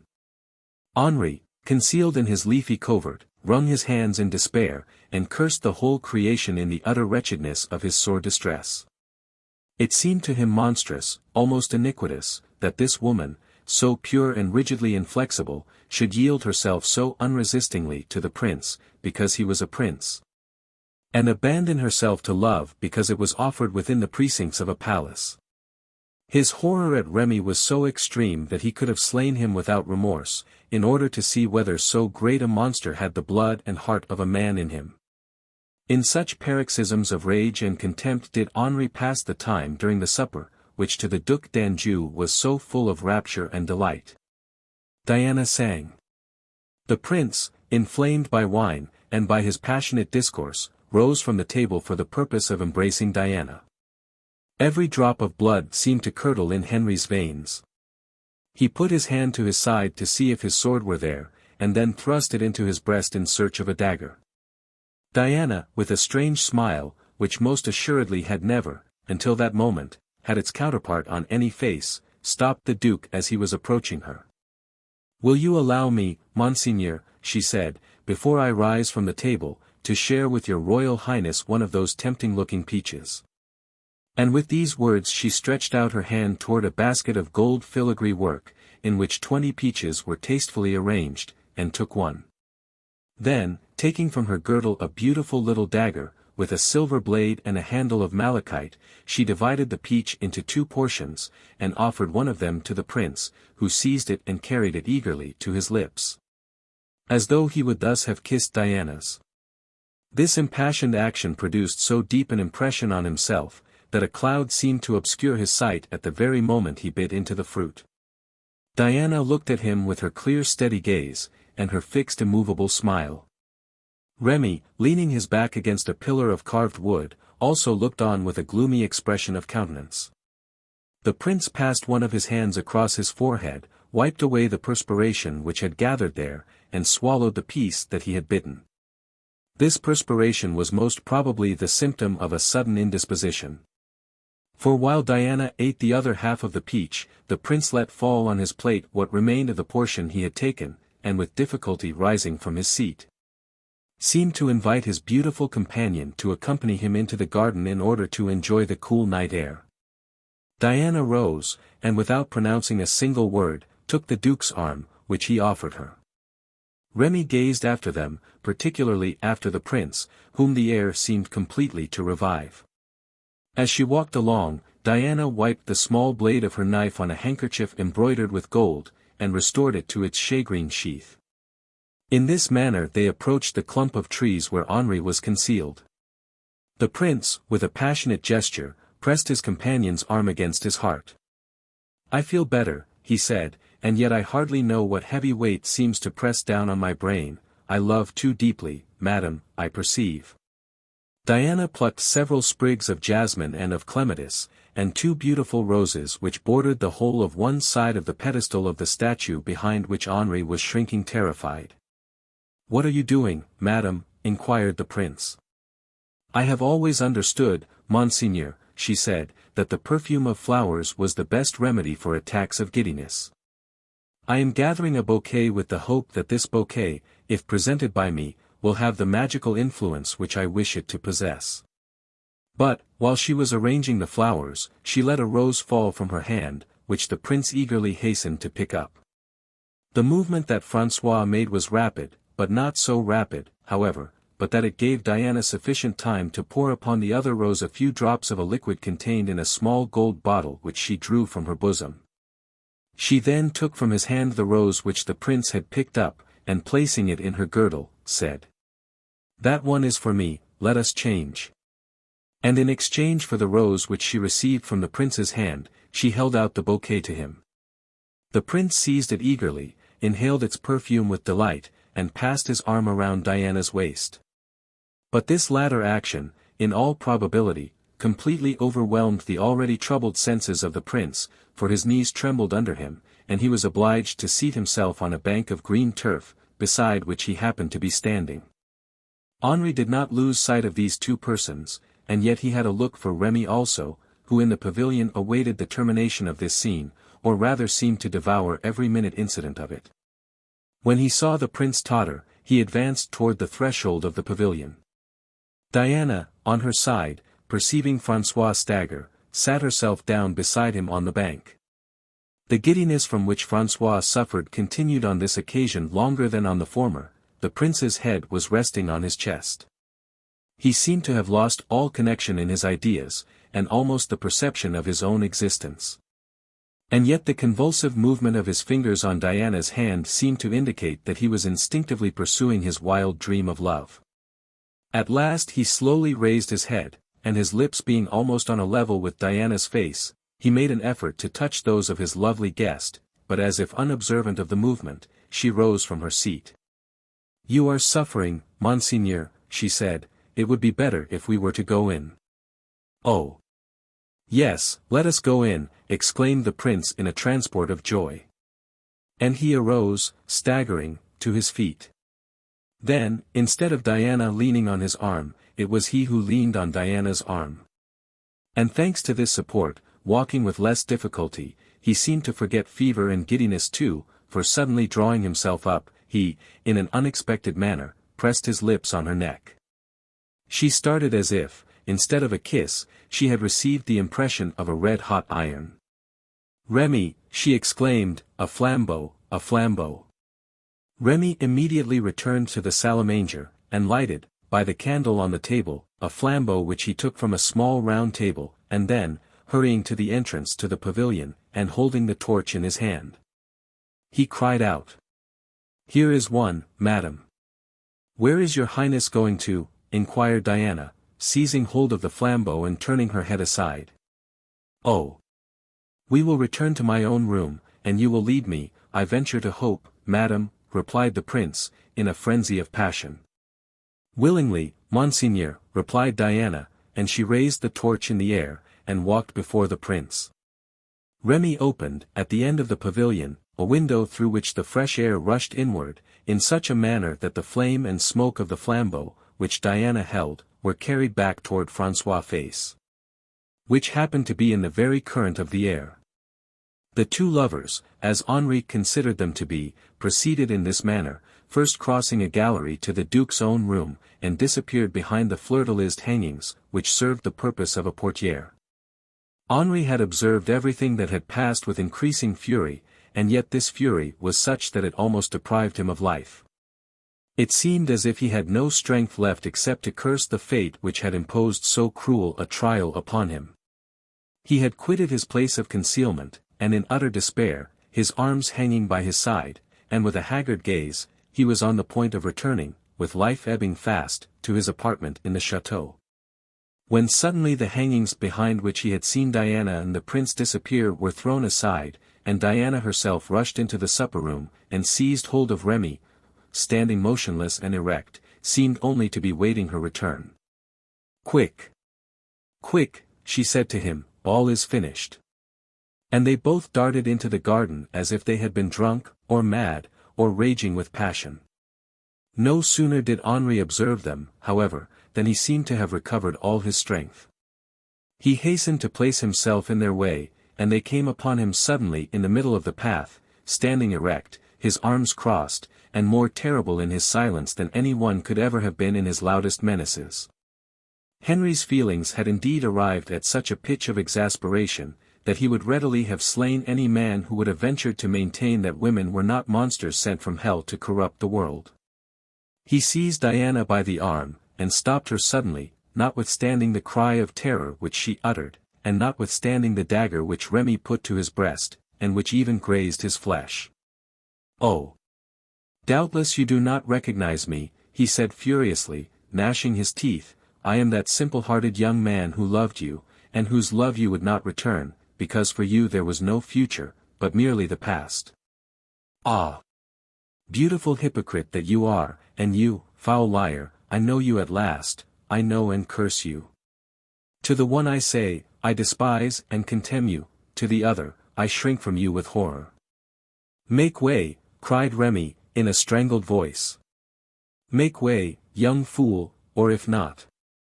"Be it so," replied Henri, "finish your work, and slay my body, wretch, since you have already destroyed my soul." "Silence!" muttered Remy, furiously, pressing the blade of his dagger more and more against Henri's breast. Diana, however, violently pushed Remy aside, and seizing Du Bouchage by the arm, she drew him straight before her. She was lividly pale. Her beautiful hair streamed over her shoulders, the contact of the hand on Henri's wrist seemed to the latter cold and damp as the dews of death. Monsieur, she said, do not rashly judge of matters of which heaven alone can judge. I am Diane de Méridor, the mistress of Monsieur de Bussy, whom the Duc d'Anjou miserably allowed to perish when he could have saved him. 8 days since Remy slew Aurilly, the Duke's accomplice, and the Prince himself I have just poisoned with a peach, a bouquet, and a torch. Move aside, Monsieur, move aside, I say, for Diane de Méridor, who is on her way to the convent des Hospitalieres. With these words, and letting Henri's arm fall, she took hold of that of Remy, as he waited by her side. Henri fell on his knees, following the retreating figures of the 2 assassins, who disappeared behind the thick copse, as though it had been a vision from hell. It was not till fully an hour afterward that Du Bouchage, overpowered with fatigue and overwhelmed with terror, with his brain on fire, was able to summon sufficient strength to drag himself to his apartment. Nor was it until after he had made the attempt nearly a dozen times that he succeeded in escalading the window. He walked to and fro in his room several times, and then staggered toward the bed, on which he threw himself. Everyone was sleeping quietly in the chateau. Chapter 88. Fatality. The next morning, about 9 o'clock, the beautiful rays of the sun were glistening like gold on the gravelled walks of Château Thierry. Numerous gangs of workmen, who had the previous evening been directed to be in attendance, had been actively at work from daybreak upon the preparations in the park, as well as in the decoration of the apartments destined to receive the king, whose arrival was momentarily expected. As yet nothing was stirring in the pavilion where the Duke reposed, for he had on the previous evening forbidden his 2 old servants to awaken him. They were to wait until he summoned them. Toward 9:30 2 couriers rode at full speed into the town, announcing His Majesty's near arrival. The civic authorities, the governor, and the garrison formed themselves in ranks on either side of the road, leaving a passage for the royal procession. At 10 o'clock the king appeared at the foot of the hill. He had mounted his horse when they had taken their last relays. He never neglected an opportunity of doing so, especially when entering towns, as he rode admirably. The Queen Mother followed him in a litter. 50 gentlemen belonging to the court, richly clad and admirably mounted, followed in their suite. A company of the guards, followed by Crillon himself, 120 of the Swiss, and as many of the Scotch guards, commanded by Larchant, and all the members of the royal household who accompanied the king in his excursions, mules, coffers, and domestic servants, formed a numerous army, the files of which followed the windings of the road leading from the river to the summit of the hill. Lastly, the cortege entered the town amid the ringing of the church bells, the roar of cannon, and bursts of music. The acclamations of the inhabitants were enthusiastic. For a visit from the king was of such rare occurrence at that time that, seen thus closely, he seemed to be a living embodiment of divine right. The king, as he progressed through the crowd, looked on all sides for his brother, but in vain. He only found Henri du Bouchage waiting for him at the gate of the chateau. When once within the chateau, Henri III inquired after the health of the Duc d'Anjou from the officer who had assumed the high distinction of receiving the king. "Sire," replied the latter, "His Highness, during the last few days, has been residing in the pavilion in the park, and we have not yet seen him this morning.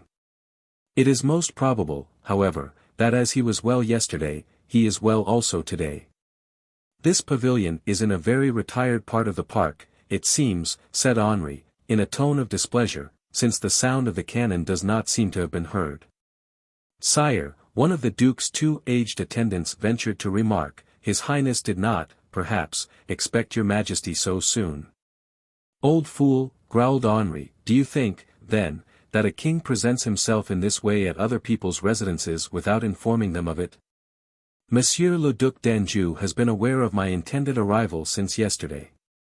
And then, afraid of casting a gloom over those around him by a grave or sullen countenance, Henri, who wished to appear gentle and amiable at the expense of his brother François, exclaimed, "Well, then, since he has not come to meet us, we will go to meet him." "Show us the way there," said Catherine, from the litter. All the escort followed the road leading to the old park. At the very moment that the guards, who were in advance, approached the hedge, a shrill and piercing cry rent the air. "What is that?" said the king, turning toward his mother. "Great heaven," murmured Catherine, endeavoring to read the faces of those around her. It sounded like a cry of distress or despair. "My prince! My poor master!" cried François' other aged attendant, appearing at the window, and exhibiting signs of the most passionate grief. Every one hastened toward the pavilion, the king himself being hurried along with the others. He arrived at the very moment when they were raising from the floor the Duc d'Anjou's body, which his valet de chambre, having entered without authority, in order to announce the king's arrival, had just perceived lying on the carpet of the bedroom. The prince was cold, stiff, and perfectly inanimate, and it was only by a strange movement of the eyelids and a nervous contraction of the lips that it could be observed he was still alive. The king paused at the threshold of the door, and those behind him followed his example. "This is an ugly omen," he murmured. "Do not enter, my son, I implore you," said Catherine to him. "Poor François!" said Henri, delighted at being sent away, and thus being spared the spectacle of this agonizing scene. The crowd, too, followed the king as he withdrew. "Strange! Strange!" murmured Catherine, kneeling down by the side of the prince, or rather of the corpse, no one being in the room, with her but the two old servants. And while the messengers were dispatched in every quarter of the town to find the prince's physician, and while a courier galloped off to Paris in order to hasten the attendance of the king's physicians, who had remained at Meaux with the queen, Catherine, with less knowledge, very probably, but not with less perspicacity than Myron himself could possibly have shown, examined the diagnostics of that singular malady which had struck down her son so suddenly. Her experience was by no means indifferent. In the first place, therefore, she interrogated calmly, and without confusing them, the two attendants, who were tearing their hair and wringing their hands in the wildest despair. Both of them replied that the prince had returned on the previous evening about nightfall, after having been disturbed at an inconvenient hour by Monsieur du Bouchage, who had arrived with a message from the king. They then added that when the audience had terminated, which had been held in the chateau itself, the prince had ordered supper to be prepared, and had desired that no one should venture to approach the pavilion without being summoned. And lastly, that he had given the strictest injunctions not to be awakened in the morning, and that no one should enter without a positive summons. "He probably expected a visit from a lady," observed the queen mother, inquiringly. "We think so, madam," replied the valet respectfully, "but we could not discreetly assure ourselves of the fact. But in removing the things from the table, you must have seen whether my son had supped alone." "We have not yet removed the things, madam, since the orders of Monseigneur were that no one should enter the pavilion." "Very good," said Catherine, "no one, therefore, has been here." "No one, madam." "You may go." And Catherine was now left quite alone in the room. Leaving the prince lying on the bed where he had been placed, she immediately commenced the minutest investigation of each symptom or of each of the traces to which her attention was directed, as the result of her suspicions or apprehensions. She had remarked that François' forehead was stained or dyed of a bistre color, his eyes were bloodshot and encircled with blue lines, his lips marked with furrows, like the impression which burning sulphur leaves on living flesh. She observed the same sign upon his nostrils and upon the sides of the nose. "Now let me look carefully," she said, gazing about her on every side. The first thing she remarked was the candlestick in which the flambeau which Remy had lighted the previous evening had burned away. "This candle has burned for a length of time," she said, "and shows that François was a long time in this room. Ah! Here is a bouquet lying on the carpet." Catherine picked it up eagerly, and then, remarking that all its flowers were still fresh, with the exception of a rose, which was blackened and dried up. "What does this mean?" she said. "What has been poured on the leaves of this flower? If I am not mistaken, I know a liquid which withers roses in this manner." She threw aside the bouquet, shuddering as she did so. "That explains to me the state of the nostrils and the manner in which the flesh of the face is affected, but the lips?" Catherine ran to the dining room. The valets had spoken the truth, for there was nothing to indicate that anything on the table had been touched since the previous evening's repast had been finished. Upon the edge of the table lay the half of a peach, in which the impression of a row of teeth was still visible. Catherine's attention was drawn to this in a particular manner, for the fruit, usually of a rich crimson near the core, had become as black as the rose, and was discolored by violet and brown spots. The corrosive action was more especially visible upon the part which had been cut, and particularly so where the knife must have passed. This explains the state of the lips, she said, but François had only bitten one piece out of this peach.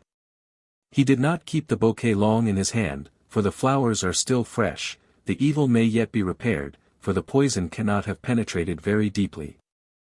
And yet, if the evil be merely superficial, why should this paralysis of the senses be so complete, and why indeed should the decomposition of the flesh have made so much progress? There must be more that I have not seen. And as she spoke Catherine again looked all round her, and observed, hanging by a silver chain to its pole, the red and blue parrot to which François was so attached. The bird was dead, stiff, and the feathers of its wings rough and erect. Catherine again looked closely and attentively at the torch which she had once before already narrowly inspected, to satisfy herself that, by its having burned out completely, the prince had returned early in the evening. "The smoke," said Catherine to herself, "the smoke. The wick of that torch was poisoned, my son is a dead man." She called out immediately, and the chamber was in a minute filled with attendants and officers of the household. "Myron, Myron!" cried some of them. "A priest!" exclaimed the others. But Catherine had, in the meantime, placed to the lips of François one of the small bottles which she always carried in her alms bag, and narrowly watched her son's features to observe the effect of the antidote she applied. The Duke immediately opened his eyes and mouth, but no glance of intelligence gleamed in his eyes, no voice or sound escaped from his lips. Catherine, in sad and gloomy silence, quitted the apartment, beckoning to the two attendants to follow her, before they had as yet had an opportunity of communicating with any one. She then led them into another chamber, where she sat down, fixing her eyes closely and watchfully on their faces. "Monsieur le Duc d'Anjou," she said, "has been poisoned some time during his supper last evening. And it was you who served the supper." At these words the two men turned as pale as death. "Torture us, kill us, if you will," they said, "but do not accuse us. Fools that you are!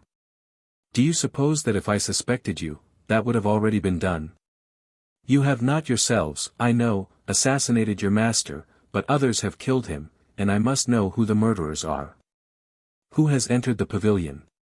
"An old man, wretchedly clothed, whom Monseigneur has seen during the last 2 days." "But the woman?" "We have not seen her. What woman does your Majesty mean?" "A woman has been here, who made a bouquet." The two attendants looked at each other with an expression of such simple surprise that Catherine perceived, by this glance alone, how perfectly innocent they were. "Let the governor of the town and the governor of the chateau be sent for," she said. The two valets hurried to the door. "One moment," exclaimed Catherine, fixing them in their places by this single word as they approached the threshold. "You only and myself are aware of what I have just told you. I shall not breathe a word about it. If any one learns it, therefore, it will be from or through one of you. On that very day both your lives shall be forfeited. Now, go." Catherine interrogated the two governors with more reserve. She told them that the Duke had received from some person or persons a distressing intelligence which had deeply affected him. That alone was the cause of his illness, and that if the Duke had an opportunity of putting a few further questions to the persons again, he would in all probability soon recover from the alarm into which he had been thrown. The governors instituted the minutest search in the town, the park, the environs, but no one knew what had become of Remy and Diana. Henri alone knew the secret, and there was no danger of his betraying it. Throughout the whole day, the terrible news, commented upon, exaggerated, and mutilated, circulated through Château-Thierry and the province. Every one explained, according to his own individual character and disposition, the accident which had befallen the Duke. But no one, except Catherine and Du Bouchage, ventured to acknowledge that the chance of saving the Duke's life was hopeless. The unhappy prince did not recover either his voice or his senses, or rather, he ceased to give any sign of intelligence. The king, who was immediately beset with the gloomiest fancies, which he dreaded more than anything, would very willingly have returned to Paris, but the queen mother opposed his departure, and the court was obliged to remain at the chateau. Physicians arrived in crowds. Myron alone guessed the cause of the illness, and formed an opinion upon its serious nature and extent, but he was too good a courtier to confess the truth, especially after he had consulted Catherine's looks. He was questioned on all sides, and he replied that Monsieur le Duc d'Anjou must certainly have suffered from some seriously disturbing cause, and had been subjected to some violent mental shock. In this way he avoided compromising himself, therefore, which is a very difficult matter in such a case. When Henri III required him to answer affirmatively or negatively to his question, whether the Duke would live, he replied, "I will answer your Majesty in 3 days." "And when will you tell me?" said Catherine, in a low voice. "You, madam, are very different, I answer you unhesitatingly." "Well? Your Majesty has but to interrogate me." "On what day will my son die, Myron?" "Tomorrow evening, madam." "So soon?" "Ah! Madam," murmured the physician, "the dose was by no means a slight one." Catherine placed one of her fingers on her lips, looked at the dying man, and repeated in an undertone this sinister word, fatality. Chapter 89. Les Hospitalieres. The Count had passed a terrible night, in a state bordering on delirium and verging on death. Faithful, however, to his duty, as soon as he had heard the king's arrival announced, he rose and received him at the gate, as we have described. But no sooner had he presented his homage to his Majesty, saluted respectfully the Queen Mother, and pressed the Admiral's hand, than he shut himself up in his own room, not to die, but to carry determinately into execution his long-cherished project, which nothing could any longer interfere with. Toward 11 o'clock in the morning, therefore, that is to say, as soon as, immediately after the terrible news had circulated that the Duc d'Anjou's life was in imminent danger, every one had dispersed. Leaving the king completely bewildered by this fresh event, Henri went and knocked at his brother's door, who, having passed a part of the previous night travelling, had just retired to his own room. "Ah! Is that you?" asked Joyeuse, half asleep. "What is the matter?" "I have come to bid you farewell, my brother," replied Henri. "Farewell? What do you mean? Are you going away?" "Yes, I am going away, brother, and nothing need keep me here any longer, I presume." "Why nothing?" "Of course, since the fates at which you wished me to be present will not take place, I may now consider myself as freed from my promise." "You are mistaken, Henri," replied the Grand Admiral. "I have no greater reason for permitting you to leave today than I had yesterday. I regret that it is so. But in that case, for the first time in my life, I shall have the misfortune to disobey your orders, and to fail in the respect I owe you. For from this very moment I declare to you, that nothing shall restrain me any longer from taking religious vows. But the dispensation which is expected from Rome? I can await it in a convent." "You must positively be mad to think of such a thing," exclaimed Joyeuse, as he rose, with stupefaction depicted on his countenance. "On the contrary, my dear and honored brother, I am the wisest of you all, for I alone know what I am about." "Henri, you promised us a month." "Impossible." "A week, then, longer." "Not an hour." "You are suffering so much, then, poor boy."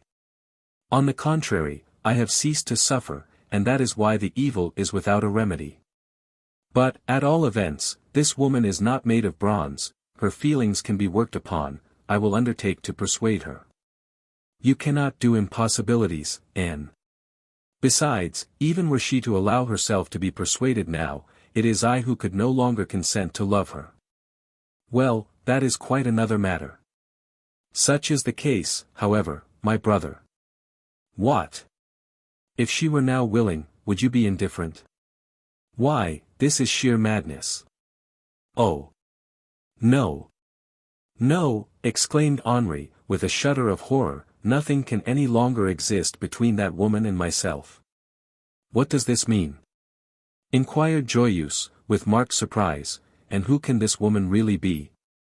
Come, tell me, Henri, you know very well that we have never had any secrets from each other. Henri trembled lest he had said too much, and that, in yielding to the feeling which he had just exhibited, he had opened a channel by means of which his brother would be able to penetrate the terrible secret which he kept imprisoned in his breast.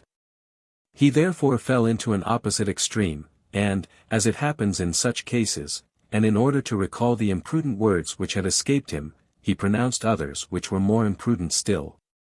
Do not press me further, he said. This woman will never be mine, since she belongs to heaven. Folly, mere idle tales. This woman a nun.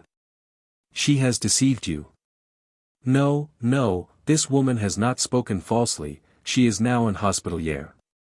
Do not let us speak any further of her, but rather let us respect those who throw themselves at the feet of heaven. And had sufficient power over himself not to show the delight this revelation gave him. He continued, this is something new, for you have never spoken to me about it.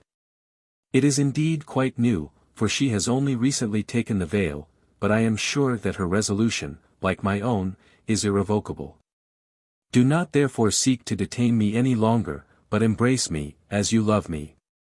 Permit me to thank you for all your kindness, for all your patience, and for your unceasing affection for a poor heartbroken man, and farewell.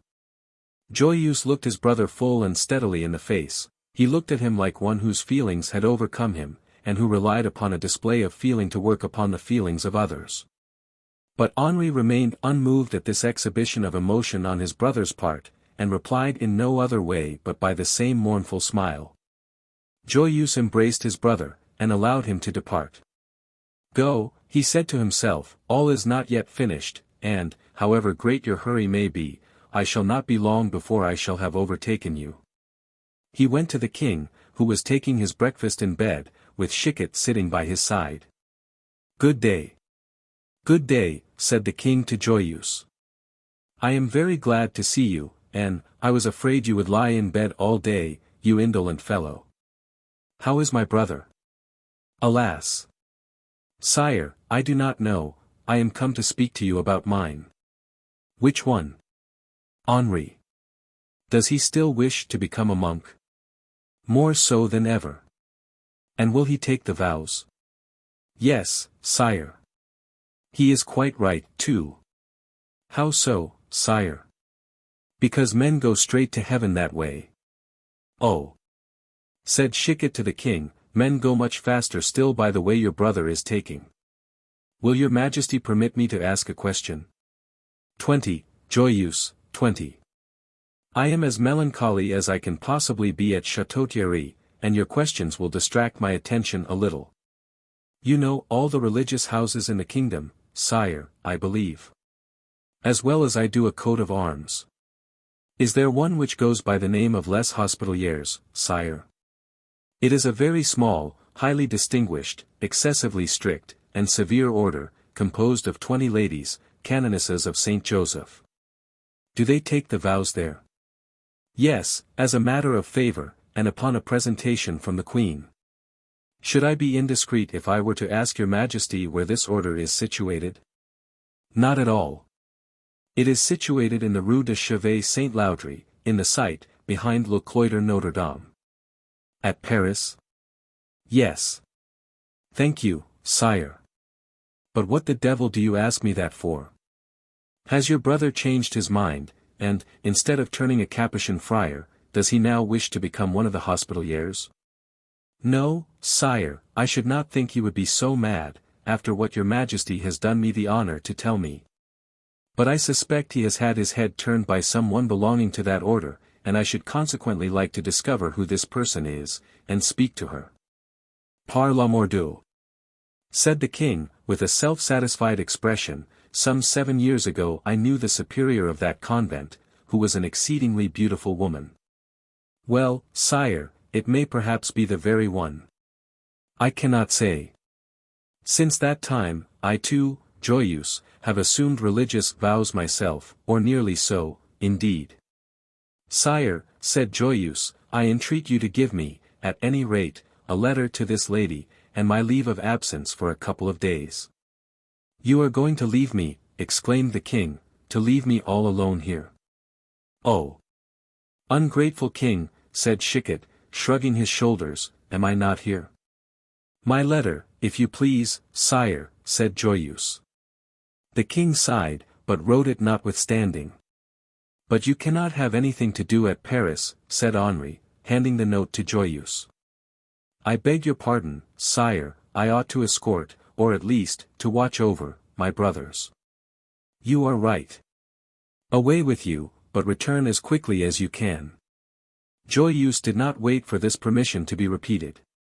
He quietly ordered his horses, and having satisfied himself that Henri had already set off, galloped all the way until he reached his destination.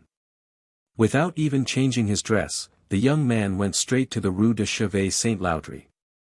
At the end of this street was the Rue d'Offre, and parallel with it the Rue de Marmozets.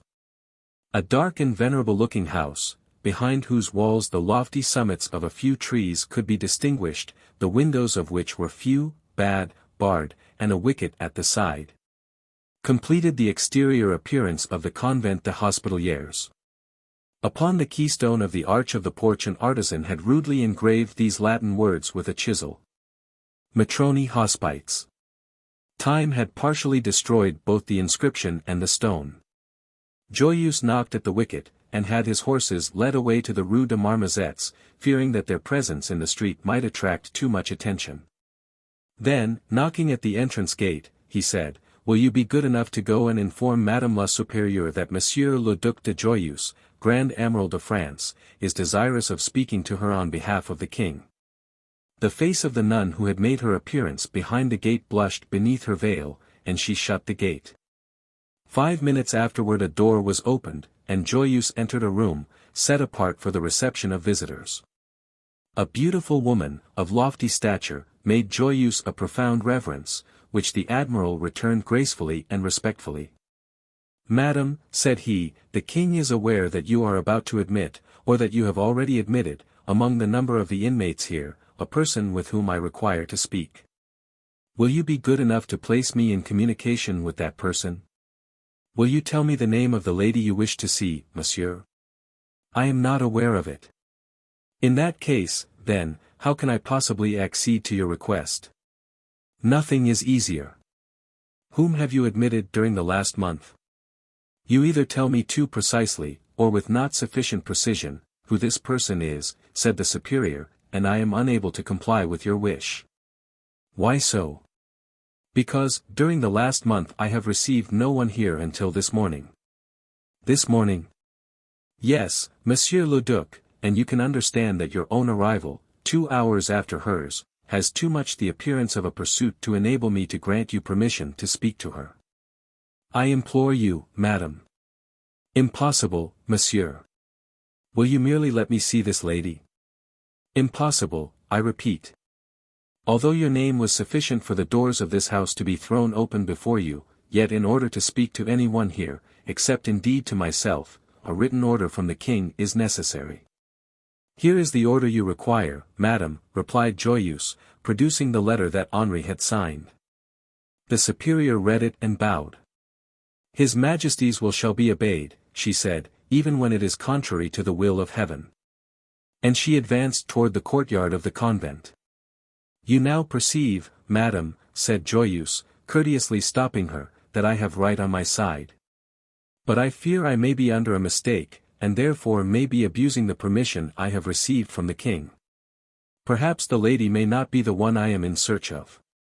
Will you be kind enough to tell me how she came here, why she came, and by whom she was accompanied? All that is useless, Monsieur le Duc, replied the superior, you are under no misapprehension for the lady, who arrived only this morning, after having been expected for the last 15 days. This lady, I say, who was recommended by one who possesses the greatest authority over me, is indeed the very person with whom Monsieur le Duc de Joyeuse must wish to speak. With these words the superior made another low courtesy to the duke and disappeared. 10 minutes afterward she returned, accompanied by an hospitaliere, whose veil completely covered her face. It was Diana, who had already assumed the dress of the order. The duke thanked the superior, offered a chair to her companion, himself sat down, and the superior quitted the room, closing with her own hands the doors of the deserted and gloomy-looking apartment. "Madam," said Joyeuse, without any preface, "you are the lady of the Rue des Augustins, that mysterious person with whom my brother, Monsieur le Comte du Bouchage, is so passionately and madly in love." The hospitaliere bowed her head in reply, but did not open her lips. This affectation appeared to Joyeuse almost like an act of rudeness. He was already very indifferently disposed to his companion, and continued. "You cannot have supposed, madam, that it is sufficient to be beautiful, or to appear beautiful. To have no heart lying hidden beneath that beauty, to inspire a wretched and despairing passion in the heart and mind of a young man of my name, and then one day calmly to tell him, so much the worse for you if you possess a heart. I have none. Nor do I wish for any." "That was not my reply, monsieur, and you have been incorrectly informed," said the hospitaliere, in so noble and touching a tone of voice that Joyeuse's anger was in a moment subdued. "The actual words are immaterial, madam, when their sense has been conveyed. You have rejected my brother, and have reduced him to despair. Innocently, monsieur, for I have always endeavored to keep Monsieur du Bouchage at a distance. That is termed the art of coquetry, madam, and the result proves the fault. No one has the right to accuse me, monsieur, I am guilty of nothing. Your feelings of irritation are aroused against me, I shall say no more." "Oh, oh," said Joyeuse, gradually working himself into a passion, "you have been the ruin of my brother, and you fancy you can justify yourself with this irritating majesty of demeanor. No, no. The steps I have taken must show you what my intentions are. I am serious, I assure you, and you see by the trembling of my hands and lips that you will need some good arguments to move me." The hospitaliere rose. "If you come here to insult a woman," she said, with the same calm self-possession, "insult me, monsieur. If, however, you have come to induce me to change my opinion, you are wasting your time, and can withdraw." "Ah! You are no human creature!" exclaimed Joyeuse, exasperated. "You are possessed by an evil spirit. I have answered already, I will reply no further. Since that is not sufficient, I shall withdraw." And the hospitaliere advanced toward the door.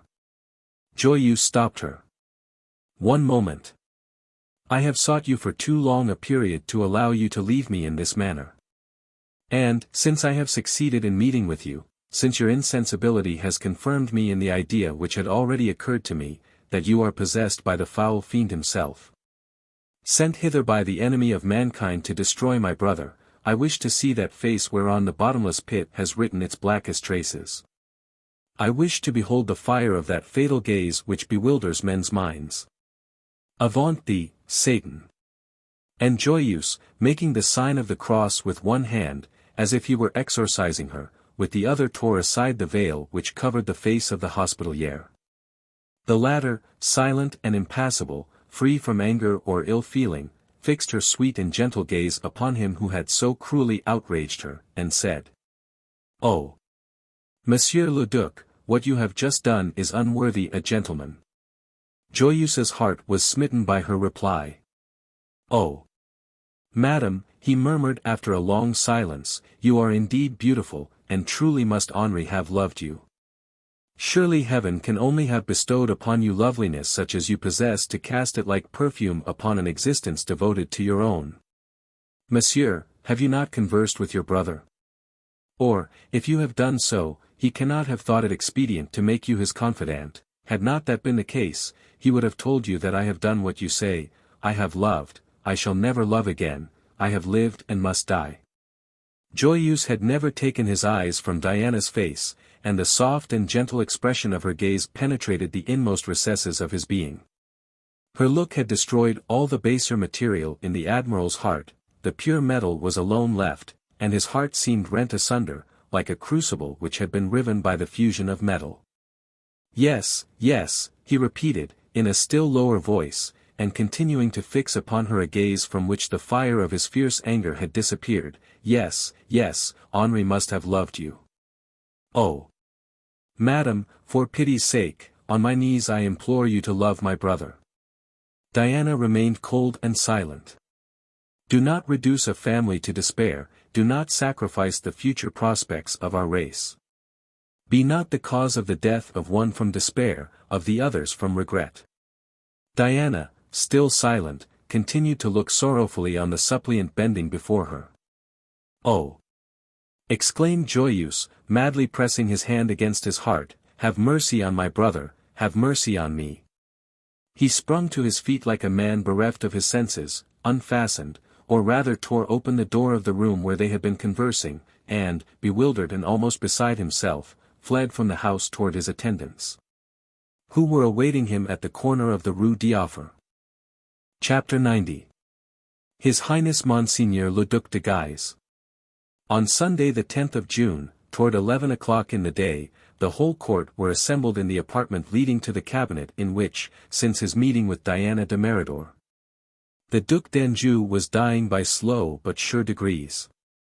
Neither the science of the physicians, nor his mother's despair, nor the prayers which the king had desired to be offered up, had been successful in averting the fatal termination. Myron, on the morning of this same 10th of June, assured the king that all chance of recovery was hopeless, and that François d'Anjou would not outlive the day. The king pretended to display extreme grief, and turning toward those who were present, said, "This will fill my enemies full of hope." To which remark the Queen Mother replied, "Our destiny is in the hands of heaven, my son." Whereupon Chicot, who was standing humbly and reverently near Henri III, added in a low voice, "Let us help heaven when we can, sire." Nevertheless, the dying man, toward 11:30, lost both color and sight. His mouth, which, up to that moment, had remained open, became closed, the flow of blood which for several days past had terrified all who were near him, as the bloody sweat of Charles IX had similarly done at an earlier period, had suddenly ceased, and hands and feet became icy cold. Henri was sitting beside the head of the couch whereon his brother was extended. Catherine was standing in the recess in which the bed was placed, holding her dying son's hand in hers. The Bishop of Château-Thierry and the Cardinal de Joyeuse repeated the prayers for the dying, which were joined in by all who were present, kneeling, and with their hands clasped reverently together. Toward midday, the dying man opened his eyes. The sun's rays broke through a cloud and inundated the bed with a flood of light. François, who, up to that moment, had been unable to move a single finger, and whose mind had been obscured like the sun which had just reappeared, raised one of his arms toward heaven with a horror-stricken gesture.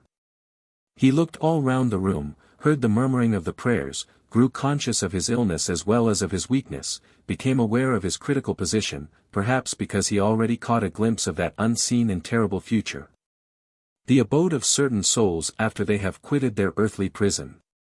He thereupon uttered a loud and piercing cry, and struck his forehead with a force which made every one tremble. Then, knitting his brows, as if one of the mysterious incidents of his life had just recurred to him, he murmured, "Bussy. Diana." This latter name had been overheard by none but Catherine, so weakened had the dying man's voice become before pronouncing it. With the last syllable of that name François d'Anjou breathed his last sigh. At this very moment, by a singular coincidence, the sun, which had gilded with its rays the royal arms of France, and the golden fleurs de lis, was again obscured, so that the fleurs de lis which had been so brilliantly illumined but a moment before, became as dark and gloomy as the azure ground which they had but recently studded with constellations almost as resplendent as those whereon the eye of the dreamer rests in his upward gaze toward heaven. Catherine let her son's hand fall. Henri III shuddered, and leaned tremblingly on Chicot's shoulder, who shuddered too, but from a feeling of awe which every Christian feels in the presence of the dead. Myron placed a golden spatula on François' lips. After a few seconds, he looked at it carefully and said, "Monseigneur is dead."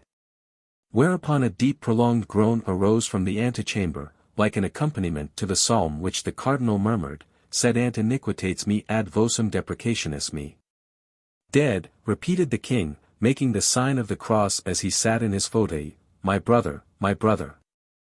The sole heir of the throne of France, murmured Catherine, who, having quitted the bed whereon the corpse was lying, had placed herself beside the only son who now remained to her. Oh! Said Henri, this throne of France is indeed large for a king without issue, the crown is indeed large for a single head. No children. No heirs. Who will succeed me? Hardly had he pronounced these words when a loud noise was heard on the staircase and in the apartments. Nambu hurriedly entered the death chamber, and announced, His Highness Monseigneur le Duc de Guise. Struck by this reply to the question which he had addressed to himself, the king turned pale, rose, and looked at his mother. Catherine was paler than her son. At the announcement of the horrible misfortune which mere chance had foretold to his race, she grasped the king's hand, and pressed it, as if to say, There lies the danger, but fear nothing, I am near you. The son and mother, under the influence of the same terror and the same menace, had comprehended each other. The duke entered, followed by his officers. He entered, holding his head loftily erect, although his eyes ranged from the king to the deathbed of his brother with a glance not free from a certain embarrassment.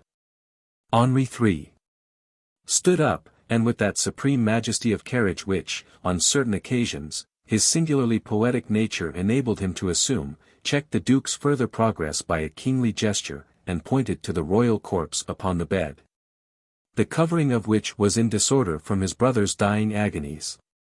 The duke bowed his head, and slowly fell on his knees. All around him, too, bowed their heads and bent their knees.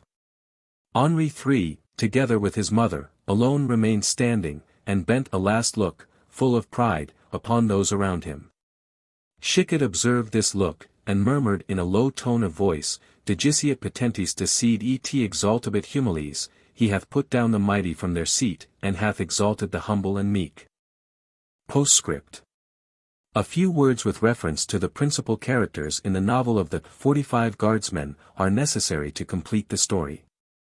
Diane de Monsoreau, having taken the vows at the Convent de Hospitalieres, survived the Duc d'Anjou only 2 years.